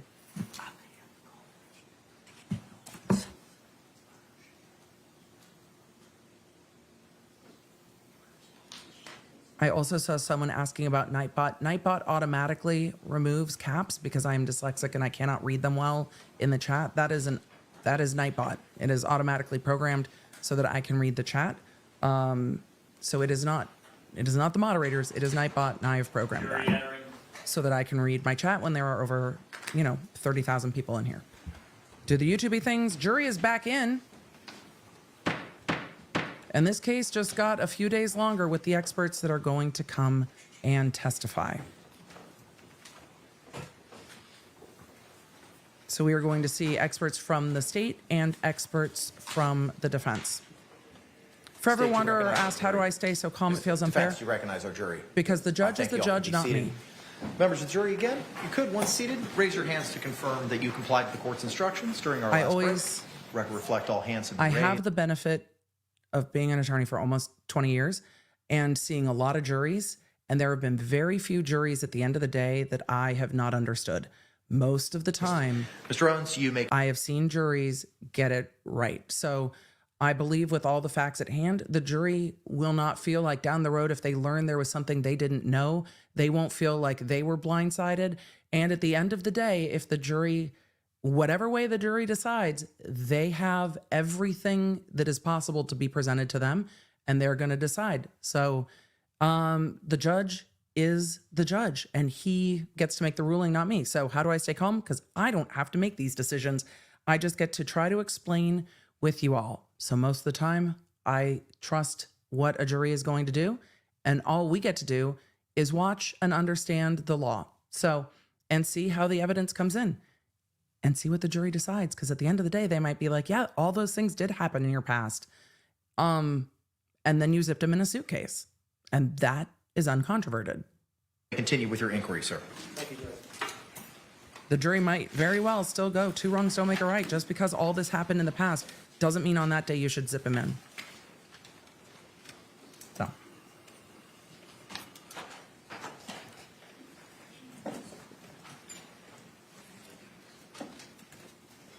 And yes, of course, judges are always mindful of appeal.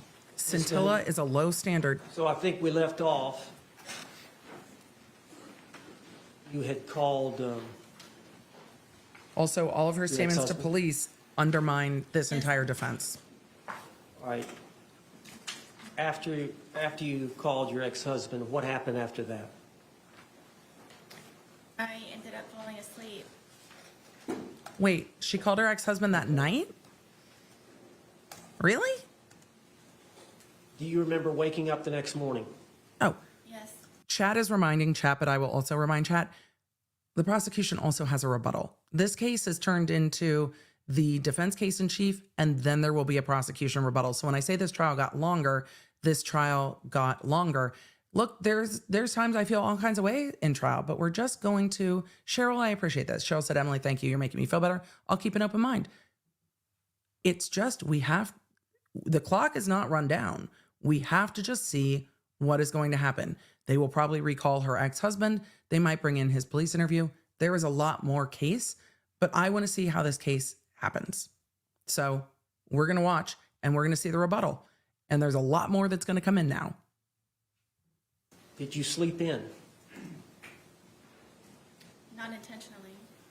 Okay. I mean, did your dogs wake you up? Can you, But counsel, for the love of you Chat. didn't get up at 8 o'clock, did you? For the love of Law Nerd Chat, can you explain why the dogs didn't get a walk? Because the Law Nerd Chat is going to need a trigger warning about the care of the dogs. Now, the rest of the case is very difficult, but we need to know if she walked the dogs. Like the entirety of the chat wants to know about the dogs. No. Did you wake up closer to noon? I believe so, yes. Did you check the time? No. Did your Now, dogs not wake you up? Did you hear your phone ringing? Yes, my phone was ringing. It's all leading. And did you answer it right away? No. My ex-husband's always blown up my phone, so I ignored You know him. how approximately how many times it rang before you answered it? I believe the call was about 3 times. Did you know who was calling? I figured it was my ex-husband And why would he be calling? I figured because it's on caller ID. to make sure that I was still on schedule to pick up our son. At 3 that afternoon? Correct. And he goes to school there close by? Yes.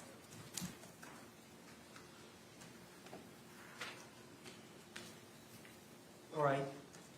When you woke up, did you stay in bed for a while? For a little while, yes. Or tell the jury what happened when you got up. I knew it was my ex-husband calling repeatedly.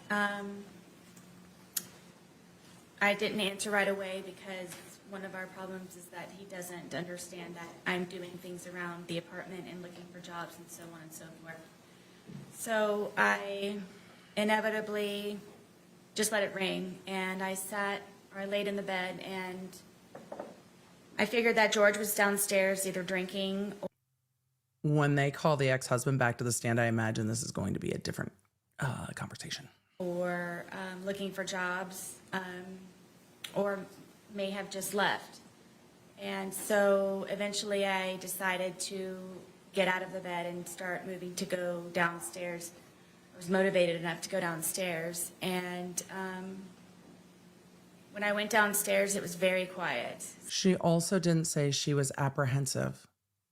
Like, never in this did she say, I stayed in the bed because I was afraid what the fight was going to be this morning after I zipped him in the suitcase last night.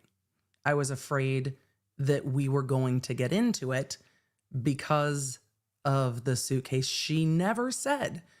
I was just waiting upstairs hoping that he would be chill because I was scared about the previous night. No, not at all. She was just like, I just wasn't motivated to get out of bed. So I had the understanding, I believed that he had left.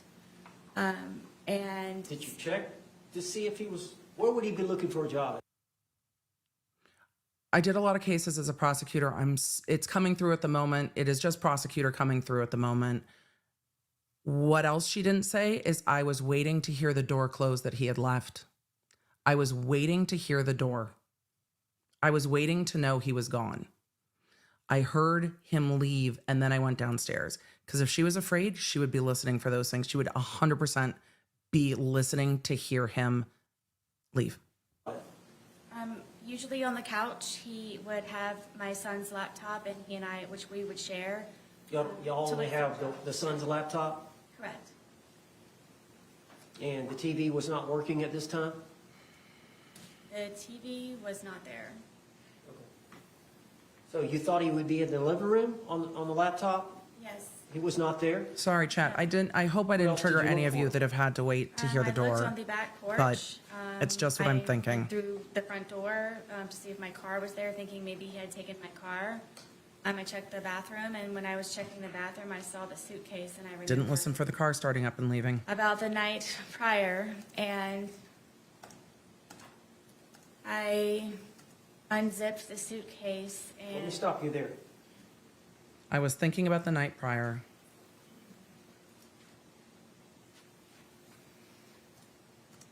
You said you were in the bathroom when you saw the suitcase or coming out of the bathroom? know where our bathroom is. I would have to go to the bathroom here, and then when I turned around, I noticed the suitcase, and I remembered. How did you feel when you saw the suitcase? Lyndon, I yep. don't think I've ever experienced anything like that before. Describe it to the jury. I guess it I'm going to was pause before she gets into it and just say for everyone in the chat that does not know what I'm talking about, I'm glad for you. For everyone in the chat that knows exactly what I'm talking about, I'm sorry for you. This has got to be very hard to watch. We are going to continue to go through what she says happens. But for everyone who knows what they are listening for, I'm sorry. It is a lot to listen to a case like this. I was aghast, and I just can't describe the feeling. Bless you. It was terror to Bless you. a certain degree. I'm sorry, say that again now. It was terror to a certain degree. I just can't describe it in words, the feeling of remembering. And then he was still in there. Mr. O in the chat, it's a good question. I'm going to hold it till we get through this part of her testimony. I immediately unzipped the suitcase, and I was screaming, George, George, George, and I was shaking him, and I pulled him out, and I stretched him out flat, and then I began instantly trying to do CPR, and then was trying to look for a pulse or a breath or just anything, and was just screaming his name over and over and over again, and come on, George, and I continued CPR, and I continued CPR, and he was gurgling, and What color was it? what color was he? Just Yes. leave it, counsel. Let her talk. Damn it, I talked over her. Continued CPR, and I continued CPR, and he was gurgling, and What color was it? what color was he? Yes. He was purple. At some point, did you call your ex-husband? Yes, when he started to gurgle, and I knew that my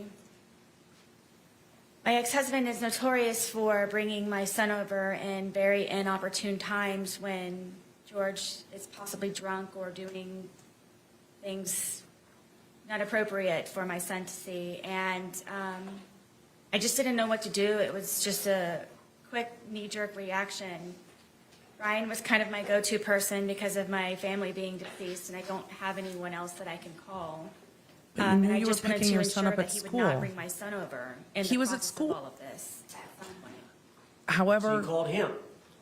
people do weird things in traumatic situations. I don't doubt that she was terrified finding George. I believe that from her testimony that she was terrified finding George. I think she was terrified for herself, but also brains do weird things. Called him. Did you ask him what to do? Or did you just tell him to come over? I just told him to come over.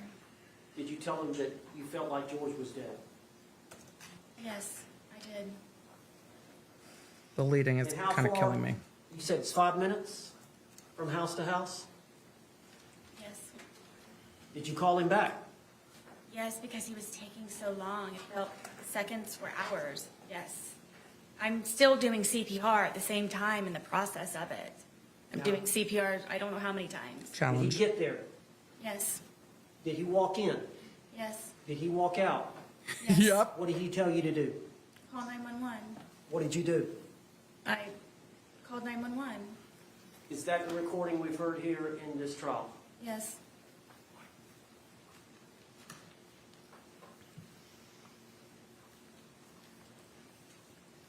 I'll be interested if they play her ex-husband's Did you love George? interview with law enforcement. I'll bring it back. To this day. Do you love George was the question while I was talking. Why did you love him? George Not the zoom in. was very passionate. George was a very real person. George was nice to me on the good days. George complimented me. George and I were two bodies with one soul, he and I would always say. I don't believe that I've ever had a connection with anyone like I have with George. You would always say, You had or that connection with you your both ex-husband? would always say. I did not. Was it even close? No.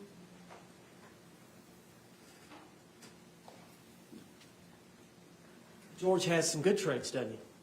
Very much. Did George have some bad traits? He did. Did you drink too much? I did. Did George drink too much? Yes. Tell That's the the heart of jury this about whole George's drinking. heart of this whole case. If George was able to, he would drink from sunup to sundown. And Excuse me. me having my son and trying to work and maintain the home and just have a life, a normal life as best as I could, somehow that upset George. And because I had a certain dollar amount from my divorce settlement, at one point it was from wine we could afford vodka, so a lot of the times he would take my card, my debit card, and go buy the large, we call them handles, of Everybody vodka, calls them which handles. is the big bottle. And sometimes he would finish that all off on his own throughout an entire period of a day into an evening. That's honestly where I thought that he was going to be that morning when I came downstairs, because he's notorious for just automatically already being outside from drinking all the time. Everyone's notorious. All right. And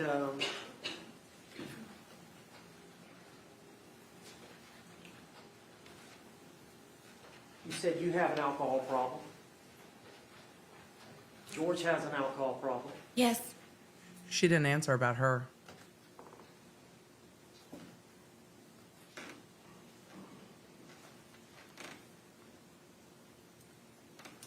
How did George's drinking adversely affect you?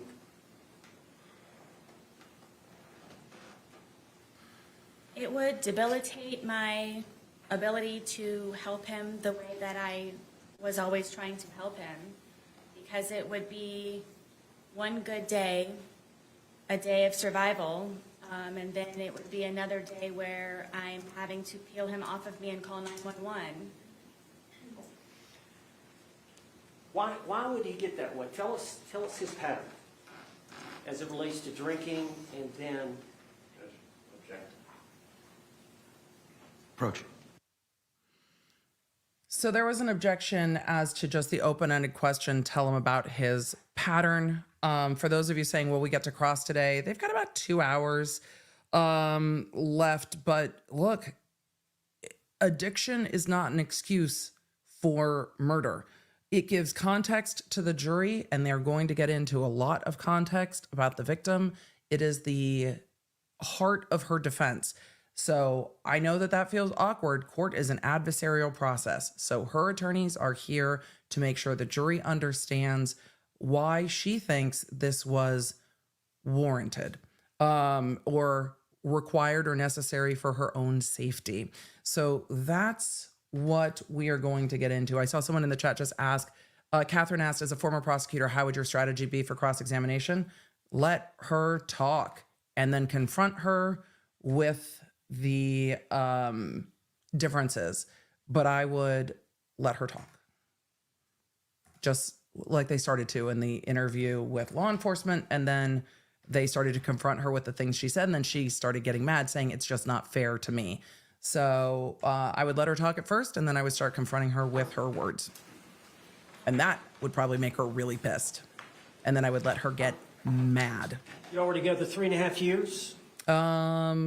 Victoria said, how was he gurgling? Was he still alive? Without getting into too much graphic detail, I do think she tried in some way to compress on his chest, and the body has fluids. So that doesn't surprise me. So I think she did try in some ways, and she had to reposition him. I'm not going to go into much more of that, but she also repositioned him. Things can happen. Yes. Is there times when he would get to a state of intoxication where he would get violent against you? Quite often. Judge, can I approach the witness? Yes, as long as you show it to the state first, please. So they are going to get into prior instances of violence. If that is triggering, we will timestamp this part of the testimony down below. If you're in the replay crew and want to fast forward, they're going to be showing pictures of injuries. They are going to be talking about past instances of domestic violence between the victim and the defendant. So we will make sure to timestamp that if anybody needs to skip it. Defense exhibit for identification P. But that's the part of the testimony we're about to get into. Can you look at those photographs and see if you recognize those? I do. Those two pictures of your body, Yes. do they show injuries to your body? Yes. Were those injuries caused by Jorge Torres? Yes. Are those photographs a fair and accurate depiction of the injuries you sustained at the hands of Jorge Torres? On this occurrence, yes. You remember this occurrence? I don't. It was so often. You don't remember a specific date, I don't. but you're sure that that's you? Yes. Is that the injuries that he? This probably What's the came from her injuries of the phone. victim? It would be neater to tie that up. I don't remember specifically. These may be the pictures. So, when we used to go over to his brother's house, one of his brothers and his. Non-responsive. Sustained. You don't have to answer the question. Just a minute. Do you know what happened to? Did George cause these injuries? Yes. All right. Did She doesn't know when, was which drinking at that time? is a foundation issue. I don't remember on this instance. Judge, I'd like to move this exhibit into. I don't know if there's What was pre-marked as P Foundation. will be received into evidence without objection is Defense Exhibit 2.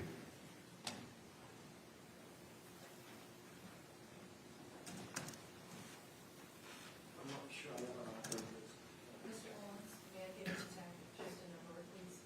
Thank you. Mr. J, would you be so kind? updating real quick. Thank you.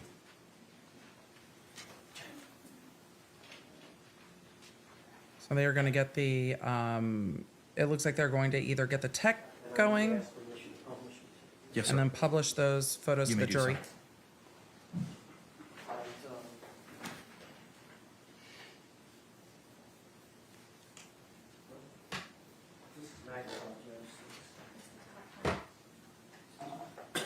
Looks like I think there's a wheel on the top where you can use to. There you go.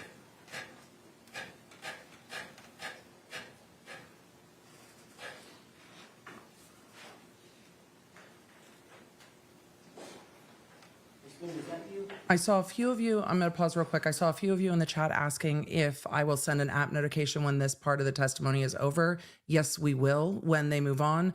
I don't know if we're going to get through into any other part of direct. I think it's all going to be this until they get into cross-examination. But we will send an app notification for everybody who asks. That's why the app notification is there. If you need to nope out, it is absolutely fine to do so. Take care of yourself first. It's rough testimony. It's going to get rougher. And I will send an app notification for those of you that want to come back when we get into cross, or if they move into other areas of direct. I don't think that they will. I think this is the rest of direct. Are those injuries to your arm? Yes. Were they caused by Jorge Torres? Yes. And during the same incident? And these are photos that came out of her phone that police recovered from her phone. Is that an injury or bruise to your ribcage area Yes. and your arm? Yes. Y'all, two things can be true. There are instances of violence against Sarah Boone from Jorge Torres. So he has been convicted of some of those. I think he's pled to some of those. So Defense identification Q. See if you recognize that photograph. why are they sideways? Because that's how the defense attorney put them up on Yes. the either the Elmo or the Yes. Okay. Do you remember this incident? Yes. Can you tell the jury what happened? I wanted to take my dogs for a walk and get off of the back porch. Were y'all drinking? Yes. And he was upset that I would rather go walk my dogs than sit there and continue to drink. So he slapped my thighs. AKA the cat lady. He might have pled to them and not been convicted of them, but they are going to get into the arrests and the rap sheets. I think they were all misdemeanor cases, but we will get into that. So they will get into that. Though there are times she also dropped the cases as the victim, and that is something that is not uncommon in cases. So we will get into it. But if I am incorrect about that, I will absolutely correct myself. So they're going to get into these past instances of violence. As he possibly could, and said that you're not going anywhere. And it was a good smack on my thigh. Is that a fair and accurate depiction of the wound that you suffered as a result of Jorge Torres slapping you on the thigh? Yes. Judge, I'd like to offer Q in evidence. No objection. What was pre-marked as Q will be received into evidence without objection as defense 3.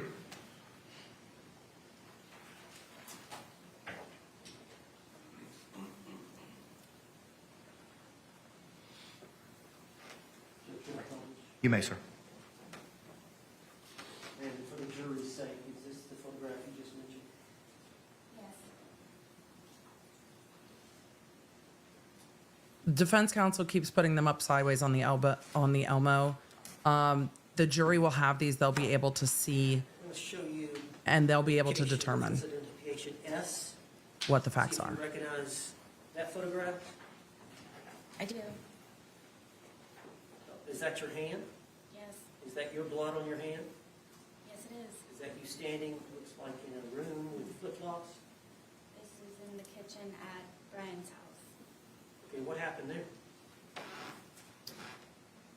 So George was very drunk, and I wanted to leave, and he's notorious for taking my car keys and putting them around his neck, and my phone in his crotch area, and telling me to come get them.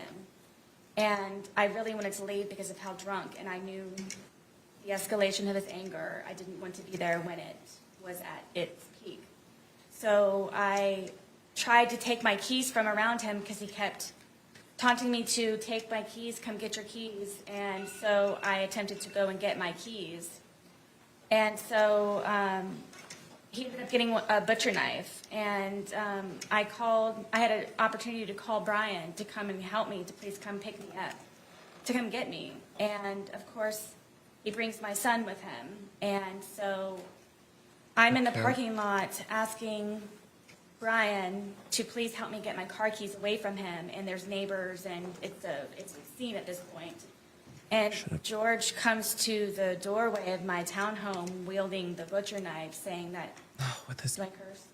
yeah, with her kid there. That no one's going to take her fucking keys. No one's going to fucking come into this house. And he's waving the butcher knife. And I walked up to him, and I just wanted to leave. And my little son, who was, I believe, 7 or 8 at the time, is screaming, give mommy her keys, give mommy her keys, let her leave. Brian was even trying to negotiate with him, saying, please, you know she'll come back, just let her leave. So I went up to try and take the keys from him, and he was pulling on them, and I ended up pulling harder, and he pulled them back again to try to pull me in the house, and I pulled them even harder, and it ripped my finger. And at one point, I had lost the fingernail, and the tip of my pinky was severely gashed. Judge, I'd like to offer this to the evidence. Okay. What was it pre-marked as, counsel? Looks like S, but metaphorically. What was pre-marked as defense S will be received into evidence without objection as defense 4.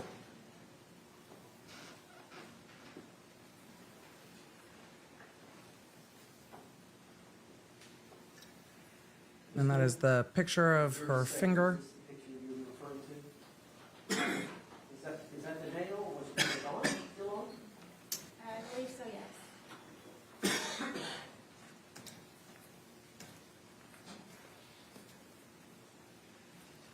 Kelsey asked, is the defense attorney standing close to her to make her seem like she needs comforting? No, I think it's just so we can show her all these without walking back and Look forth. at those photographs. But it's probably blocking the jury's view in some way. I wanted to eat, and while he was drinking, went and made myself, as quickly as I possibly could, a microwave bowl of, I believe it was broccoli and cheddar soup. And I didn't get it out enough time, and he came up behind me and he slapped it out of my hand. And it was a 2nd-degree burn. I went to the hospital for it. Those fair and accurate depictions of the injury, of the burn to These are going to be photos of the burn. We'd like to offer identification L in evidence. No objection. What was pre-marked as L will be So they're gonna received put that into up on the evidence screen? without objection as defense 5.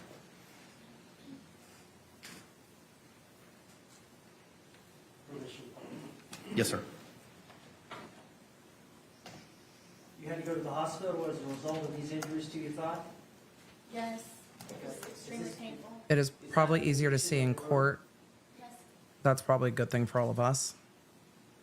Is that your thigh? My thigh, yes. And your knee? Yes.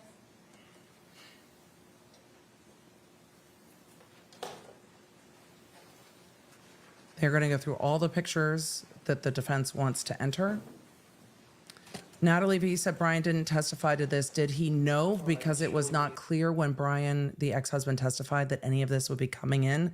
The state will possibly recall Brian. The defense can also call Brian Boone to testify. So he gave the more limited version of his testimony, but he can come back and testify again now that all of this is coming in. The ruling from the court today changes the way the trial moves forward. Did you look at those all four before commenting?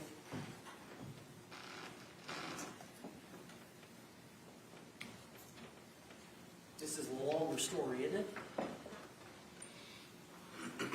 Go ahead and tell me. Marcel, I try to answer as many questions as I can. So- I'd still like to know what the jury has to decide on. We covered Stabbed me in my leg. We covered second-degree murder a bit earlier. This is a second-degree murder case. It will have a lesser included of manslaughter. I will cover the 2 when we get to Q&A at the end of today again. So it's a second-degree murder case. I almost bled to death.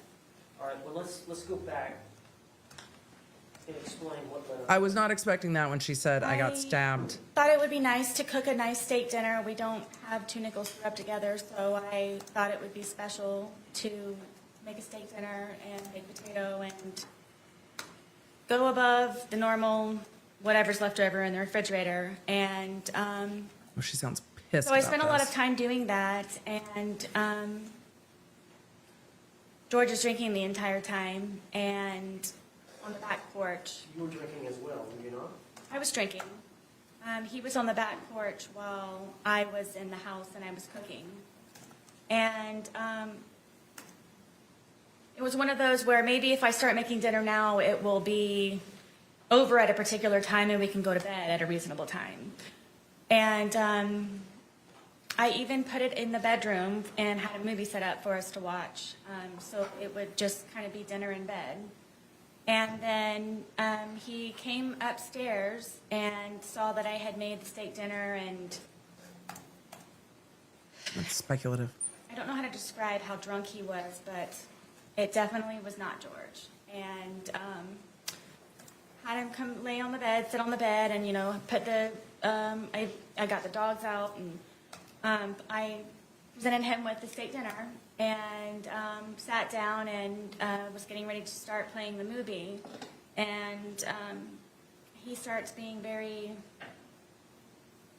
rude and cursing the steak and finding fault with it. And then, you know, I'm having to encourage him to eat. You know, if you want me to cut it up for you, I will cut it up for you. Did you want some more sour cream for your potato? What can I do to make you happier? And then he started to pull on me and kept saying that, excuse me, that I just want to fuck you on the steak and fuck you on the potatoes. And I took offense to that, and I kept trying to encourage him to eat. I started to eat. Was this just him really drunk and saying? Counsel, just let her finish. Nobody's objecting. Just let her finish. I don't know why he was so angry that day. I don't know if it's because I got steak. I don't know. Most of the time I don't know the reason why. I couldn't take it anymore. Obviously, I was not going to be able to eat, so I started to crawl off of the bed to leave, just the bedroom. And he told me again that I'm not going anywhere, and he stabbed me in my leg, and it crunched. You could hear a noise that it made, and blood just started to come out of my leg just like a fountain. So I got off of the bed. He's starting to freak out, and grabbed me a towel. I got a wet towel, and I'm sitting here holding the towel, and it's increasingly becoming even more and more saturated by the minute. It's just minutes. So I'm going through towels and towels, and I said, George, I think I need to go to the hospital. This is not stopping to bleed. This is serious.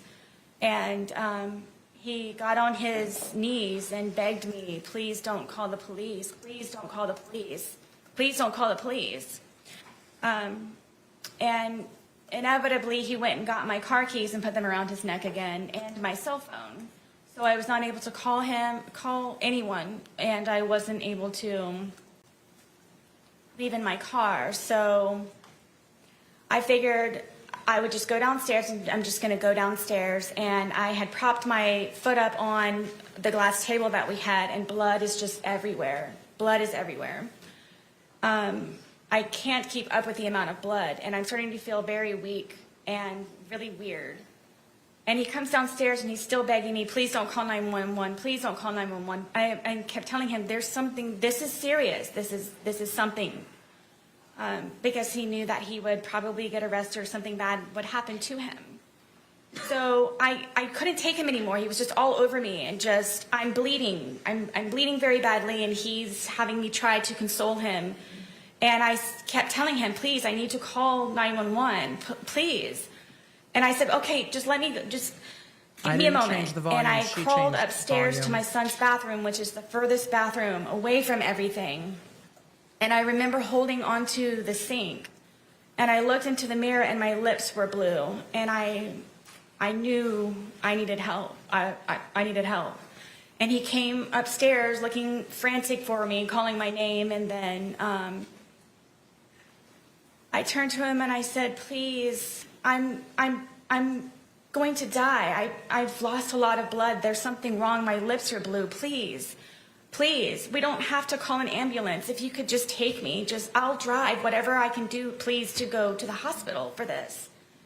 And he said that before anything happens, I had to concoct a story in order for him to not be arrested or be in trouble when we did inevitably get to the hospital.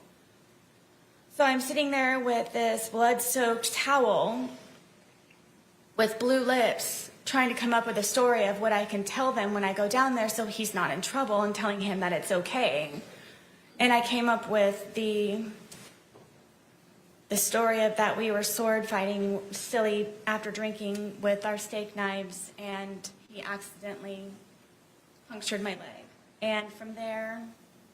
How did you get to the hospital? Originally, he told me to drive. How did you get there? Because of the amount of alcohol that he drank, and I couldn't. So he got into the driver's seat and drove me, and the entire time he's barking at me to make sure that I get the story straight. We're sword fighting, okay? We were drunk, Did you go to being the silly. emergency room? Yes. All right, and did you get treated there? Yes. I was bloody, and All right, let me show you the photograph. I'll show He's you. just cutting her off in an odd All right, in is an this odd your way. depiction of the injury to your leg? It's odd the way he's yes. I had to go to 2 different hospitals for it. And you lied to... it's odd the way he's cutting her off for me. What's happened? Yes, they brought in sheriffs and everything. Was it consistent with... They brought in sheriffs? Did you have to answer to the law enforcement officer? Yes, Did you stick with the story that you and George had agreed? I did. Judge, I'd like to offer this composite exhibit. What was pre-marked as K will be received into evidence without objection as Defendant 6.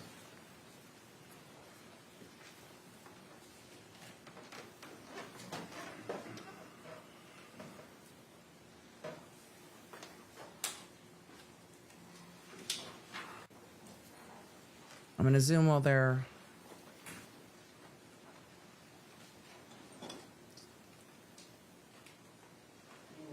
Photo of her at the hospital that counsel put up on the Elmo sideways.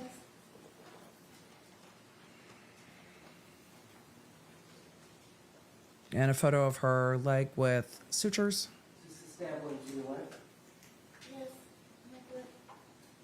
That's a close-up that no one needed. And was that, did you hurt your foot? No, due to the injury, I had other problems with the surgery. Okay. But you eventually recovered? Eventually, yes. Do you have a scar to that effect? I do. Judge, can you step down and show the video? What? Mr. J? You may. Okay. There's a lock, sir. Out. Did you hear the jury kind of giggle as he couldn't open the witness box? This judge, because we've got this. A good release of tension for the jury. I'm not surprised they giggled. She's showing the jury the scar on her leg. Is this the injury here? Looks like there's an admission. The medical records is what they've been talking about. The medical records from this instance, I believe all the attorneys have now. So,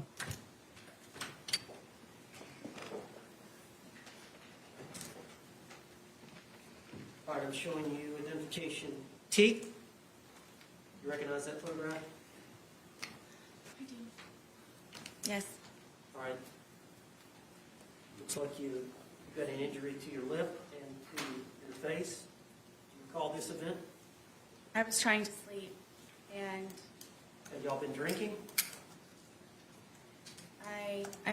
I'm sure. I know that he had been drinking. This was one of the instances where I would go upstairs to try to go to sleep. And But he- y'all drank together a lot, did you not? Sometimes, yes. But there were She times does when not you wanted like to him stay bringing that and up. Continue to drink and you wanted to go to bed. Many times, yes. You were done. He was Chat, not. just to clarify, femoral artery, leg, carotid artery, neck. Correct. Was that one of these times? Yes. So tell us what happened. I'm sleeping in the bed, sound asleep, and he comes into the room and grabs me by my hair a lot of the times. And from here, he scratched me from trying to grab me, and then grabbed my hair and pulled me off of the bed, and then raked my face across the carpet. These are carpet burns. To your lips? Yes. What about to the, looks like the eyebrow area? That's from where he, from grabbing me, scratched me and got a hold of me by my hair. Why was he mad at you? Because I wasn't downstairs with him He wanted you to be drinking with him? all the time. All right, I'd like to introduce identification T and evidence. What was pre-marked as T will be received into evidence without objection as Defense Exhibit 7.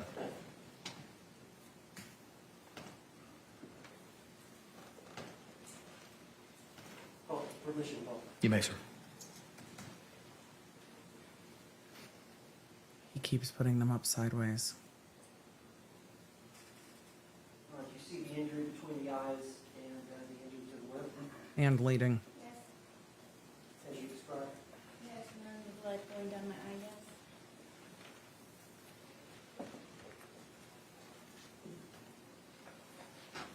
Showing you what has been marked as exhibit for identification, or defense exhibit. You, for identification? Just said state's exhibit. No, sir. Can you describe that photograph? I can. Go ahead. This was the first time that I ever called 911. George and I had gone to a bar across the street within walking distance, and at some point, I asked a guy, or he asked me, somehow or another, it was over a cigarette. And he left, and I didn't know where he went, and the bartender said, oh, he left. He took your car and he left. So, Why would he do that?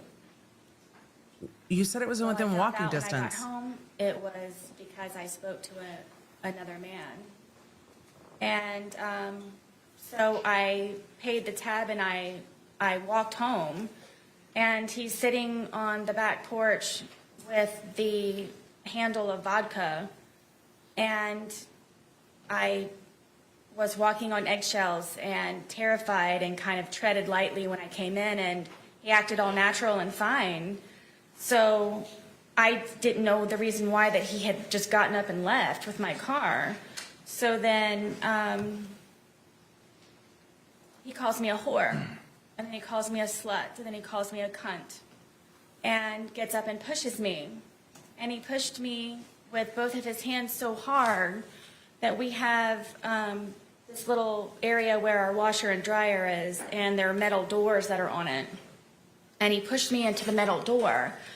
And then I fell back, and he got his knees on top of me, on my arms here, so I was pinned down, and was starting to strangle me, and hit my head up against the metal closet over and over and over and over and over it again, and calling me a fucking whore, and you're such a slut, and fuck you, and everything. And my tongue was flopping out of my mouth, and I thought I was going to bite my tongue off, and because of the amount of noise I guess my head was making on the metal door, he slid me down and got back on me, and then started to strangle me again. And it was on, we have carpet, but it's like concrete, and I was able to get my arms out from underneath and grab his throat and get him off of me. So I got him off of me, and I pushed him off, and he came up and he goes, you fucking bitch, and he stomped my face. And the next thing I know, I woke up. I obviously Did you blacked get knocked out. out? I'm obviously, I guess, yes. And he was passed out on the floor, and I woke up frantic looking for my phone, and I immediately called 911. Okay. The police arrived on that incident? Yes, they did. Is this a fair and accurate depiction of the injury you sustained as a result of him kicking you? Stomping, yes. It was Yeah, assault? she wasn't going to let him say All I kicking. saw was his heel. She's like, he stomped me.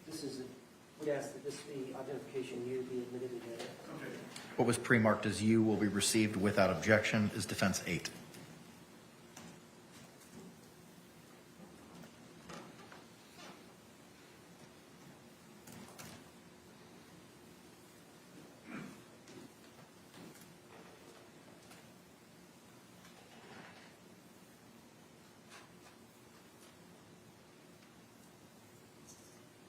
Was that the next day, or is that a few days later?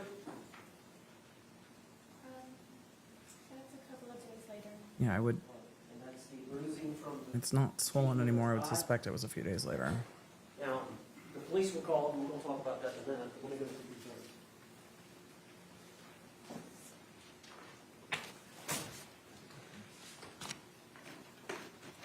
I'm showing you identification V, defense. Do you recognize that? You have to speak it. Yes. For those of you asking why is the photos always sideways, because defense counsel keeps putting them up Yes. sideways. Is that your leg? Yes. And is that was like the injury to your knee? Yes. Is that a fair and accurate depiction of the injury you sustained to your knee? Yes. Do you remember how that happened? Yes. Did you tell the jury? I was trying to get off of the back porch, and he grabbed me and pushed me, and it was a rock or a really sharp piece of mold from him grabbing me and pushing me onto the ground, and I guess I just happened to hit my knee just right on whatever it was. Were y'all drinking? These instances always involve drinking. He wanted to stay out there? Yes. He wanted you to be with him? What's the deal with him wanting to be with you all the time? Security, I guess. I don't know. That's I don't speculative. know.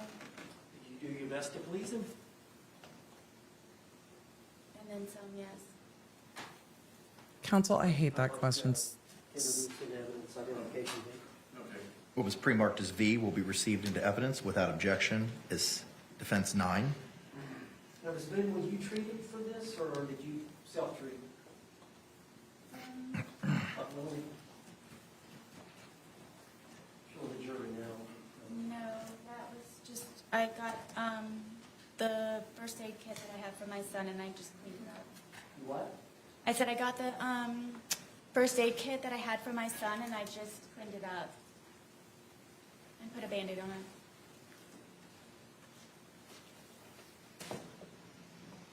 Bart, I'm showing you identification W.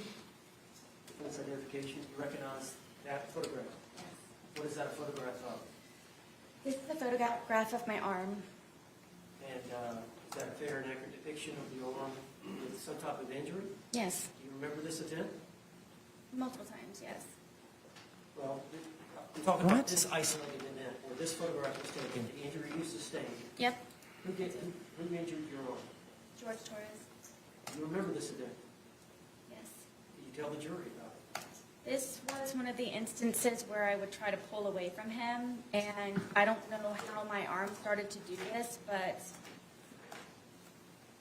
from him pulling from this way, how hard he would pull, with me trying to struggle to get away from him, it would leave these bloody under the skin splotches. So he wouldn't hit you sometimes, he would just grab you and pull you. Yes, from me trying to pull away from him, that's the point of it doing this, from me pulling away from him. Now, this is one of the many times y'all were both intoxicated. I mean, I can't say for sure that, yes, but whenever it would happen, yes, we would be drinking. Counsel's like one of the many times you were both intoxicated, because counsel's not shying away from alcohol being a massive What factor was pre-marked in as W will be received into the evidence violence in without this objection is relationship. defense exhibit 10. For those of you asking, why didn't the prosecution ask about some of these things in their case in chief? Because You may, sir. it was not clear that this would all come in. It looked like a until it does come in. So that is what their rebuttal case Sustained. is for and cross-examination is for. You said it's just from the grip, him losing his grip? Yes, it would be from me pulling away from him, and whatever under the skin it was that it was disturbed from the amount of pressure of him holding and then pulling from me would create There's those like a on my burn, arms. like a friction bruise. I'm going to show you Defense Exhibit X for identification. Yes. And what is that a picture of? This is a picture of my ear, side of my head. Is that a fair and accurate depiction Yes. of the injury you sustained? Thank you, by Beast Jorge Ghost. Torres? Yes. Do you remember this event? Yes. Were you drinking? I at the time was not drinking. On this event, you had not consumed any alcohol. I mean, I may have earlier. This was another, I was in the bed trying to sleep. Oh, now she's towards the mic. Where was George? Downstairs drinking. All right, and so you were wanting to go to bed, and he wanted you to stay down there with him? Yes, I was in the bed. All right, tell the jury what happened on this event. I believe this was the instant where I was in the bed and I used to barricade the door with our dresser. Why didn't you just lock it? All of the locks were broken in the house. Let her answer. They were from George taking them in, including my son's. At one point, I could seek refuge in my son's room, but he broke that one as well. Well, tell me, explain how that happens. Tell the jury. We can't read your mind. George wants me, which he has told me numerous times, that I am to be with him at all times and doesn't like to be apart from me or away from me. So whenever it was even just to go to the bathroom sometimes, he would go with me. And you have to understand, I have a 2-story, 900 square foot townhome, so there's not many places to go. So it just happened to be that it would be upstairs or downstairs, or I'd be in a particular room or not. So inevitably. Did you want some time away? Yes, I did. Even if it were just him upstairs or me downstairs or vice versa. So I rarely got to sleep. This was one of the instances because I had barricaded the door with our, 200-pound dresser that we had. And then I had my nightstand barricaded up against the bed, to where it was even more difficult from the prior times of him breaking in. And he would, I don't know how he would ever do it, but he would get himself in through the crack of the door that he would be able to wedge the dresser in the nightstand. And he pulled me out of the bed and told me I was going to die. And I believe it's this incident, and punched me, and Punched you in the side of the head? yes, in Was my it- temple and everything. Was it an open fist or a closed fist, or do you know? It was fully closed.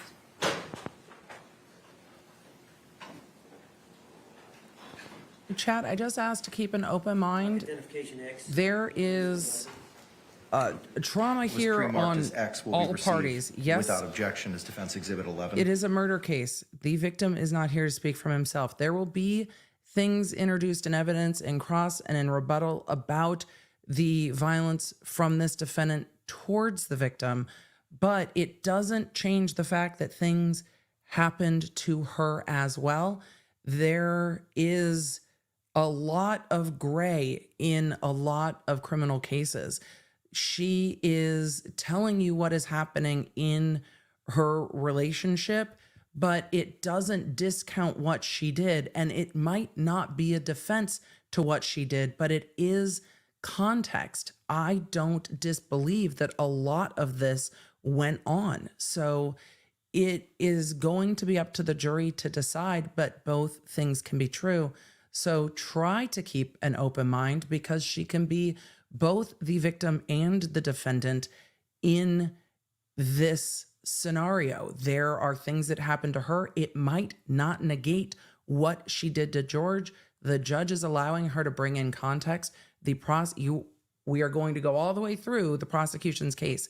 So try to keep an open mind and listen to what she is saying and see where we end up. But she went to the hospital numerous times. He was arrested numerous times, and we're going to go through it. It does not necessarily justify what happened here, but we will see what the jury decides on that. So thank you, chat, for listening through everything that happened. This case is dynamic. Abuse is dynamic. It is not linear. It is difficult. This case is dynamic. So hang in there. We're going to hear all of it. I see some of you asking, was she ever arrested? Yes, she was arrested too. So there is a lot here. It doesn't necessarily negate. So chat, hang on, try to keep an open mind. Listen to what this defendant is saying. Whether it negates her killing of George doesn't necessarily negate that it happened to her, and both can be true. So can the prosecution bring up her arrests? In some ways, but they were misdemeanors. They will bring up the facts of the arrest, but not necessarily the arrest, though she has already told police in the interview that she was arrested. So we are going to continue listening. So thank you, chat, for keeping an open mind. It doesn't mean you have to believe her. It doesn't mean it justifies it. It also doesn't mean that it didn't happen.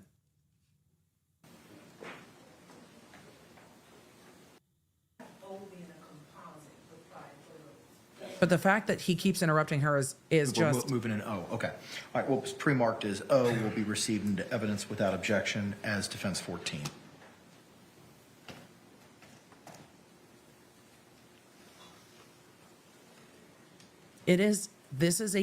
This part of the case is going to be difficult. But again, there can be a lot of things that the victim did that don't justify her killing him.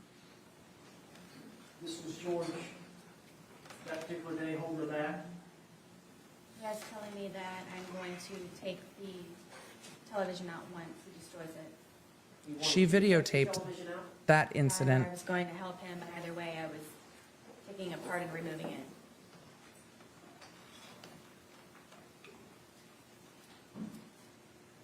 And what is this picture of? The process of him destroying my television. While you're videotaping? Correct. She videotaped that incident.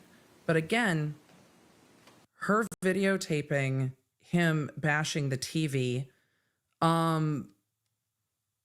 also makes me wonder if he was threatening her from the suitcase, why it didn't video it. She documented quite a lot of what was going on between the two of them and how much alcohol impacted this relationship. Is that the result? No. After that, he ripped it off of the TV stand. Did you later pass out? Yep, like he usually does. This is a great point in the chat, Launer. Debbie said she also said to police after the DV classes he changed because he was going to court-ordered DV classes.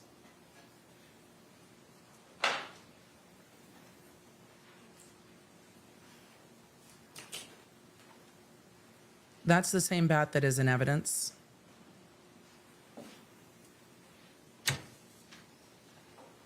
I'm showing you identification N. Would you recognize that? There was a comment in the chat saying that there's a reason the defense is not introducing video of her or of George. There's a reason the defense is not introducing the video that she took of George beating the TV. The prosecution may be able to bring it in, though. So we'll see. Was that a photograph taken by a crime scene? Correct. Is that a fair and accurate depiction of your living room and stairwell? Yes. And let's try to introduce this as identification 9 as an exhibit. No, it's pre-marked as M, correct? It's got N. N, I apologize. What was pre-marked as N will be received into evidence without objection as defendant's 15. Donnie B said, does this evidence even matter given what she said to him? In the suitcase, it's like Murdaugh's Bubba. Nothing mattered after that. We'll see what the jury decides. But yeah, we'll see what the jury Tell decides. us a little bit about this room. This is my living room. This wall that we have over here with the hearts, that's where we would display all of our artwork. We were in the process of taking it down to add more, so he could continue to be entertained. The bookshelf over here is my son's bookshelf with all of his toys and little guns and musical instruments. He's got a little karaoke machine down here, his guitar. The stand right here with the red bucket on it, that was the television stand. And then my back porch area and the dog bed here. And it looks like in front of the bookshelf at the foot of the stairs is that a doggy? It's a baby gate, but my dogs would wander upstairs sometimes and go to the bathroom sometimes when we couldn't get them out. So I would, at nighttime, When you couldn't or get them, whenever we weren't home, make sure that they didn't go upstairs. the dogs would go to the bathroom in the house when we couldn't get them out. Ma'am? What were you? Oh, because everyone was drinking and you didn't take the dogs out. And plus Penny was blind. I also understand not Foundation wanting the that blind you dog pushed upstairs. George down the stairs, Apparently. or got him in the suitcase upstairs and pushed him down the stairs? Supposedly. Did that occur? Absolutely not. Is that bookshelf disturbed in any way? No, nor the plant next to it.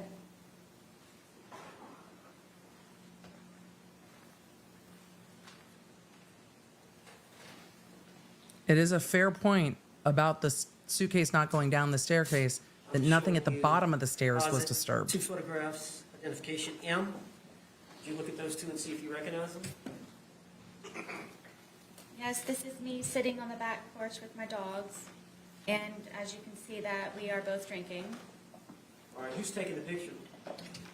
I'm guessing George's, or maybe it's one that Lucas, Lucas wasn't over here, so it had to be George. How can you tell y'all were drinking? Because there's a cup here and then he has a beer. And there's 2 dogs, there's one sitting next to you. Who's that? That's Penny, she's the blind dog. I used to have to pick her up to put her somewhere so she would stay there because she was unfamiliar with the area, especially since we moved from my marital home to the townhome. So most of the time Penny would be close or next to me. Who's next to the film? This is little guard dog Tess. She was the deaf dog. And this is the fence here. Well, I'll show them. Okay, but this is Tess, and then this is deaf, blind. Penny and Tess. All right, and then the second one. The only This thing is the chat wants you to Tess on put the back up porch. on the ammo, and you're not putting it on the Taking ammo. a nap. She was never far from me. All right, when George was sober, how did he treat the dogs? Nice. I don't know if he was a pet person, but I mean, he was nice.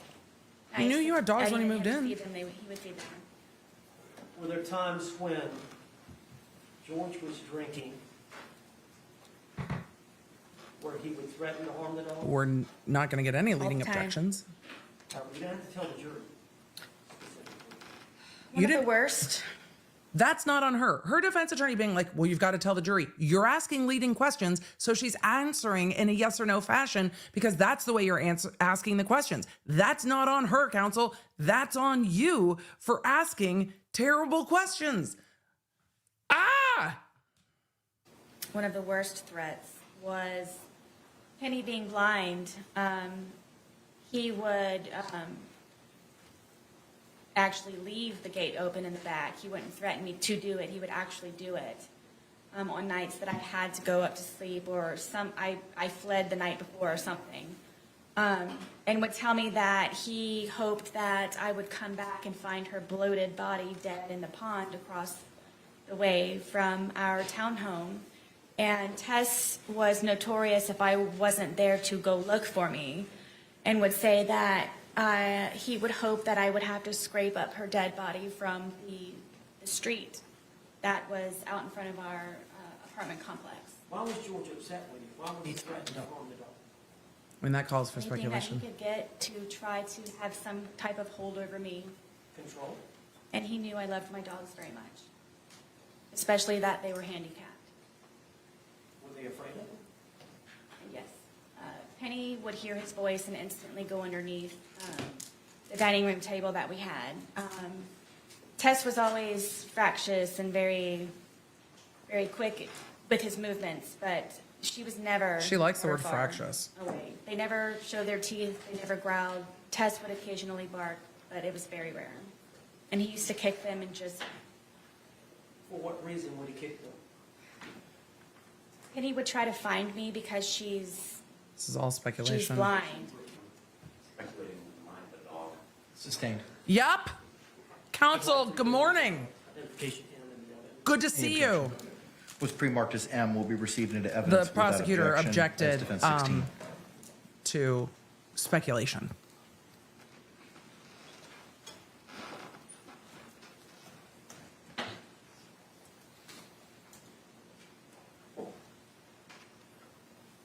Trying to open up my crackers without it being like ASMR package opening, but I'm going to fail because And this is the fence that I made for the dogs to have a little bit extra space. Penny is next to me. She's the blind dog, and then Tess is down here at guarding the gate. Are these fake rabbits? Is that Yes. I used to call my son when he was a baby. He was my bunny rabbit. Relevant. Overruled. He was my bunny rabbit, so I used to collect bunny rabbits, and so I have rabbits here and there throughout my house and in my little garden area. Or this is the alcohol y'all are consuming? Yes.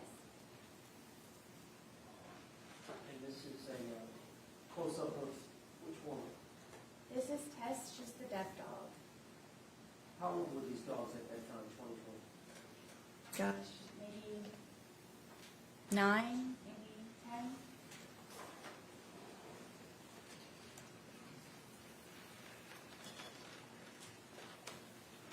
We approach. Yes.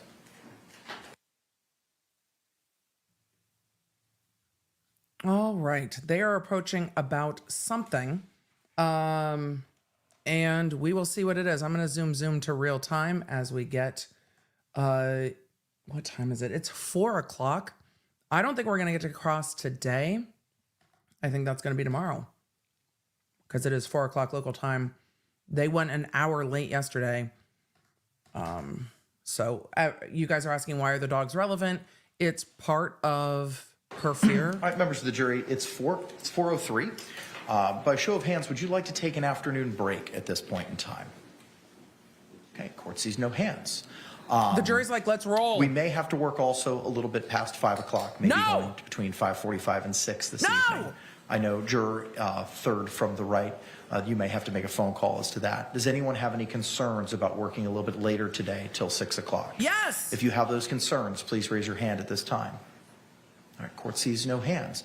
Ma'am, are you in a position to step out to see if you can get assistance with childcare, or is that not an option for today? I'm actually all set for today. She's already taken them up. You are? Okay, all right. She's Excellent. like, no, Very we good. planned for this, Thank you Your very Honor. much. I appreciate you all. With that, Mr. Owens, you may continue. Okay. Well, Yes, sir. I think one of the jurors raised their hand. Oh, I'm sorry. Yes, Withdrawn. juror fifth from the right. Are we going to get a break before the 5:45 mark? Because if not, then yes, I would like a break. now. Did I tell you what? Let's go ahead and take Now. it at this Now is time. the- yeah. We'll give you all a 15-minute recess. It's Now is the 4:04. time. Hang on. Don't leave yet. I got to tell you a couple things. It's 4:04. We'll see you back here at 4:20. He's Same like, instructions "Hey-o." before. Please don't conduct any independent investigation or research as the person, places, things, or charge involved, and don't have any discussions amongst yourselves or anyone else. We'll see you in a couple minutes. Thank you very much. Jury exiting. Yeah, the jury's like, let's roll, Your Honor. Let's get done. Let's get it started. Let's get it done. Let's do it. So it's the last chance to take a break before we get to an hour overtime today. So it looks like we're going to be running another 2 hours of court. Thank you. Your Honor, I want to go to a concert. I wanted to just fix my hair. I'm gonna buying a baseball hat is what's going to happen. If Ms. Boone needs to use the facilities, we might as well take advantage I of that at probably this do. time. All right, court will be in recess till 4:20. Thank you. Court will be in recess till 4:20. I'm going to answer a few questions. That's about a 10-minute break. I am going to answer just a few questions and then we'll go from there. Fix my hair on stream. I know me, just bust out the hairdryer. It would be terrible. We'll still make it to the concert. I'm not going to miss my concert because we still are a little bit off.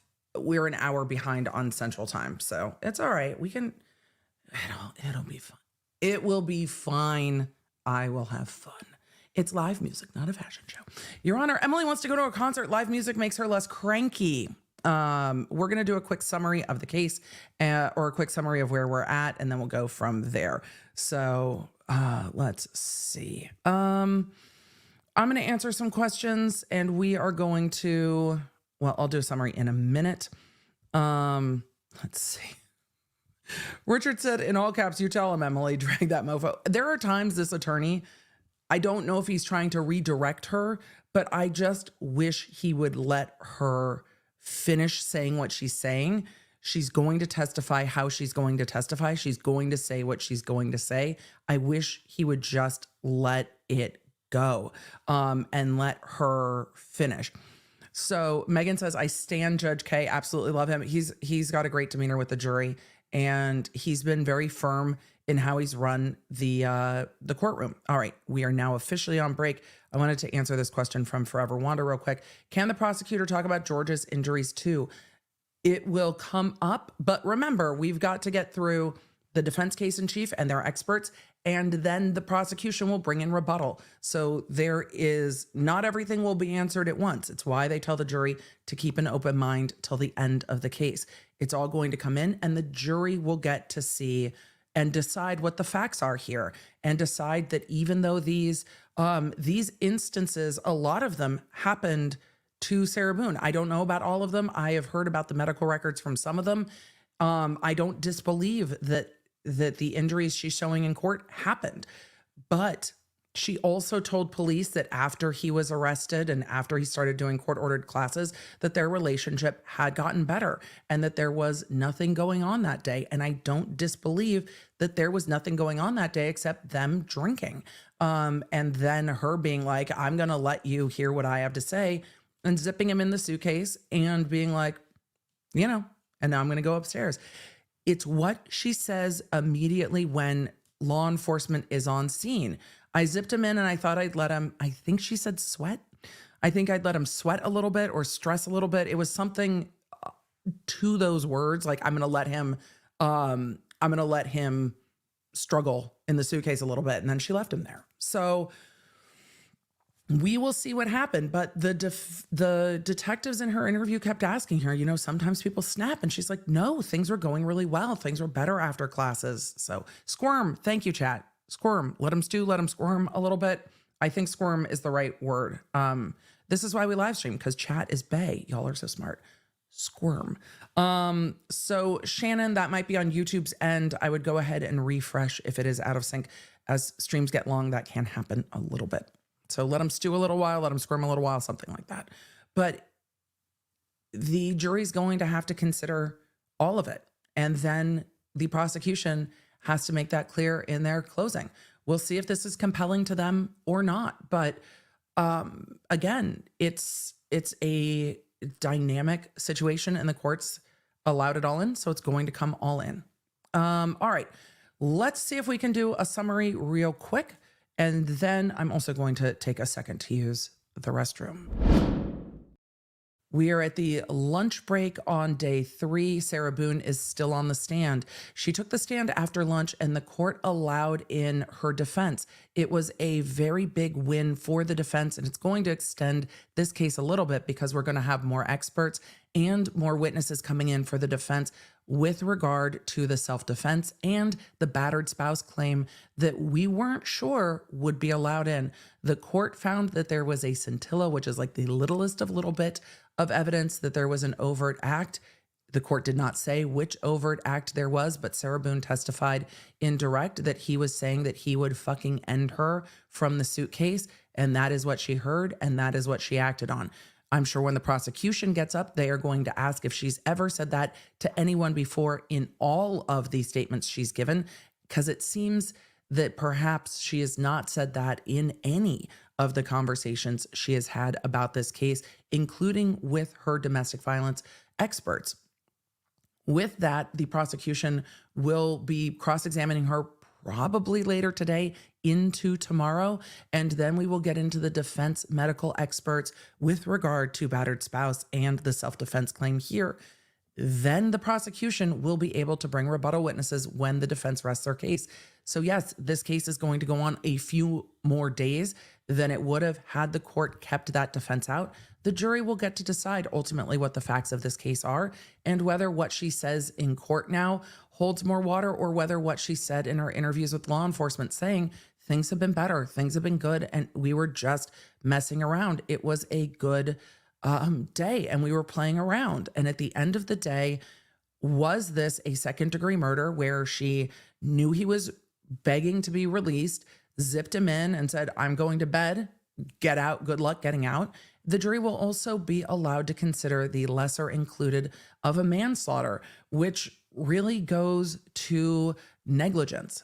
Was she negligent in leaving him there? Was she not doing it with a depraved heart, but was she just like, meh, I'm going to bed? If that video didn't exist, this might have been charged, if charged, as just a manslaughter, where she said, this was an accident. I just went up to bed. I was drunk. I zipped him in. I totally forgot. That was on me.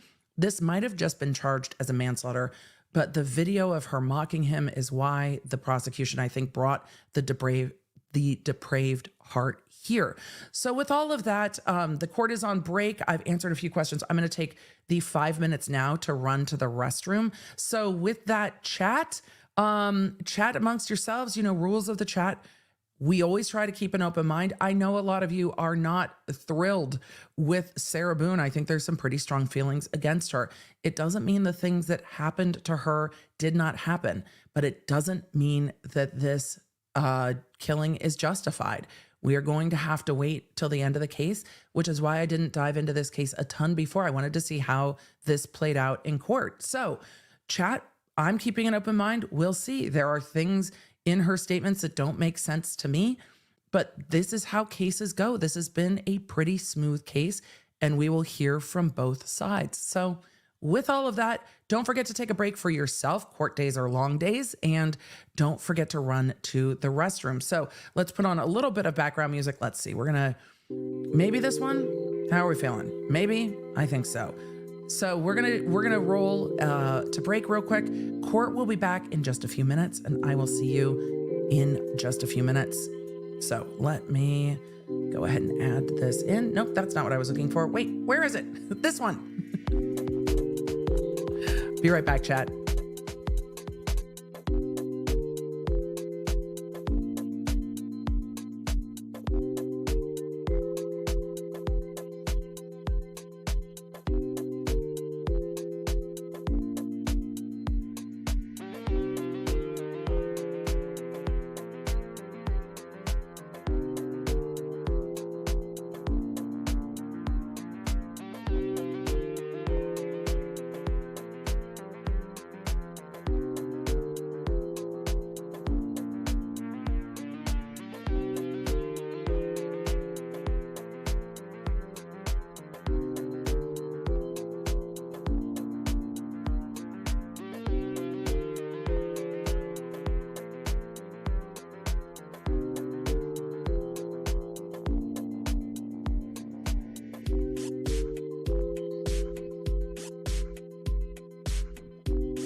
Hello, chat. We are going to be going back to court. Just a reminder, we are still going through the defendant's testimony about abuse to her at the hands of the victim. That is the basis of, as I was like snacking quickly, that is the basis of her battered spouse self-defense claim. That is where we are going to be resuming after the break. The court asked the jury if they could go an extra hour. So they are going to be going till about 6 p.m. Eastern Standard Time. These are incredibly long court days. They are also long days of emotional testimony. This is a difficult case. Make sure that you guys take care of yourself. It is, as most things that go to trial, there are, multiple sides to a thing. I know it is difficult. I know that Sarah Boone is not a likable defendant. Try to keep an open mind when listening to her testimony, but it is also not wrong to be checking her testimony against the things that she's already said. She has made a lot of statements. It's up to the jury. It's up to the jury to decide what the facts are of this case. I try to keep an open mind. Sometimes it's harder than others. But again, what was going on in the past might not negate for the jury what was happening on the day that George died. They might not find that he was doing anything. So with that, let us get back to court with Judge K, and he's probably going to say, bring the jury. No, he's not. He's going to say, counsel, is there anything we need to address? And the defense is probably going to say something. So we'll see. So judge is back on the bench. I don't hear sound yet. Hopefully we will have it in just a second. But that's where we're at. So Lawner, it's good to see you. Yes, I will be trying to keep on time today because I need to we need to zoom. The Caliente said, mind is open, but facts are facts. Fair. Let's see. Nora Fanning said, Emily, please explain why the prosecution's not objecting to all the leading questions. I don't know. I think they're just going to let her talk. Are they hoping she talks herself into a corner? I think they've had enough interactions with Sarah Boone to maybe be confident that that's what's going to happen. Back on the record, case number 2020 CF 2603, State of Florida versus Sarah Boone. State. Dave Ketcher on behalf of the state. William J. for the state. Defense. James Owen for the state. County Henderson for Sarah Boone. It doesn't. Is Ms. Sarah Boone, right let's go ahead there? and bring you back up to the witness They're stand, going to take her please. back to the stand. Fred asked, how does the jury get educated about the law about justifiable self-defense? The jury that's the plan. instructions. So the jury instructions guide that decision-making process, and the experts, the defense experts and the prosecution experts about battered spouse will help educate them about that. All right, we're ready to bring back in our jury. Yes. All right, let's do it. All right, I'm going to put this at 1.25. We're going to catch up. She is standing for the jury to come in. All right. Becky asked, is it bad for the defense that the jurors want to push through this case and get it over with? No, I think it shows that they're paying attention. They're like, we're already here. We're already in the building. If we can go an extra hour and be done in less days, I think it shows that they're attentive and willing to work through. So I think that that is fair. So I don't think it's good or bad for anyone. I think it shows they're attentive. Let's see. Kat asked, in meetings and late to the chat, but she didn't call 911 when she found him. No, she called her ex-husband first and then called her ex-husband again.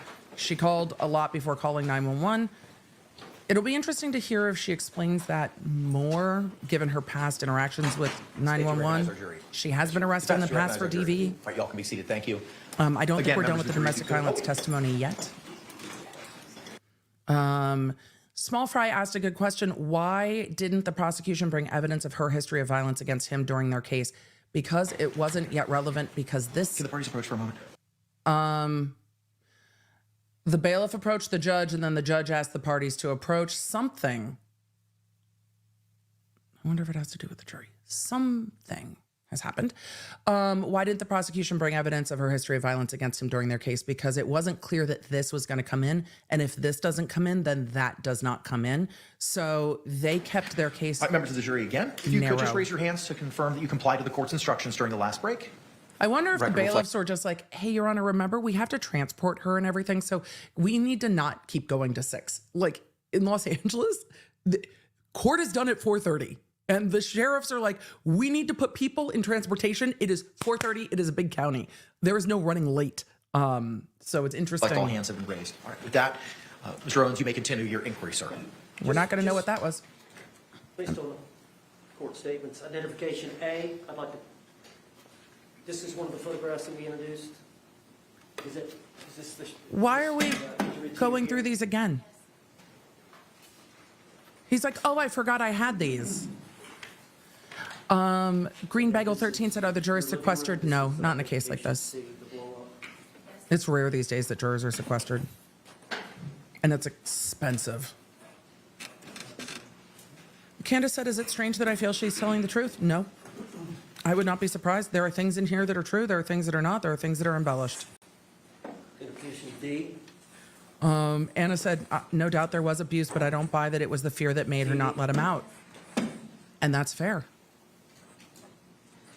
These are just the same photos again. Deb says live music makes EDB less fractious. Yep. identification E, True that. is that your arm? I would object at this point. I would object at this point to cumulative. So, Identification F, is that your knife wound? LH said, who is paying the whole team? That was the subject of the motion I covered earlier today from the prosecution, but he's like, it feels like he forgot to use these. He can use them in closing. Identification G, is this the curtain rod? Terry said, words of the week, fractious, notorious. Yes, and corpus, I've already forgotten the other one. Identification H, this is the eye. Again, these attorneys parachuted into this case. Thank you. Corpus mentis, compos mentis. Anyway. But the lead attorney said he believed everybody deserved a defense. Sarah Boone would not have been able to put on this defense herself. So she is getting what she seemed to have wanted with other attorneys, which is to have all of this heard. The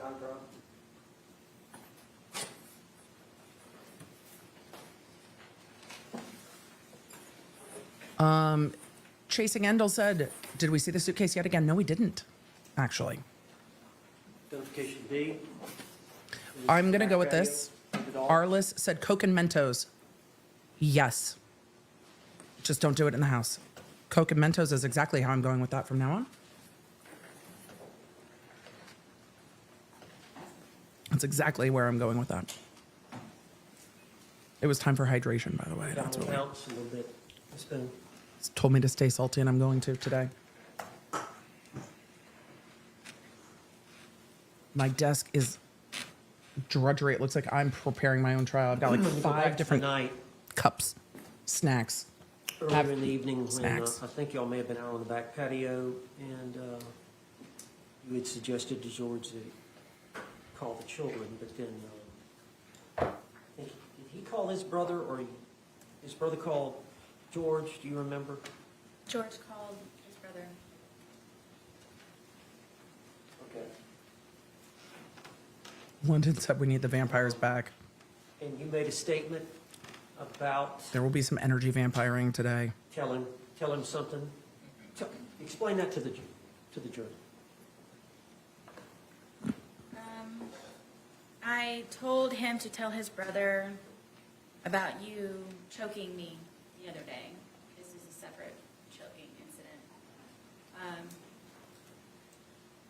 We had been drinking, and I wanted George to tell him, but he didn't tell him, so I said it in the background, I don't know if you just said so it. he would be aware. What did you tell him? I don't Tell think, him I don't think why that you went choked me, down calmly. or that you choked me. Okay. Now,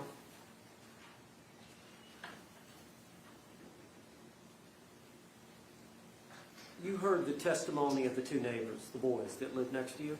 Yes.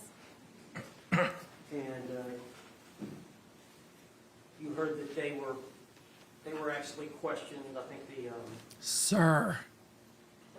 the audio. They were Seriously? audio interviewed. You heard from Detective Koepsell. Counsel! A couple of days later on the 25th. Oh, for fuck's sake. Really? You're just...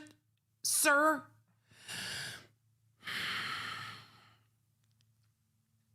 Owens, what are we doing? February, or 27th of February. Yes.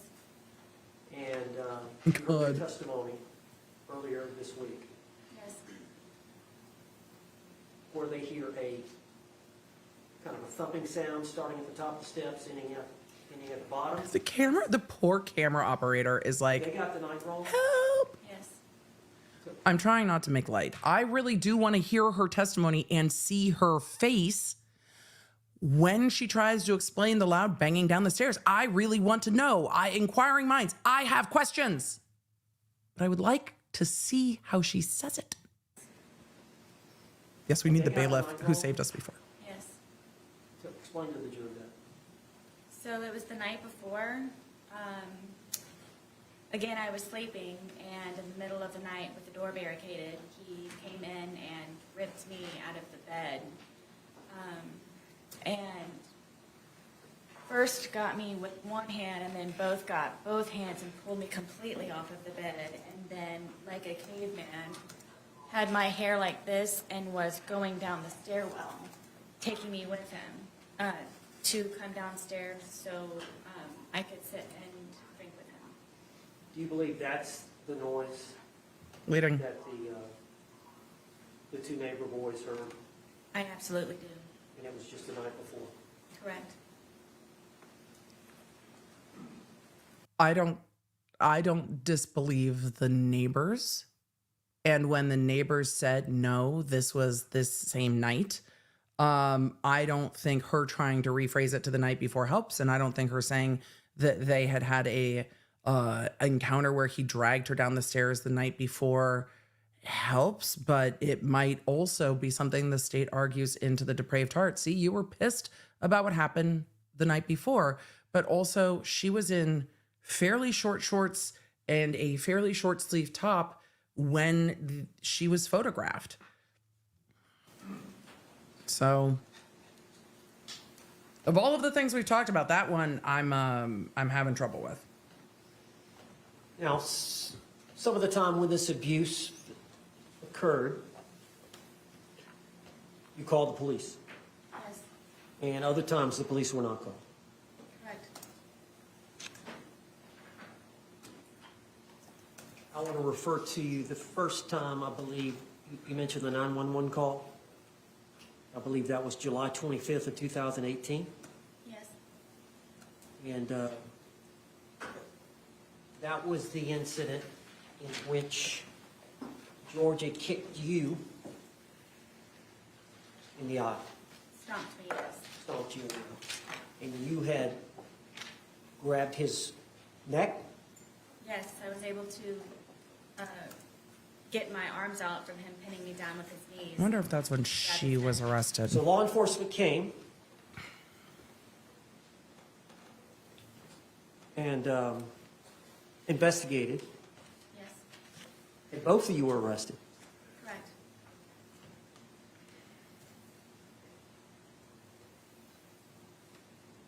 Do you recall asking the officer when you were arrested, why am I being arrested? Many times, yes. Do you recall asking the officer, why am I being arrested? Yes. I believe that. And do you recall making any other statements to law enforcement as to why you did what you did to George? Smart of him to get ahead of it. First time ever that I actually officially fought back. Did you tell the officer that you were fighting back? Yes, because I was complete shocked that I was getting arrested because of it.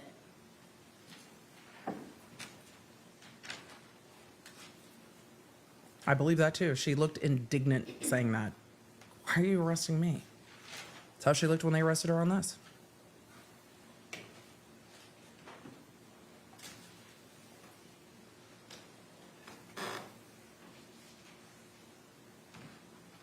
Now, on the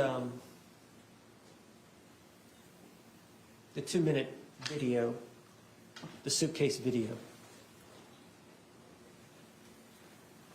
you mentioned to him, I think you said something, I can't breathe. He said, I can't breathe, and you said, that's how I feel when you're choking me. Were you referring to an isolated incident of the night bleeding. before, 2 nights before, or whatever, or were you referring to in general? In general, the more than 2 or 3, 4 times that he had done it. Okay. Cancel. And then the part about cheating, he didn't physically cheat on you. No, he did not. Okay. What do you mean by I don't want to go into a lot of detail, but what are you referring to there? physical cheating? George was, I believe, addicted to pornography, and a lot of that would be found on my phone from him supposedly wanting to call about job interviews. And as a solution, I sat him down and I explained to him, to me, that's you visualizing yourself with someone else, or at least having a pleasurable moment with someone else or watching other people. And to me, I told him that I considered that cheating on me. Okay. And so he would download that on your phone? I mean, just Yes. download?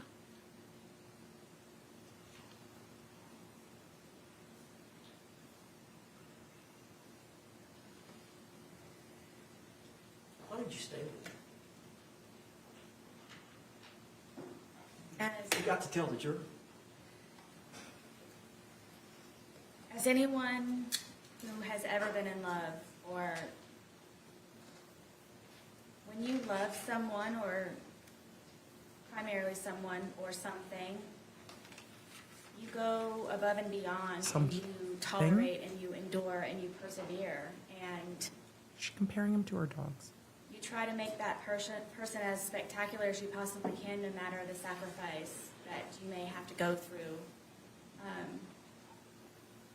to serve someone else in a positive light so they can be better people for themselves, and to just make them a happier person. And love is very strong, and love is very deep, and love, I believe, is not fully understood in a lot of ways for how different people react to it. And I very much, deeply, and passionately love George. I love him to this day. Did you not want to be alone? Oh, let's just let her talk. Beginning through my divorce, it was very nice to have him around, and he was a man to me.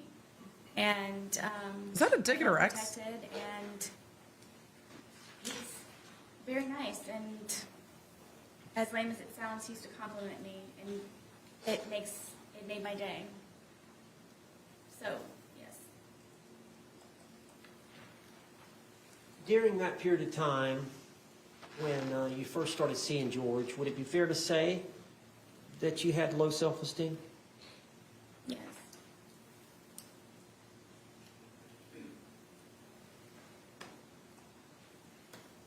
In her police interview, she has a very We talked high about this opinion of previous herself. arrest where you told the officer you were fighting back and you got arrested.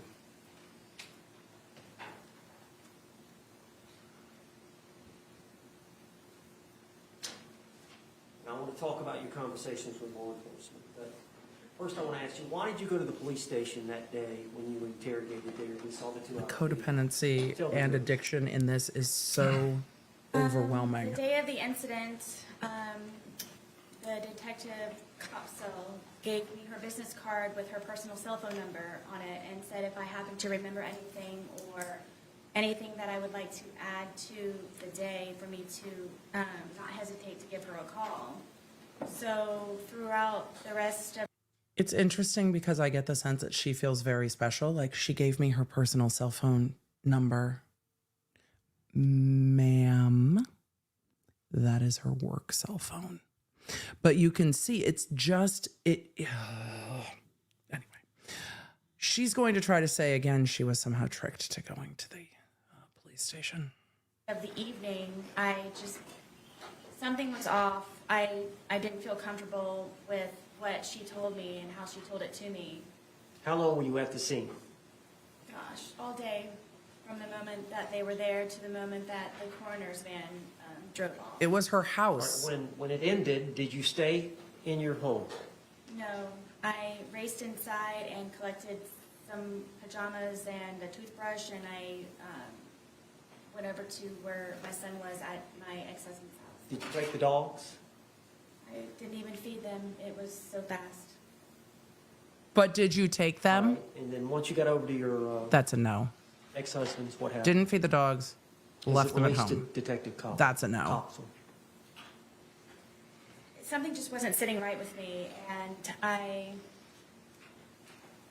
had a suspicion that she just wasn't being honest with me, so I took it upon myself. Collins, speculation, Your Honor. Sustained. No, I love this. Damn it, So you counsel. called. The prosecution is legally correct, but I want the tea. I just didn't. We've shifted now into teaching Sarah. I just didn't think she was being honest with me. Ma'am, if you feel like the police are being sketch, call a lawyer. Damn it. She skipped right over leaving her dogs. Y'all clocked it. We clocked it. We're on dog watch. Something just wasn't sitting right with me, and I had a suspicion that she just wasn't being honest with me, so I took it upon myself. Collins, speculation, Your Honor. Sustained. So you called her. Tell us about that. I called her and I told her that I felt that she was being dishonest with me. She originally had told Just me like, that come in and talk about it. due to her being pregnant, it would just be a lot easier for her to have me come down to the station to pick up my phone. The original plan was for she and Detective Lowen to return the phone to my apartment. But she said that it would be a lot easier for me to just come down and pick it up because I remember when I was pregnant. That's what she said. You remember when you were pregnant. So I said, I feel that you're tricking me, and I feel that you're being very sneaky about something. Then I don't go. believe that you're being honest with me. And I said, regardless, I'm still going to come. Sustained. They objected to narrative. They objected to narrative. Damn it, counsel. Let her cook. I want to hear what she has to say. This is the Sarah that was writing 50-page letters to the court complaining about her lawyers all being idiots because she was the smartest person in the room. This is the letter writing version of Sarah. We have now switched into the smartest human in the room, Sarah. So this is the 50-page letters to the court all the time, and every lawyer is stupid. That is this.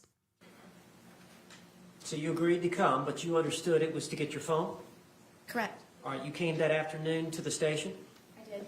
They The original outsmarted me. agreement was they were to come to you. Correct. I got When you got to arrested. the station, what happened? I thought I was just going to be picking up my phone. My car was there. I had everything in my car. It was just a regular, I'm just going to go in, maybe sign something and pick up my And then they read you your Miranda rights, which is clue number one that it's not just a normal day. phone. And there's people that are over here at the windows, and I thought that I was supposed to go over there to get my phone. And Detective Lowen came down and said that my phone Totally was different upstairs. demeanor. So if I would just follow him upstairs, that's where my phone was. And Totally then different demeanor. I was taken into I guess it was an interrogation room, and they told me to sit down, and that then I guess the interview or interrogation began, and I just simply was getting my phone. Totally different testimony at this point. Sarah, tell the jury why. Yes.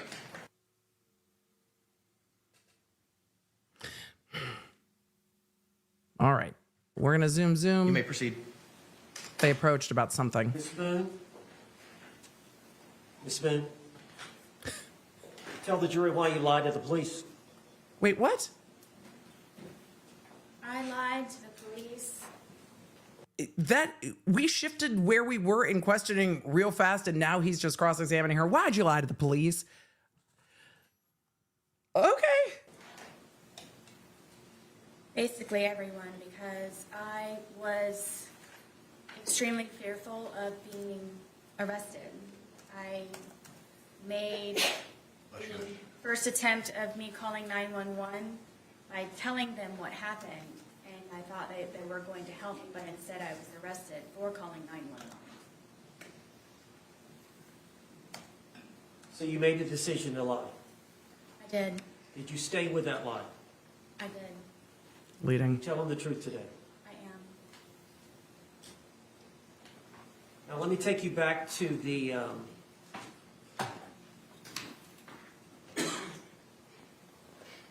Did you lie then or did you lie To this now? It's incident. going to come back later.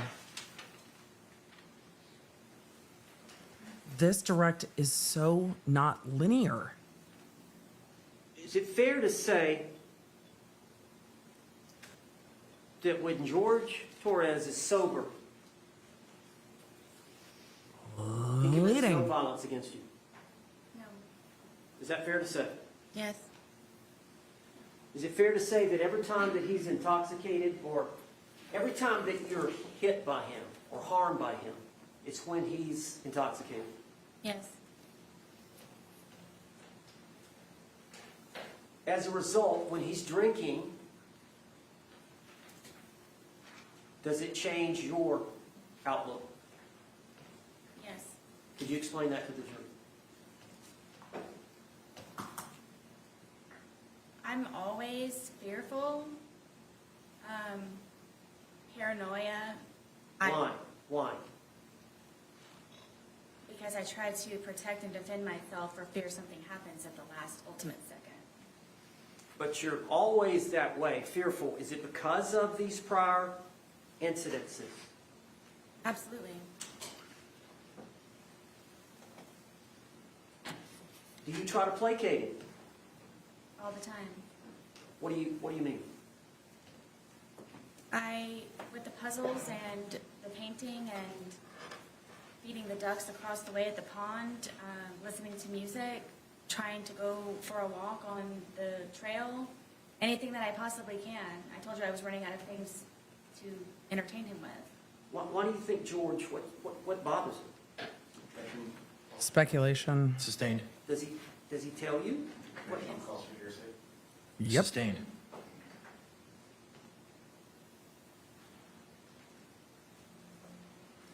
As a result The of prosecution's how been he restrained in their behaves, objections in through that this. intoxicated state. How were you feeling the night of this event? Objection has to be answered. Overruled.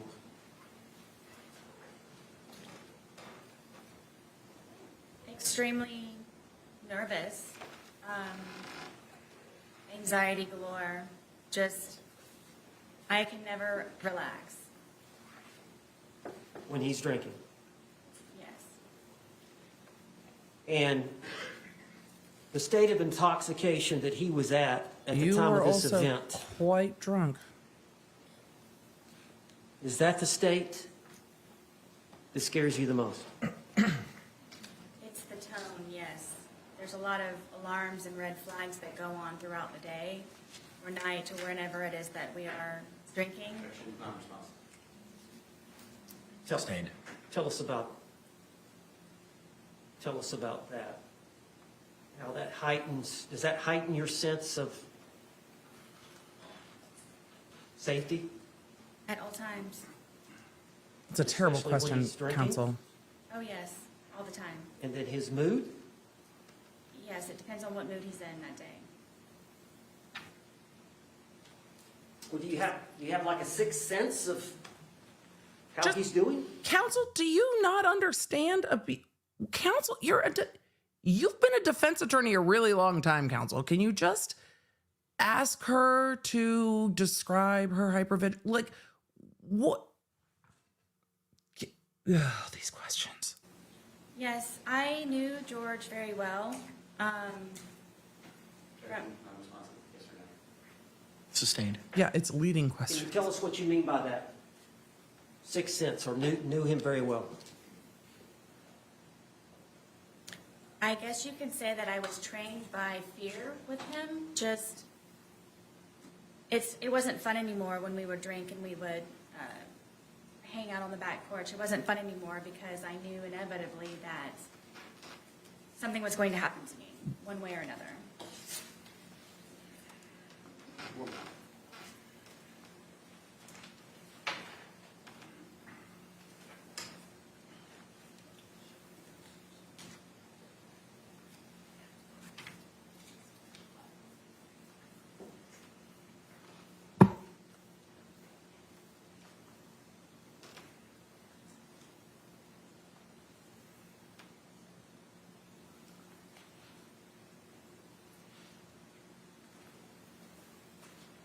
Ms. Boone, you know, those bruises that we saw of him, they look pretty deep.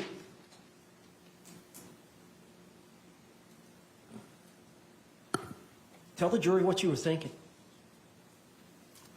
From the bat, Yes. When you were beating him with a bat in the suitcase, yes, that's I what didn't your want to die that night. attorney is asking. I I talked right over her saying I didn't want to die that night. Her attorney is asking her lots of leading questions. The prosecution has a strategy or not, but they're not objecting. Tell the jury what you were thinking. from the bat, Yes.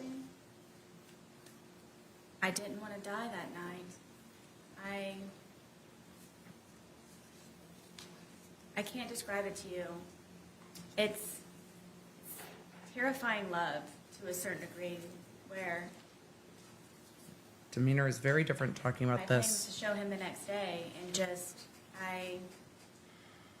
I wanted him to be better and treat me nicer and be the person that he was when I originally met him. And I knew that was in him still. I knew that it could be found, and I just couldn't figure out what it was that I was doing wrong in order for it to not be back to where that was. And I was tired of living in fear and just sick all the time of That's true. figuring out how I can entertain him so I don't die, and continue a relationship with my son and try to live a normal life. That wasn't a normal life for me. And just, bottom line is I didn't want to die. I would have died, or I would have been disfigured or maimed, or if it weren't me with the bat, it would have been him if he were to have gotten out.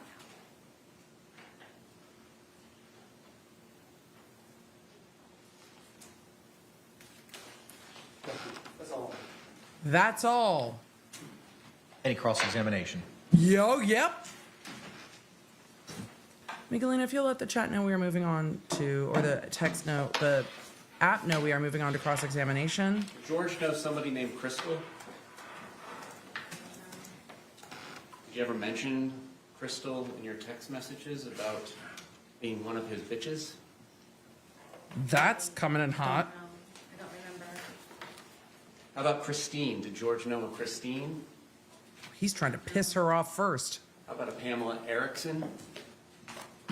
These may have been people that he was communicating with on whatever the platform was. On your phone? I believe so, yes. And did you find these communications? I believe I found one or two of them. Is he going with he found out that she... Is he going with she contemporaneously found out that he was chatting with folks on her phone close in time to this night, and that's why she was pissed? Oh, I have questions. Like, he is coming in so fucking hot with this. I'm gonna back up. He's like, we're not gonna fuck around. Who's Crystal? Who are these women? Oh, I'm gonna need some timing. Did you ever mention Crystal in your text messages about being one of his bitches? I don't know. I don't remember. How about Christine? Did George know a Christine? Leave Christine out of it. I don't know. How about a Pamela Erickson? These may have been people that he was communicating with on whatever the platform was. On your phone? I believe so, yes. And did you find these communications? I believe I found one or two of them from some of them. And did you send a long letter to his family to relay to him about George and his girls that he was cheating What? with? I believe so. Okay, so you do know those names, right? I don't remember them. It's been however long. Okay. Now, on February 24th, Do you believe she doesn't remember the names? 2020, you called 911 at about 1 p.m., correct? Yes. And at that point, you were still feeling a little intoxicated, were you not? It was more shock, but yes. So you agree that you previously stated, I was still, I believe, intoxicated to a degree? To a degree, yes. So 1 p.m., it's about 14 hours after 11 p.m. the night before, correct? I'm guessing so. Well, 12 hours prior would be 1 a.m., and then 12 a.m. is 13 hours, 11 p.m. is 14 hours, correct? Okay. So I guess they're not going to go with let her Present talk. here for the medical examiner, Dr. Zadovich, to testify, correct? It's going to go with. And you heard her talk about all the effects of ethanol that has on the human body, correct? Yes.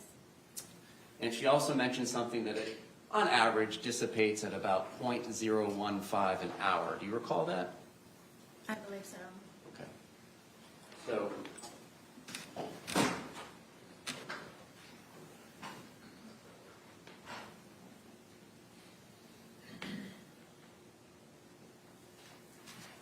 would it be fair to say that if you're still feeling the effects of the alcohol at 1 p.m., so that's 14 hours, 0.015, you were at approximately about a 0.21 at 11 p.m. the night before. Do you feel like you were 2.5 times the legal limit at that time? I don't know how you came to that number. Judge, I'm going to object. Approach. And now they're going to approach. He's like, she's like, I don't know where you came to that number that I was 2.5 times the legal limit. I mean, I think we've established that she was intoxicated. I don't know if the number matters. So you testified earlier that you all had about half of one of these bottles left from the night before, correct? Yes.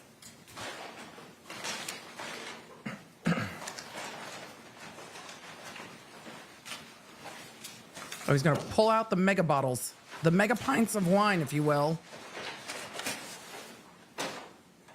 And I don't think he's going to move very quickly. I don't think they're going to be done with cross today. I'm going to put up a poll in just a second, chat.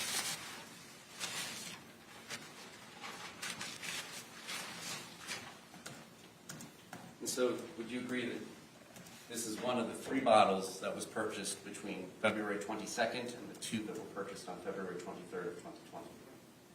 I'm guessing Okay. it is like the bottle, yes. All right, and it's 1.5 liters. Would you agree? She's like, no, I'm not agreeing with shit.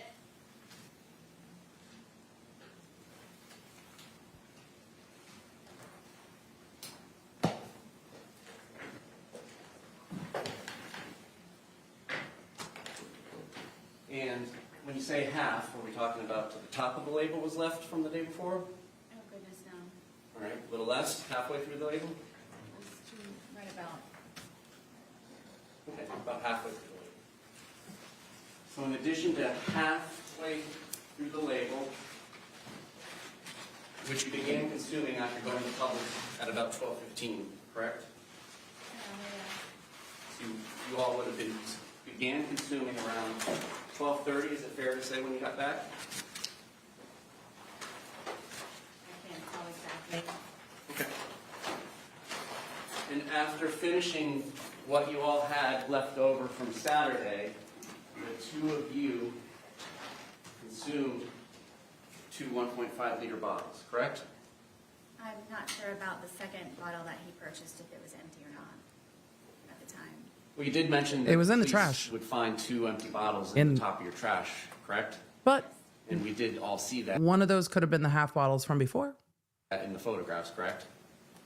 See that they 2. were empty in the garbage, yes. All right, and you say you were about 100 pounds at the time? Yes. And we all know Mr. Torres was 103 pounds at the time of his death, correct? That's what they say. All right, so that's 3 liters of wine between 200 pounds split between 2 people over the course of a day, correct? Yes. And you testified today that you were intoxicated at the time that this occurred, the videos between 11 and 11:30 at night, correct? Yes, at some level, yes. Now, what does that mean to you? Previously, have you indicated that that means the room is spinning? Do you ever recall saying that? What? I do. So what was your level of intoxication at this point in time when the first video was filmed at 11:12 p.m.? Do you mean from lack of sleep or alcohol? What?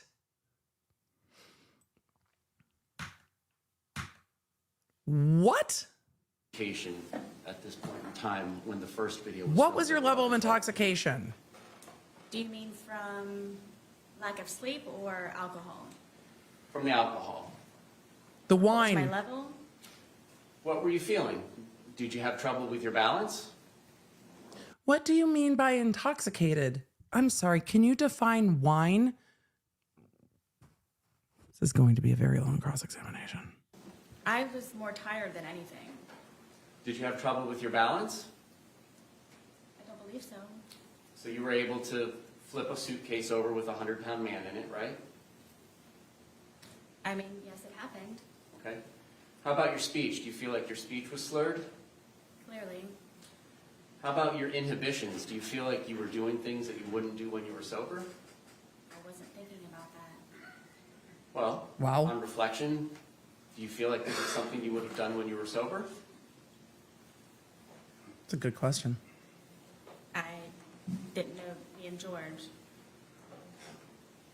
I'm just asking you, looking Ask back again. on this, when he's in the suitcase and you're telling him how you feel, and then you wait 11 minutes and you film another 22 seconds, and then you go upstairs, upon reflection, is that something you would have done and left him in there had you not been drinking? I don't know. I can't say. Okay. If I was scared, then it would be something. If I was scared? All right. Now, today you testified about the time frame between the two videos, correct? Yes? So you came down from the shower where you were hiding, correct? Yes? And as you're coming down the stairs, before you even get to the bottom of the stairs, you can kind of see over your shoulder or towards your right that he's trying to hide in the suitcase, correct? Yes.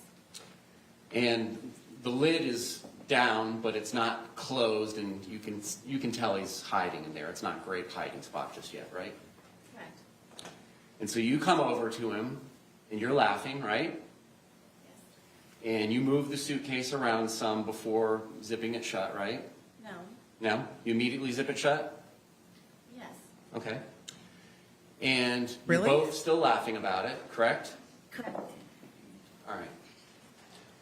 And then it's during this course of time, how quickly is it after you zip it shut that you begin filming the first video? I don't know without watching it. I don't know. Okay. I mean, the video's not going to catch you zipping him up because you're like 10 feet away, right? How quickly after you zip him up is it before the video starts, is my question.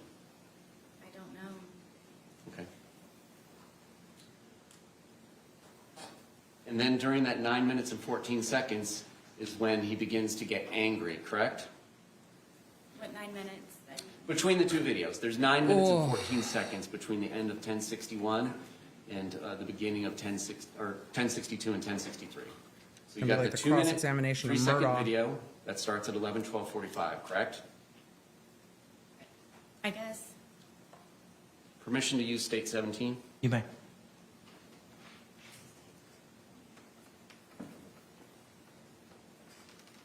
The word games like the interview is just going to go round and round and round. And if I were the prosecutor, I would use the if I was scared, I can't say to go towards depraved heart and the fact that she was like, send it.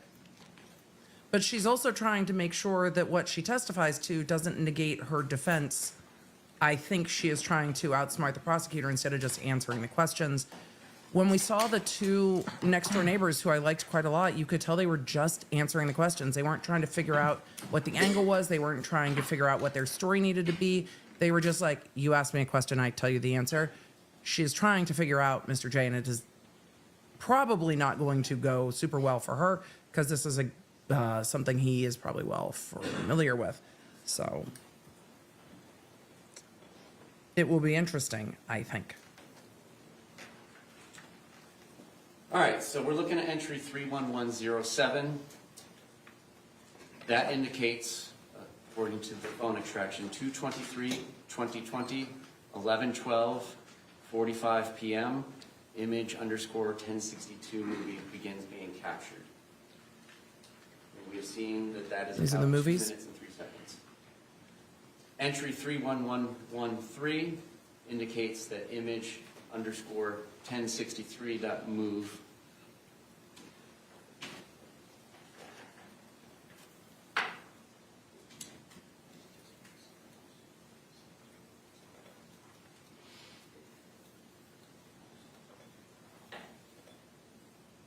Sounds like he's trying to put it back on the screen, but this should be the time of when those videos were captured.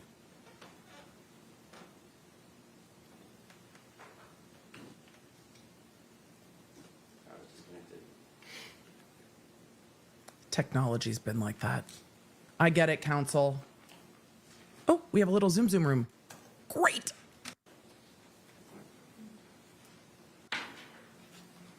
Okay. 31113, a second movie is captured at 11:23:03 p.m. Your testimony was that after that first video was captured by your phone and you, Mr. Torres began getting angry and trying to push his way out, correct? Say it one more time, please. Between these two movies, of which there's about 9 minutes and 14 seconds, Mr. Torres That was her begins to testimony. get angry and try and push his way out and get out of the suitcase, correct? He had been angry on and off throughout the entire day. Okay. You didn't tell us that earlier. You said it was a wonderful, fun day all day, correct? That's because I lived. Okay. But you did not tell us earlier today that he had been angry throughout the day. When would I say that? You described your entire In your testimony earlier. When did I say that? On the stand an hour ago. day of doing puzzles, arts and crafts, and outside by the dartboard, and you said it was a wonderful day. She did say and that's everything because I was lived. fun, until he was in the suitcase. Did you not testify to that earlier today? That wasn't what she meant then. My specific question between these two movies is, this is when he begins to get angry and trying to push his way out and to get out of the suitcase, correct? Angry again, yes. And he was expressing his anger in what manner? How did he say this? At which point throughout the day? Oh my God. Ma'am, you know very well that I'm talking about between these movies. Please answer my question. Between these two movies, how did he express his anger with you? Told me that I was going to fucking die. Okay. Now this is happening after he's already told you several times he cannot breathe in the suitcase, correct? Correct. And he's been in there for whatever brief amount of time it took you to zip him up, and the laughter stops, and then you go over to begin to film, correct? And you're filming, your purpose of filming is to kind of teach him a lesson. This is your chance to say something to him when he can't say anything back to you, correct? No. But you Correct. said it was. No lesson to be learned. It was just I wanted him to try to understand how I felt so maybe he could progress in being a better person the next day. So you wanted him to understand how you felt in the past, and that's not teaching a lesson? I just wanted him to understand. Okay. All right, and so immediately prior to zipping him up and putting him into the movie, you had been upstairs, correct? I'm sorry? Immediately before coming down and zipping him up and then filming the It's gonna first go of on the two movies, you forever. had been upstairs in the shower, correct? Yes.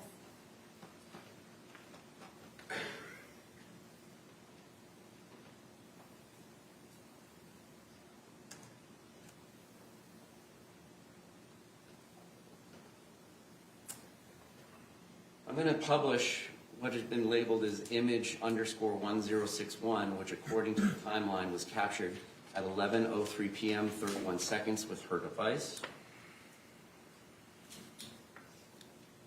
She answered, she had so much to say on direct, and the change of demeanor is going to be noticeable, I mean, for anyone watching, because now it's the word games and the circular and the what? Right.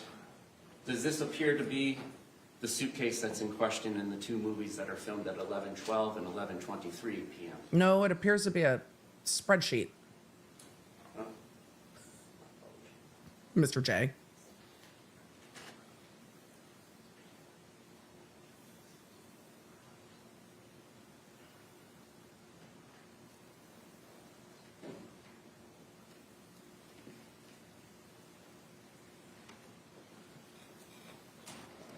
Lara said, did you notice the defense didn't use the suitcase in direct at all? I did. And they did say once it was a big suitcase, but yes, I did notice that they didn't use it after all the fuss about it. 1061 taken at 11:03 p.m. 31 seconds. Does this appear to be the blue suitcase that's in the two videos that were captured at 11:12 and 11:23 p.m.? Correct. Did you take this image at 11:03 p.m.? I don't remember if I did or not. And again, we had, and by we I mean you and Mr. Torres, two 1.5 liters bottles of wine and plus whatever was left over from the day before, correct? That's correct. So you don't remember taking this photograph? I don't. Do you remember whether or not Mr. Torres was in here? I don't remember taking the photo. Okay. So, what is your memory? Y'all, she was just tired. She was just tired. She was not intoxicated. She was slurring her words. She was not intoxicated. She was tired. Remembers nothing from that night, which I believe.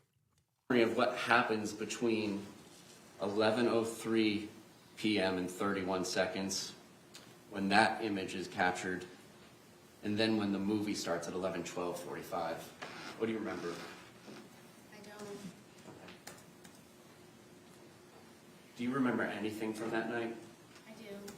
You told the police on February 25th, 2020, when they first showed you the video, that you didn't remember taking that. You remember that? I don't think she did. In your I don't think she testimony, remembers you do taking it. remember taking that video, I do. but you don't remember taking that photograph 9 minutes prior. Correct. Is there something, did you have more to drink in those 9 minutes? I did not.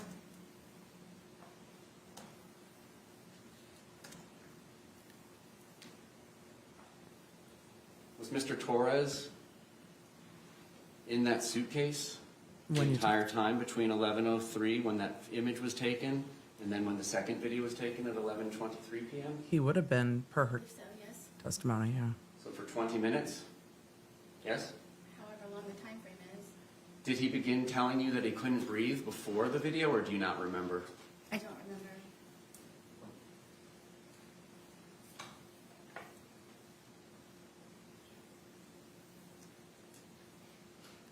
I don't think she remembers Now, this night. you testified. I really don't think she remembers this night, but she can't say she doesn't remember. Because if she says she doesn't remember, then how do you know that he was making threats to you? And I think that is the pickle she is in. But I really don't know if she remembers this night. And I think those first statements to law enforcement were probably accurate on that. Moments ago that your two neighbors must have misremembered which night the loud noise was, correct? Yes.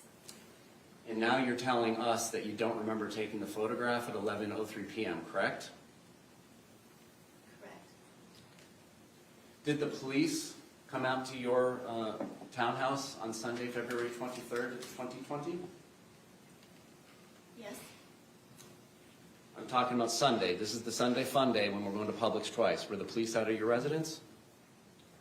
No. It was the day after, Monday the 24th, correct? Yes. And The that Sunday Monday fun day morning, was said with such you called derision. 911, well, Monday afternoon at about 1 p.m. You can tell this prosecutor is just, he's been dealing with Sarah Boone for 4 years, and you can hear it. Correct? Yes. And between that time frame, you were the only person in your apartment plus Mr. Torres in the suitcase, correct? Yes. So if anything had been disturbed in your apartment, you had all the time that you wanted to undisturb them before calling 911, correct? If I wanted to. Okay. Yeah, that's what Chad had been asking forever. You had 11 hours. Your testimony is there was no loud boom that shook the walls of your townhouse at about 11 p.m. the night of February 23rd, 2020, correct? Correct. To the best of your memory, correct? Correct.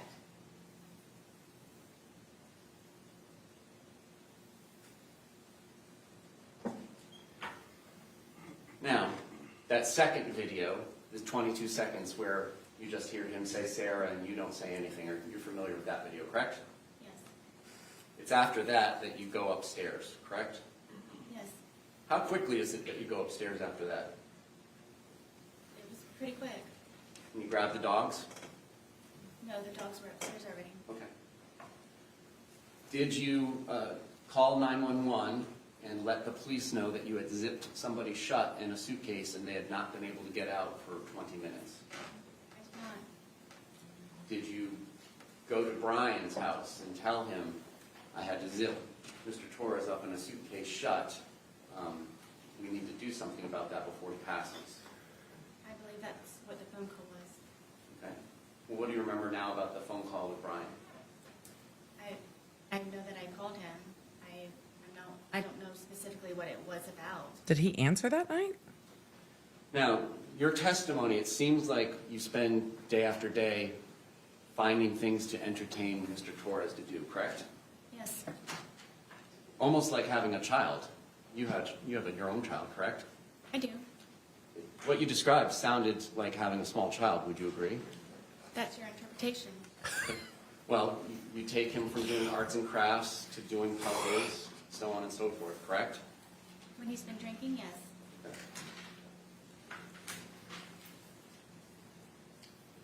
And Mr. Torres was notorious for doing some of these things, correct? Oh, he used notorious. Well, you described Mr. Torres as being notoriously known for doing things. You described your ex-husband, Brian Boone, notorious for doing things like nagging and calling all the time.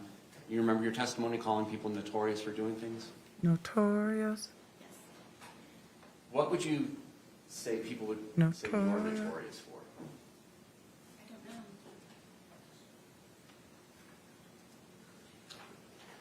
And you would not answer Brian Boone, your ex-husband's phone calls, just so that you could let him know that you're busy and you have things going on. If he uses Correct. fractious, I'm going to And that at whatever time it was that he was calling me, that Giggle. he could wait for the few moments of me getting up to where Lucas gets out of school at 3 o'clock. He can wait. Okay? Right, But he you can would wait. return his call. You would let him call several times, correct? That day, yes. Okay. How about other days? Would he have to call to remind you to get Lucas on other days?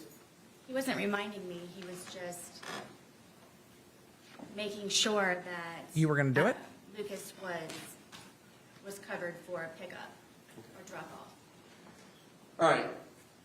You didn't mention We're gonna hear to from the Brian sheriff's again. office on either February 24th or February 25th about going to Publix with Mr. Torres at noon or 12:17, did you? I don't recall.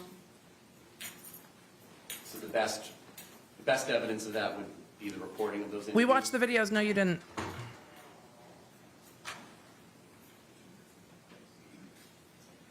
Did you not remember going to Publix with Mr. Torres that day? At what point? At any point? No, I didn't. So you didn't remember. You had indicated to the police that it was about 4 p.m. that you all had started drinking after doing chores. You recall that? I do. And your testimony today was that it was really more after you guys went to Publix at about 12:17 p.m., correct? Yes.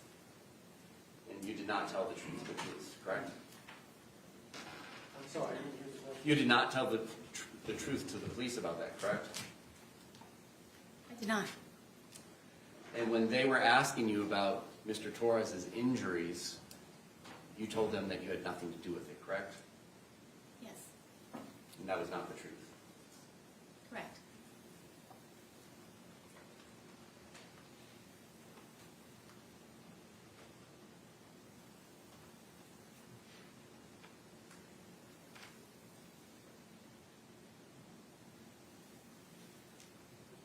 What did y'all have for breakfast on the 23rd? I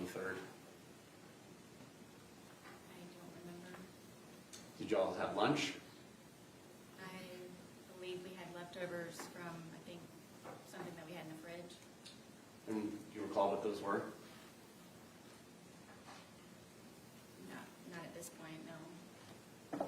And then I believe you mentioned having a sandwich of some sort for dinner?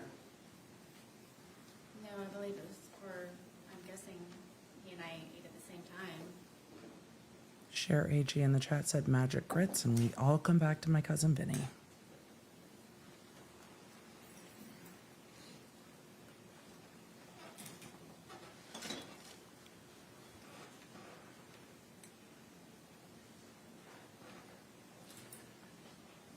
And at one point, Mr. Torres called his brother Juan, correct? And do you admit that you were yelling in the background, telling Mr. Torres to tell his brother that he had been choking you? I don't know if I was yelling. I know that he could hear me through the phone. So how long had that been going on that day? When did you start getting on Mr. Torres about choking you in the past? He and I had conversations about it because he didn't remember doing it to me. And the next day and the day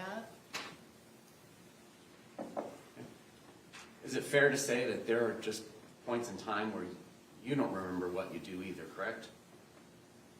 Are you talking about almost 5 years ago? Talking No, about from drinking. Is it fair to say that not what he's you saying. don't often remember things that you did while you were drinking? I would not say often. Okay. In the course of your relationship with Mr. Torres, are there things you don't remember happening that happened the night before between you and him? I can't say that at this point. But you said that you don't remember taking that photograph at 11:03 p.m. on February 23rd, correct? Yes. She doesn't remember that video either. I don't believe her when she says she does. Was there anything else that you were telling Mr. I think she's like, well, I see the video. I must have taken it. I don't think she has independent recollection of it. Torres that he needed to tell his brother? Not that I can recall. Was there anything you were telling him that he needed to tell his daughters? Not that I can recall.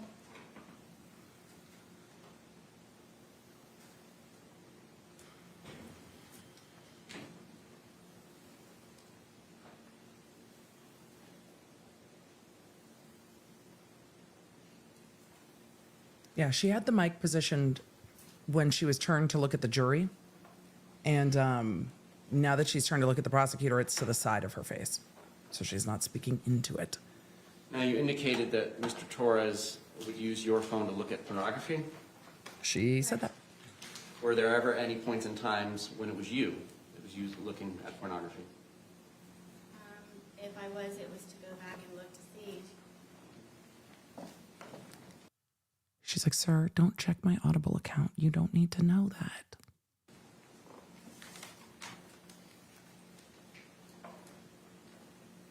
Did you ever threaten to get Mr. Torres arrested if he did not do what you wanted him to do? I wouldn't say threaten. Okay. Well, were there ever points in times where you would like him to call you or return a call, and if he didn't do that, you would threaten to get him arrested? Oh, I bet there's text. It depends on if he had my keys or something that I needed from him. Okay. And it was your townhouse, correct? Mine, yes. Flush ours. Well, when Whose did you name's get him on off the lease? I'm not sure what year it was, but I don't think he was actually removed from the lease. Okay. I think he was made a different type of tenant. And Was he on the lease or not? did you change the locks so that he couldn't get back in at the points in times when you kicked him out? I did sometimes.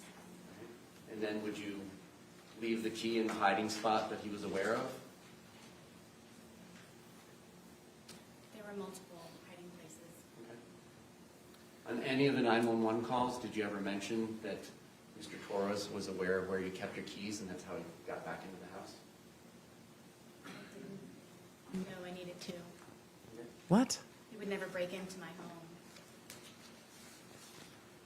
All right, and it's your testimony that you did not push him down the stairs, correct? Yes. And in fact, it was him that dragged you down the stairs the night before, correct? Yes. Now, by dragged, did you leave your feet? Yes. And did you get scrapes on your knees or anywhere from the carpet? I'm not sure. I don't. Did you get any injuries, like bruises or abrasions or scrapes? I was missing a lot of my hair. Yes, that was on the stairwell. Okay. And you agree that you were photographed on February 24th when the police came out, correct? The day of the incident? Well, the afternoon after the incident. We're not sure when he passed. Yes. Some of those photographs showed ashtrays inside your house. I thought you said you guys couldn't smoke inside your house, Yeah, there Couldn't. were definitely ashtrays in the house. right? Sometimes, yes.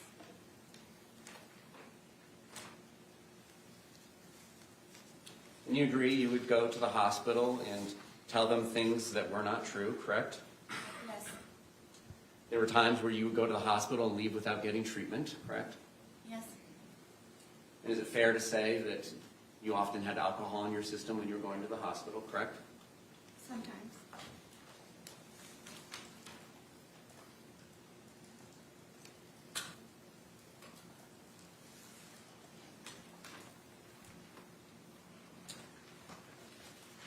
All right, so just to summarize the day to make sure we understand it. You all wake up sometime in the morning, but it's an unknown time, correct? On February 23rd. Or early afternoon. Yes, I had a problem with the detectives and them having me guesstimate times. Okay. Are you the kind of That's not what person he like asked. most of us that uses your phone when you wake up? No. So the first activity on your phone may have nothing to do with when you woke up. Is that fair for you? Yes, other than looking at the time possibly. Okay. So at some point you wake up, it doesn't sound like you have breakfast, correct? Right. You do some chores, correct? Yes. So that is true. That part of it is true. You did do chores before going to Publix at 12:17? Yes. All right. After chores, So you timeline go to Publix and of you the get that 23rd. 1.5 liter Magnum bottle of Woodbridge Chardonnay, correct?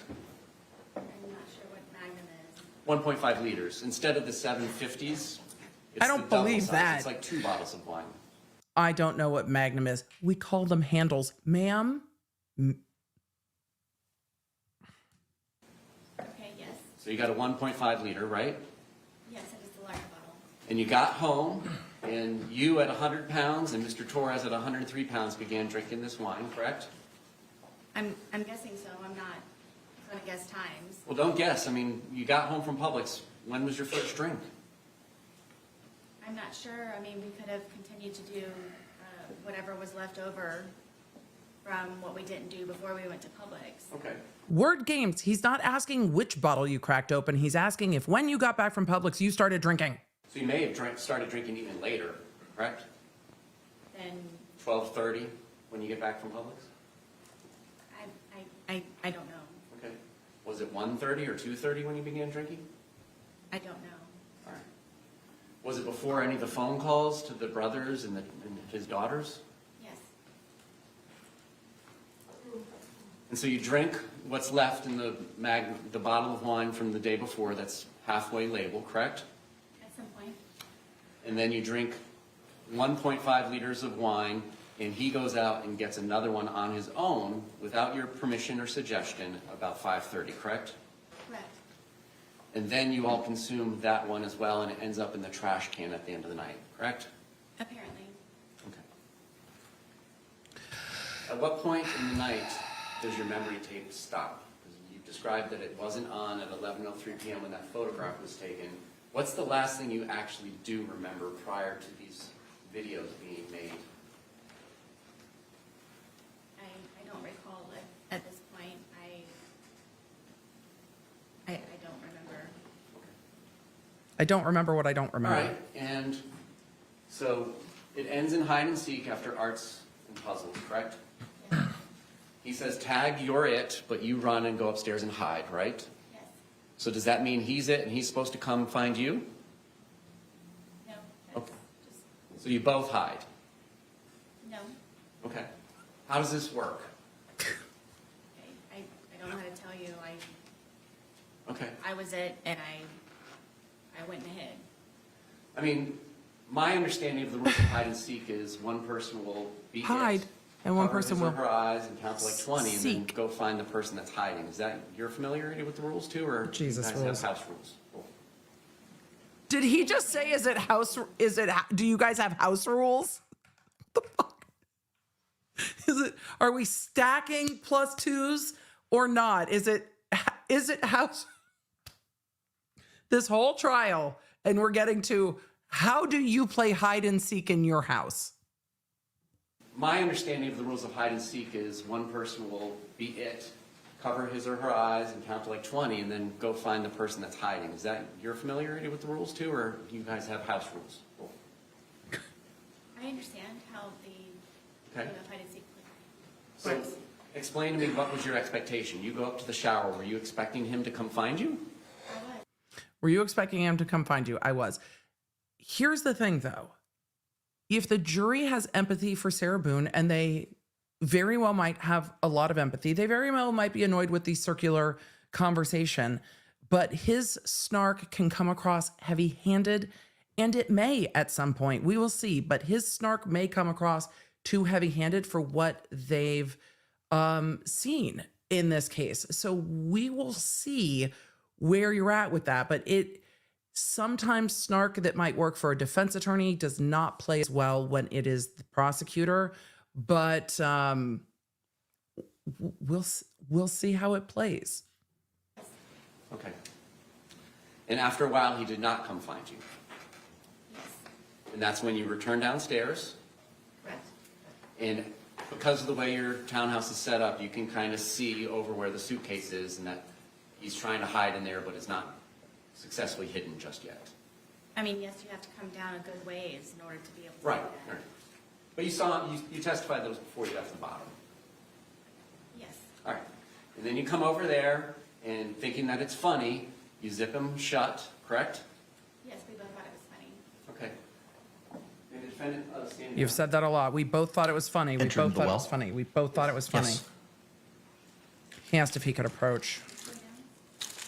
Deputy, we release her into the well, please. What are we doing? I guess we're gonna have her show something. Counsel, what are we gonna have her show and tell? That doesn't always go well. You're putting on gloves. Counsel? Why are you getting the suitcase? Why are you getting the suitcase while she's in the well? I have concerns. I have concerns. I have concerns. Chat, don't get wild. He's not going to put her in the suitcase. He's going to show how big the suitcase is, maybe compared to her, seeing that she and George are about the same height. He is going to struggle to get it open. What is happening?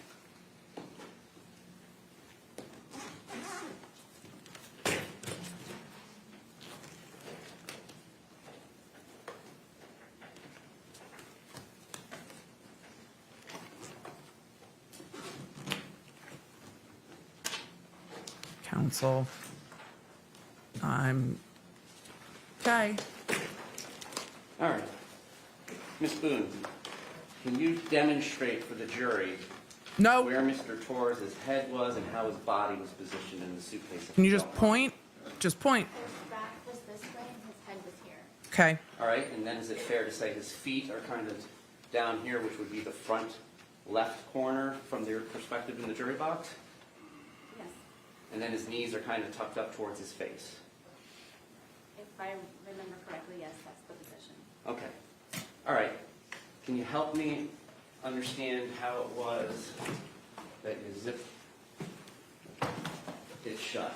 Can you show us where you No. say you left an opening that his hand got out of? Would it be easier to put it down here? I didn't want to make you go down there. If you're happy doing that, I'll let you. Hold on. Don't let her touch it. You need to be wearing gloves. She shouldn't be touching anything. She's going to be manipulating it. I hate all of this. All right. I'm kind of surprised. I'm trying to open crackers. I'm trying to surprise she did not have a more visceral reaction to the suitcase. But he's like, I don't want to make you go down there. They are gloving her up. The bailiffs are like, I fucking hate you for doing all of this. Stop it. This is stressful for everyone. But I do think having her stand by the suitcase, seeing that she and George were about the same height, is appropriate and maybe helpful for the jury to see it. But they're going to try to have her just point to where his hands got out.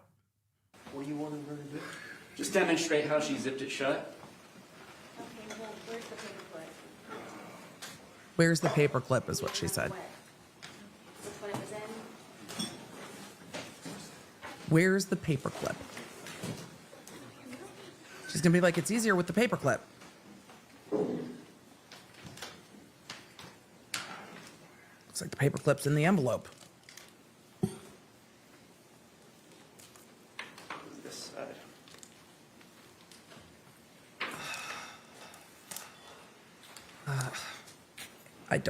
I'm not comfortable.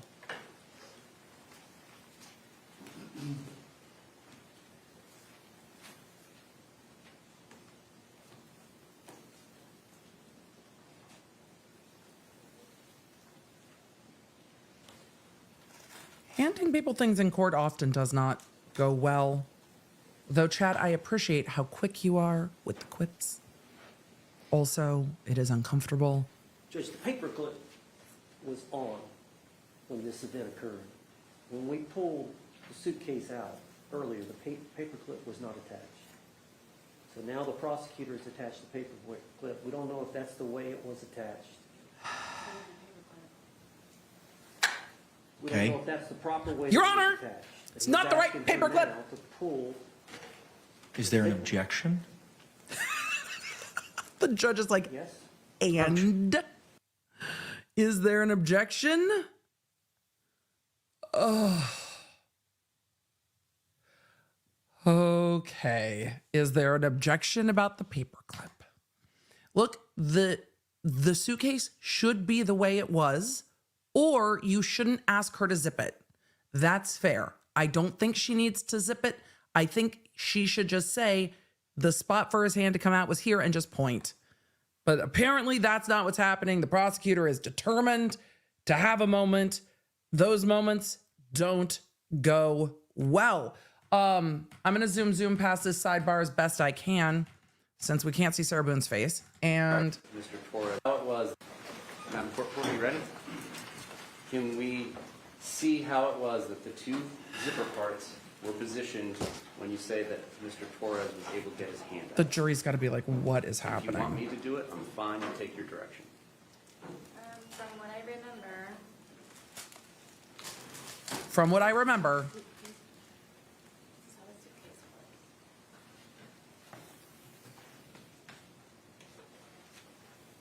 though her struggling to zip it in front of the jury is, This was up here. This was not this hard either. she just said this was not this hard either. But you were drunk. This was like here, Okay. right here.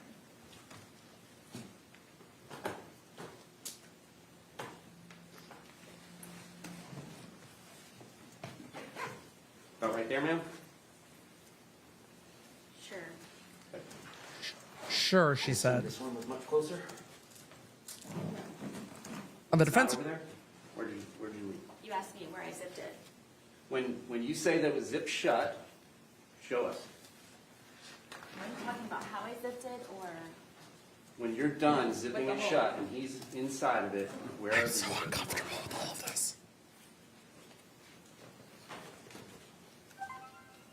Oh, hey. Thank you guys for subscribing to the channel.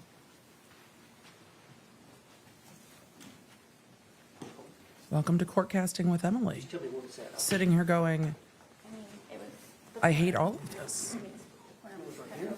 I mean, And her defense attorney's like, I'm just gonna fucking do it. Why does this need to happen? Noelle K in the chat asked. It doesn't, but the prosecutor wants it to happen. I can remember.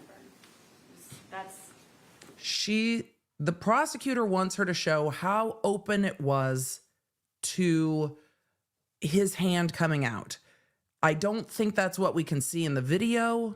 How he was coming with his hand out, it was like this from the corner part. Okay. Thank you. You can return to your seat. Well, it's considerate of him to take the gloves from her.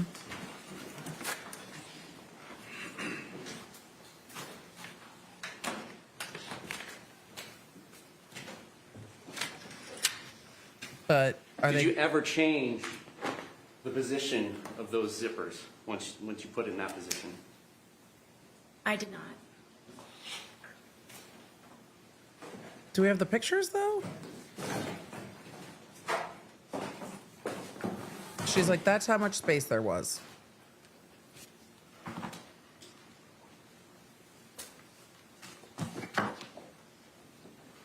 So once he was zipped into there, there's some amount of time, but you don't remember specifically before you start taking the 2-minute video, correct? Yes. And then that's when you say what you say, and that's when he says what he says. We've all heard it, correct? And then between there and that second video of the 22 seconds length, it's at this point where he's beginning to get angry, and then that's when you take the baseball bat that's in evidence, and your testimony is start poking him with the end of it.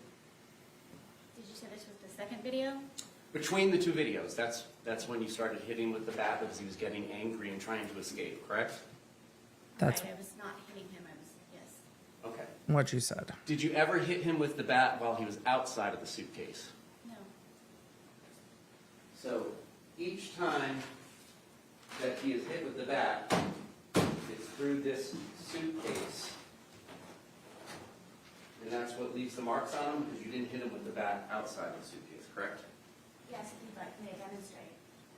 No, that's okay. No! For itself. If you'd like me to demonstrate. No! And then you take the second video and you go upstairs and go to bed, correct? I apparently went upstairs and I used the phone to make a phone call, Okay. and then I fell asleep. All right. And at the point in time when you left and went upstairs, he was still inside the suitcase, correct? Correct. Was he still asking for you and calling your name? Not that I can recall. Did you say shh to him again? I apparently made a phone call also goes to the fact that she did not remember any of this evening. I don't remember. Did you tell him that this was his problem and it's on you again? She doesn't remember. Don't remember. Did you do anything to help him escape from the predicament that you zipped him up in? No. No other questions. Any redirect examination? No further questions. I have questions.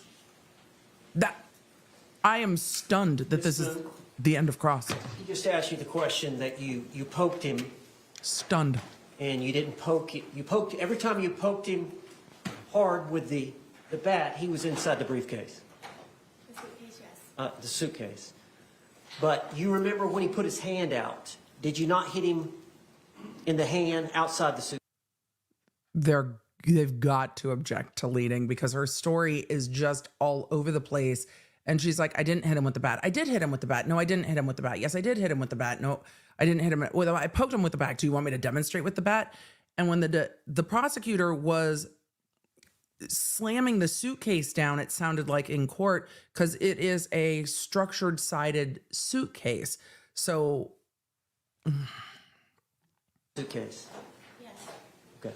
So that was the only time the bat touched Mr. Torres's body outside the suitcase, Yes. was when you hit him with a hand.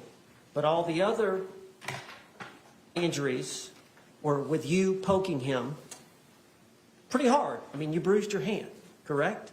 Doing that. Thank you. she bruised her hand or his hand? Ma'am, you can return to counsel's table. I'm shocked. Judge, can we approach you?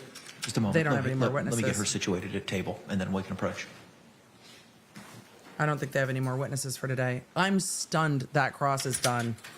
Truly shocked that cross is done.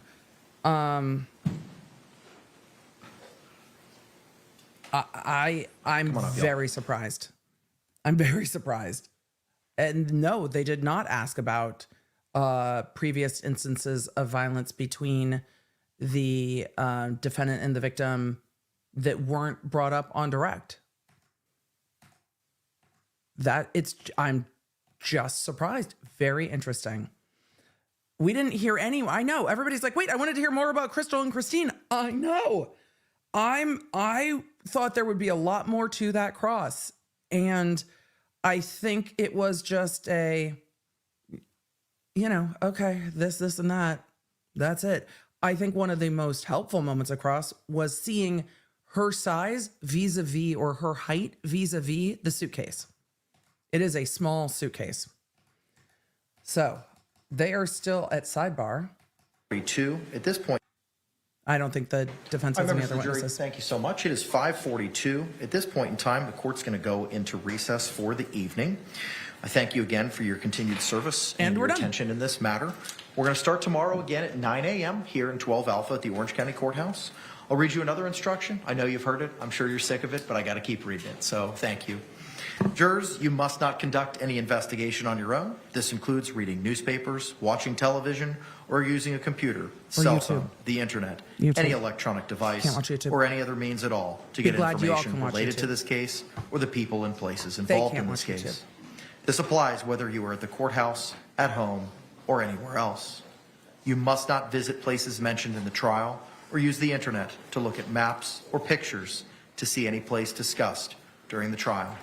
Jurors do not watch local news or defense read patting local her on the back newspapers. like she did a great job. Jurors must not have discussions of any sort in court is interesting with friends, family members, or even your fellow jurors about the case or the people and places involved. So do not let anyone make comments to you or ask questions about the trial. I want to stress again that just as you must not talk about this case face to face, you must not talk about this case by using an electronic device. You must not use phones, computers, or other electronic devices to communicate. Do not send or accept any messages related to this case or your jury service. Do not discuss this case or ask for advice by any means at all, including posting information on an internet website, chat room, or blog. With that, members of the jury, I'm going to excuse you for the balance of the evening, and thank you so much.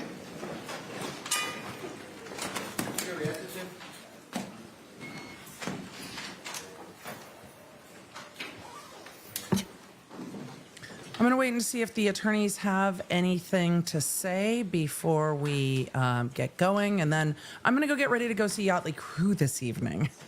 We have a new podcast coming out for you tomorrow. And we'll be back here in court tomorrow. So don't forget to get the Law Nerd app at lawnerdapp.com. Thank you all for liking and subscribing and doing the YouTube-y things with the channel. I appreciate it. Thank you. I don't say it often, but thank you.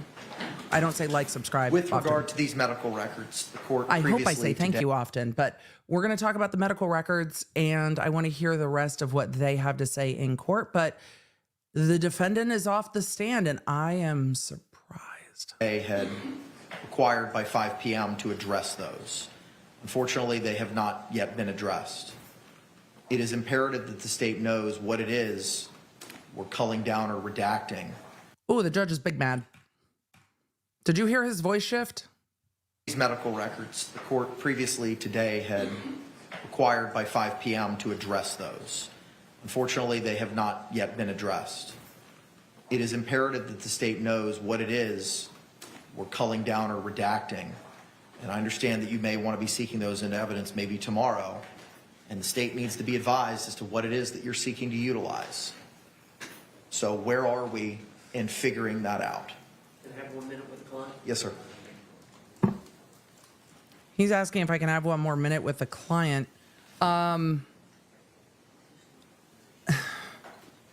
This should have been turned over. So they have been going around and around on the medical records. We will see what they say, but at the end of the day, I'm surprised there was not more cross from the prosecution. It didn't even give the, well, you're just going to lie, so I'm giving up. I am very surprised that there was not more conversation about You told, and maybe they're just going to save it for argument and not give her the opportunity to answer it. You told the detective this, you told the detective that. And maybe they have other witnesses in their rebuttal that, I mean, I don't know their case as much as they do. Maybe they're just saving it all for argument. Maybe not. She claims that every time that he went to the hospital and The defendant should not be guiding what evidence you are putting in on day 3 of trial. You should know. Judge, we've had discussions with Ms. Boone, and she claims that every time that he went to the hospital, The judge's face is and live. the Go back. medical records would show that it was in relation to some type of domestic violence involving her. We've expressed to her that we do not wish to pursue it and introduce those records of Jorge Torres, of his medical records of the different times he went as it relates to their difficulties. His Do medical you records. understand that? Okay. His medical records from injuries caused by her. Ma'am, earlier we had discussed, anything else to add to that, Mr. Owens? Just that I've explained to her that the lawyers make those decisions. Okay. And I believe she's in agreement now. I just wanted to get it on the record. Understood. All right, so ma'am, I just got a couple follow-up questions, similar to other conversations we've had over the last couple of days. I don't want to know about the specifics of any conversations you've had with you and your attorneys, just whether or not you've had them. You recall earlier today I'd asked you questions about certain rights that you had the ability to decide. Do you recall that conversation that we had, ma'am? It was before you testified. Yes. Okay. Do you recall that I advised you that the lawyers get to make most of the strategy determinations at trial? Do you recall that? I do. And do you recall that you said you understood that? Yes. And do you also recall that I advised you of certain rights that you have? Do you recall that? I do. And one of those rights was the right to testify or remain silent. Do you recall that? Yes. And did you understand that? Yes. So this decision is a trial decision as to whether or not there's certain evidence that your lawyers are going to seek to utilize in your defense. Do you understand that? Yes. Do you understand that they are exercising that trial strategy at this time not to pursue those medical records? I do. Okay. Do you have any questions about that? I don't. Are you on board with that strategy? I am. Are you still on board with the strategy utilized in your defense? All of it, yes. Are you satisfied with your lawyer's representation of you in this matter? Yes. All right. Thank you. State, anything else we need to address before we My retire understanding, for the evening? sorry. That's okay. My understanding is the last civilian witness they intend on calling is arriving at MCO at 9:03 in the morning tomorrow. It was either 9:03 or 9:05, yes. And plan will be to depose her in the evening at 5:30. Okay.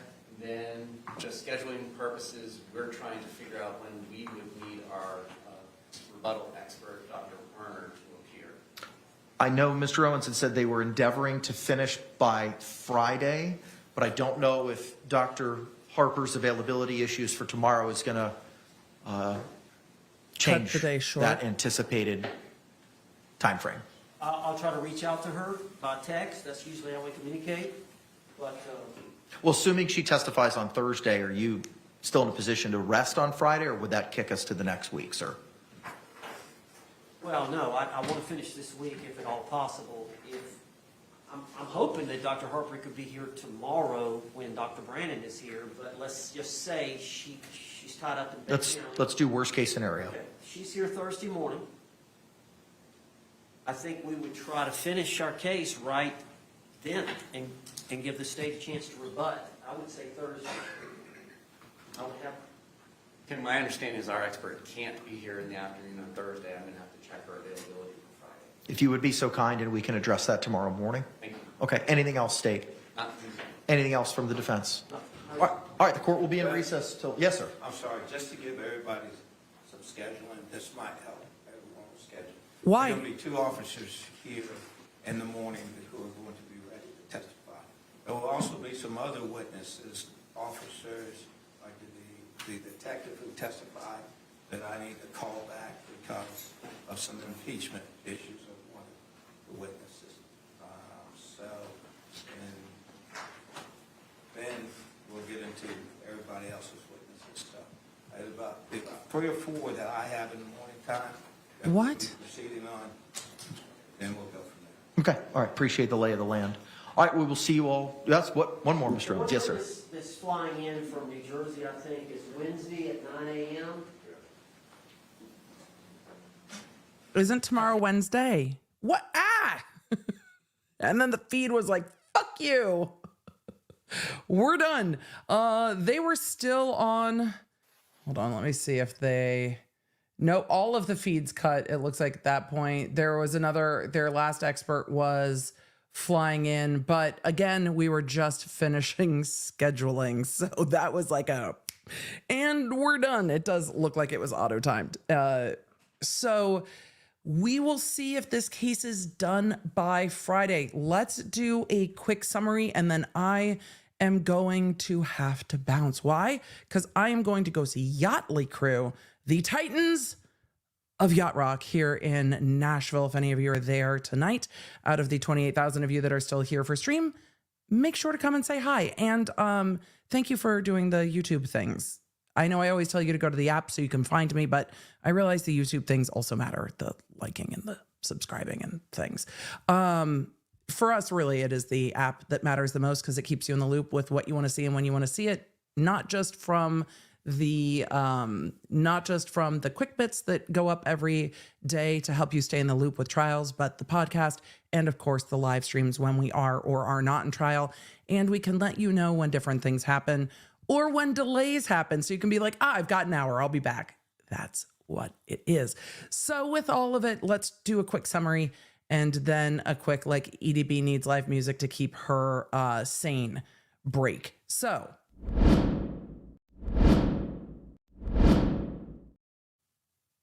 the swoop felt very strongly about that because I had it on loop. Sorry for the swoop loop. At the end of day 3 of evidence in the state versus Sarah Boone is done with her testimony. Very much to my surprise, the court granted the defense motion for the self-defense. So we are going to see expert testimony, and it looks like this trial may be done with evidence by Friday. So stay tuned because Friday might be closing arguments. But I was very surprised at how short the cross-examination of Sarah Boone was. Is this the prosecutor getting frustrated and just being like, I'm done with you now? Is this the strategy to not give her an opportunity to answer and just point out all of her inconsistencies in argument and just be like, you're going to say what you're going to say. We'll just point out all the differences. I don't know. And we're not going to see until the end. But it felt like somewhere in the middle, they're like, okay, so let me get the timeline straight. You remember this. You don't remember this. It seems very much to me that Sarah Boone does not remember this evening at all, that there was quite a substantial amount of alcohol involved, and that she really doesn't remember and is trying to fill in the gaps based on what was on her phone and what benefits her defense, but that she truly, I think, does not remember that evening. And she kept playing word games with the prosecution, but they could have gone inconsistency by inconsistency. They did not do that. At one point, though, they did pull the suitcase into the well and have Sarah Boone come down into the well to show how much opening she left on the suitcase. If that's contradicted in the video, they're going to point that out during closing and probably leave it for closing. They did not talk about any abuse towards the victim from the defendant in the cross-examination of her, which I found to be surprising. They didn't, and maybe they will bring in the officers to just testify about what happened, and they're going to use those officers in their rebuttal case and say, yes, we came out this day and this is what we saw between the defendant and the victim, and not give her an opportunity to respond. But I don't know. So we will see what happens in their rebuttal case. I imagine the defense is walking away from court today feeling like this was a huge win. It's really going to boil down to how the jury reads Sarah Boone's demeanor. You could see her demeanor switch at different times on the stand between the topics she was talking about. And then it got very hard to understand words on cross. And she was just the word games, like in the interview with detectives, came out. And how much weight the jury will put on her testimony versus how much weight they put on her police interviews is going to depend on them and the rest of this case. The defense has multiple experts. The prosecution has rebuttal experts. And we will see what all comes in at the end of this case. All right, a few questions and then I'm going to zoom.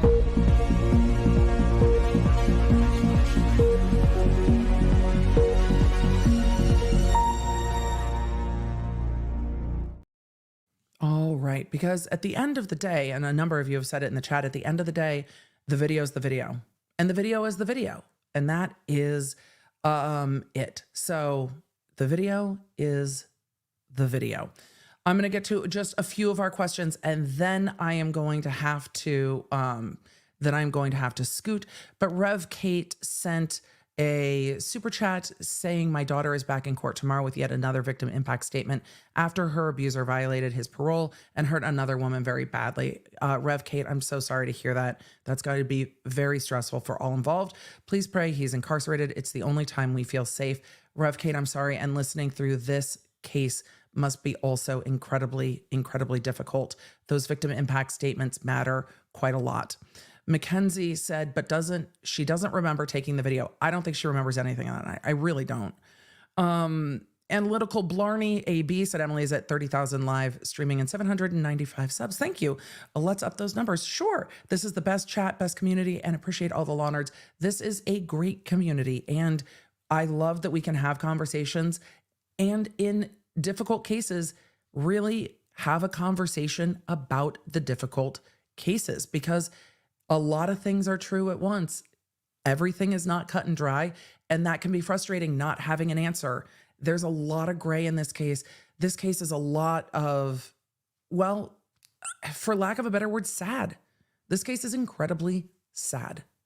Just at the end of the day, Sarah Boone is who Sarah Boone is, but there's a lot of alcohol, a lot of codependency, a lot of toxicity, and a lot, just at the end of it, a very sad day-to-day for both her and the victim, and they should not have been clearly together, and this should never have happened.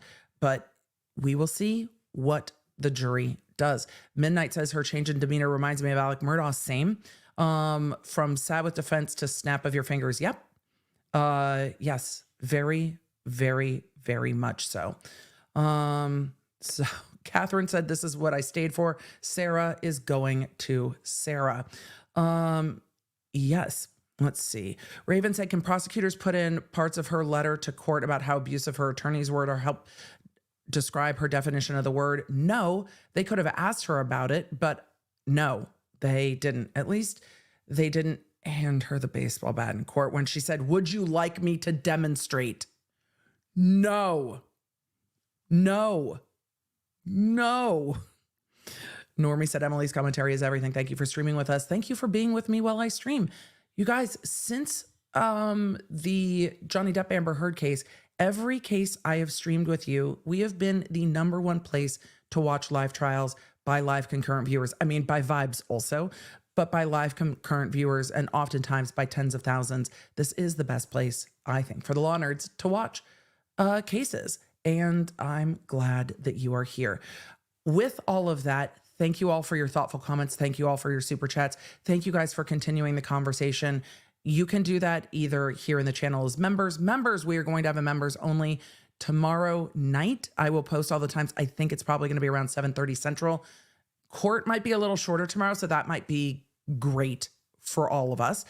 And for those of you in the Law Nerd Lounge, I will post some of the photos from Yachtly Crew tonight. That is our members only space in the app at lawnerdlounge.com. So I will post some of our Yachtly fun. It's my first time I get to go see Yachtly with my hubs because, well, he's often not traveling when I'm traveling for work because, you know, he's working and with the kiddos, which is much appreciated. So I'm going to go have fun with Dr. B and the boys in the band. Chat, I appreciate you. I will see you all tomorrow. Thank you for being here. Thank you for being a law nerd. Chat, we rocked through way less tech issues today. And all of Sarah Boone's testimony in one day, I'm shocked. I didn't think we were going to get through it, but we did. I'll see you tomorrow. Bye, y'all. You can stay up to date with everything I'm covering and fast notifications on our free iOS and Android app at lawnerdapp.com or search the App Store for Law Nerd. You can also follow me around social media, and don't forget to check out my podcast, The Emily Show, with quick bits dropping every Monday, summarizing everything I do here on the live streams on Tuesday and Thursday for when you just have time for the quick bits. Thanks for being a law nerd.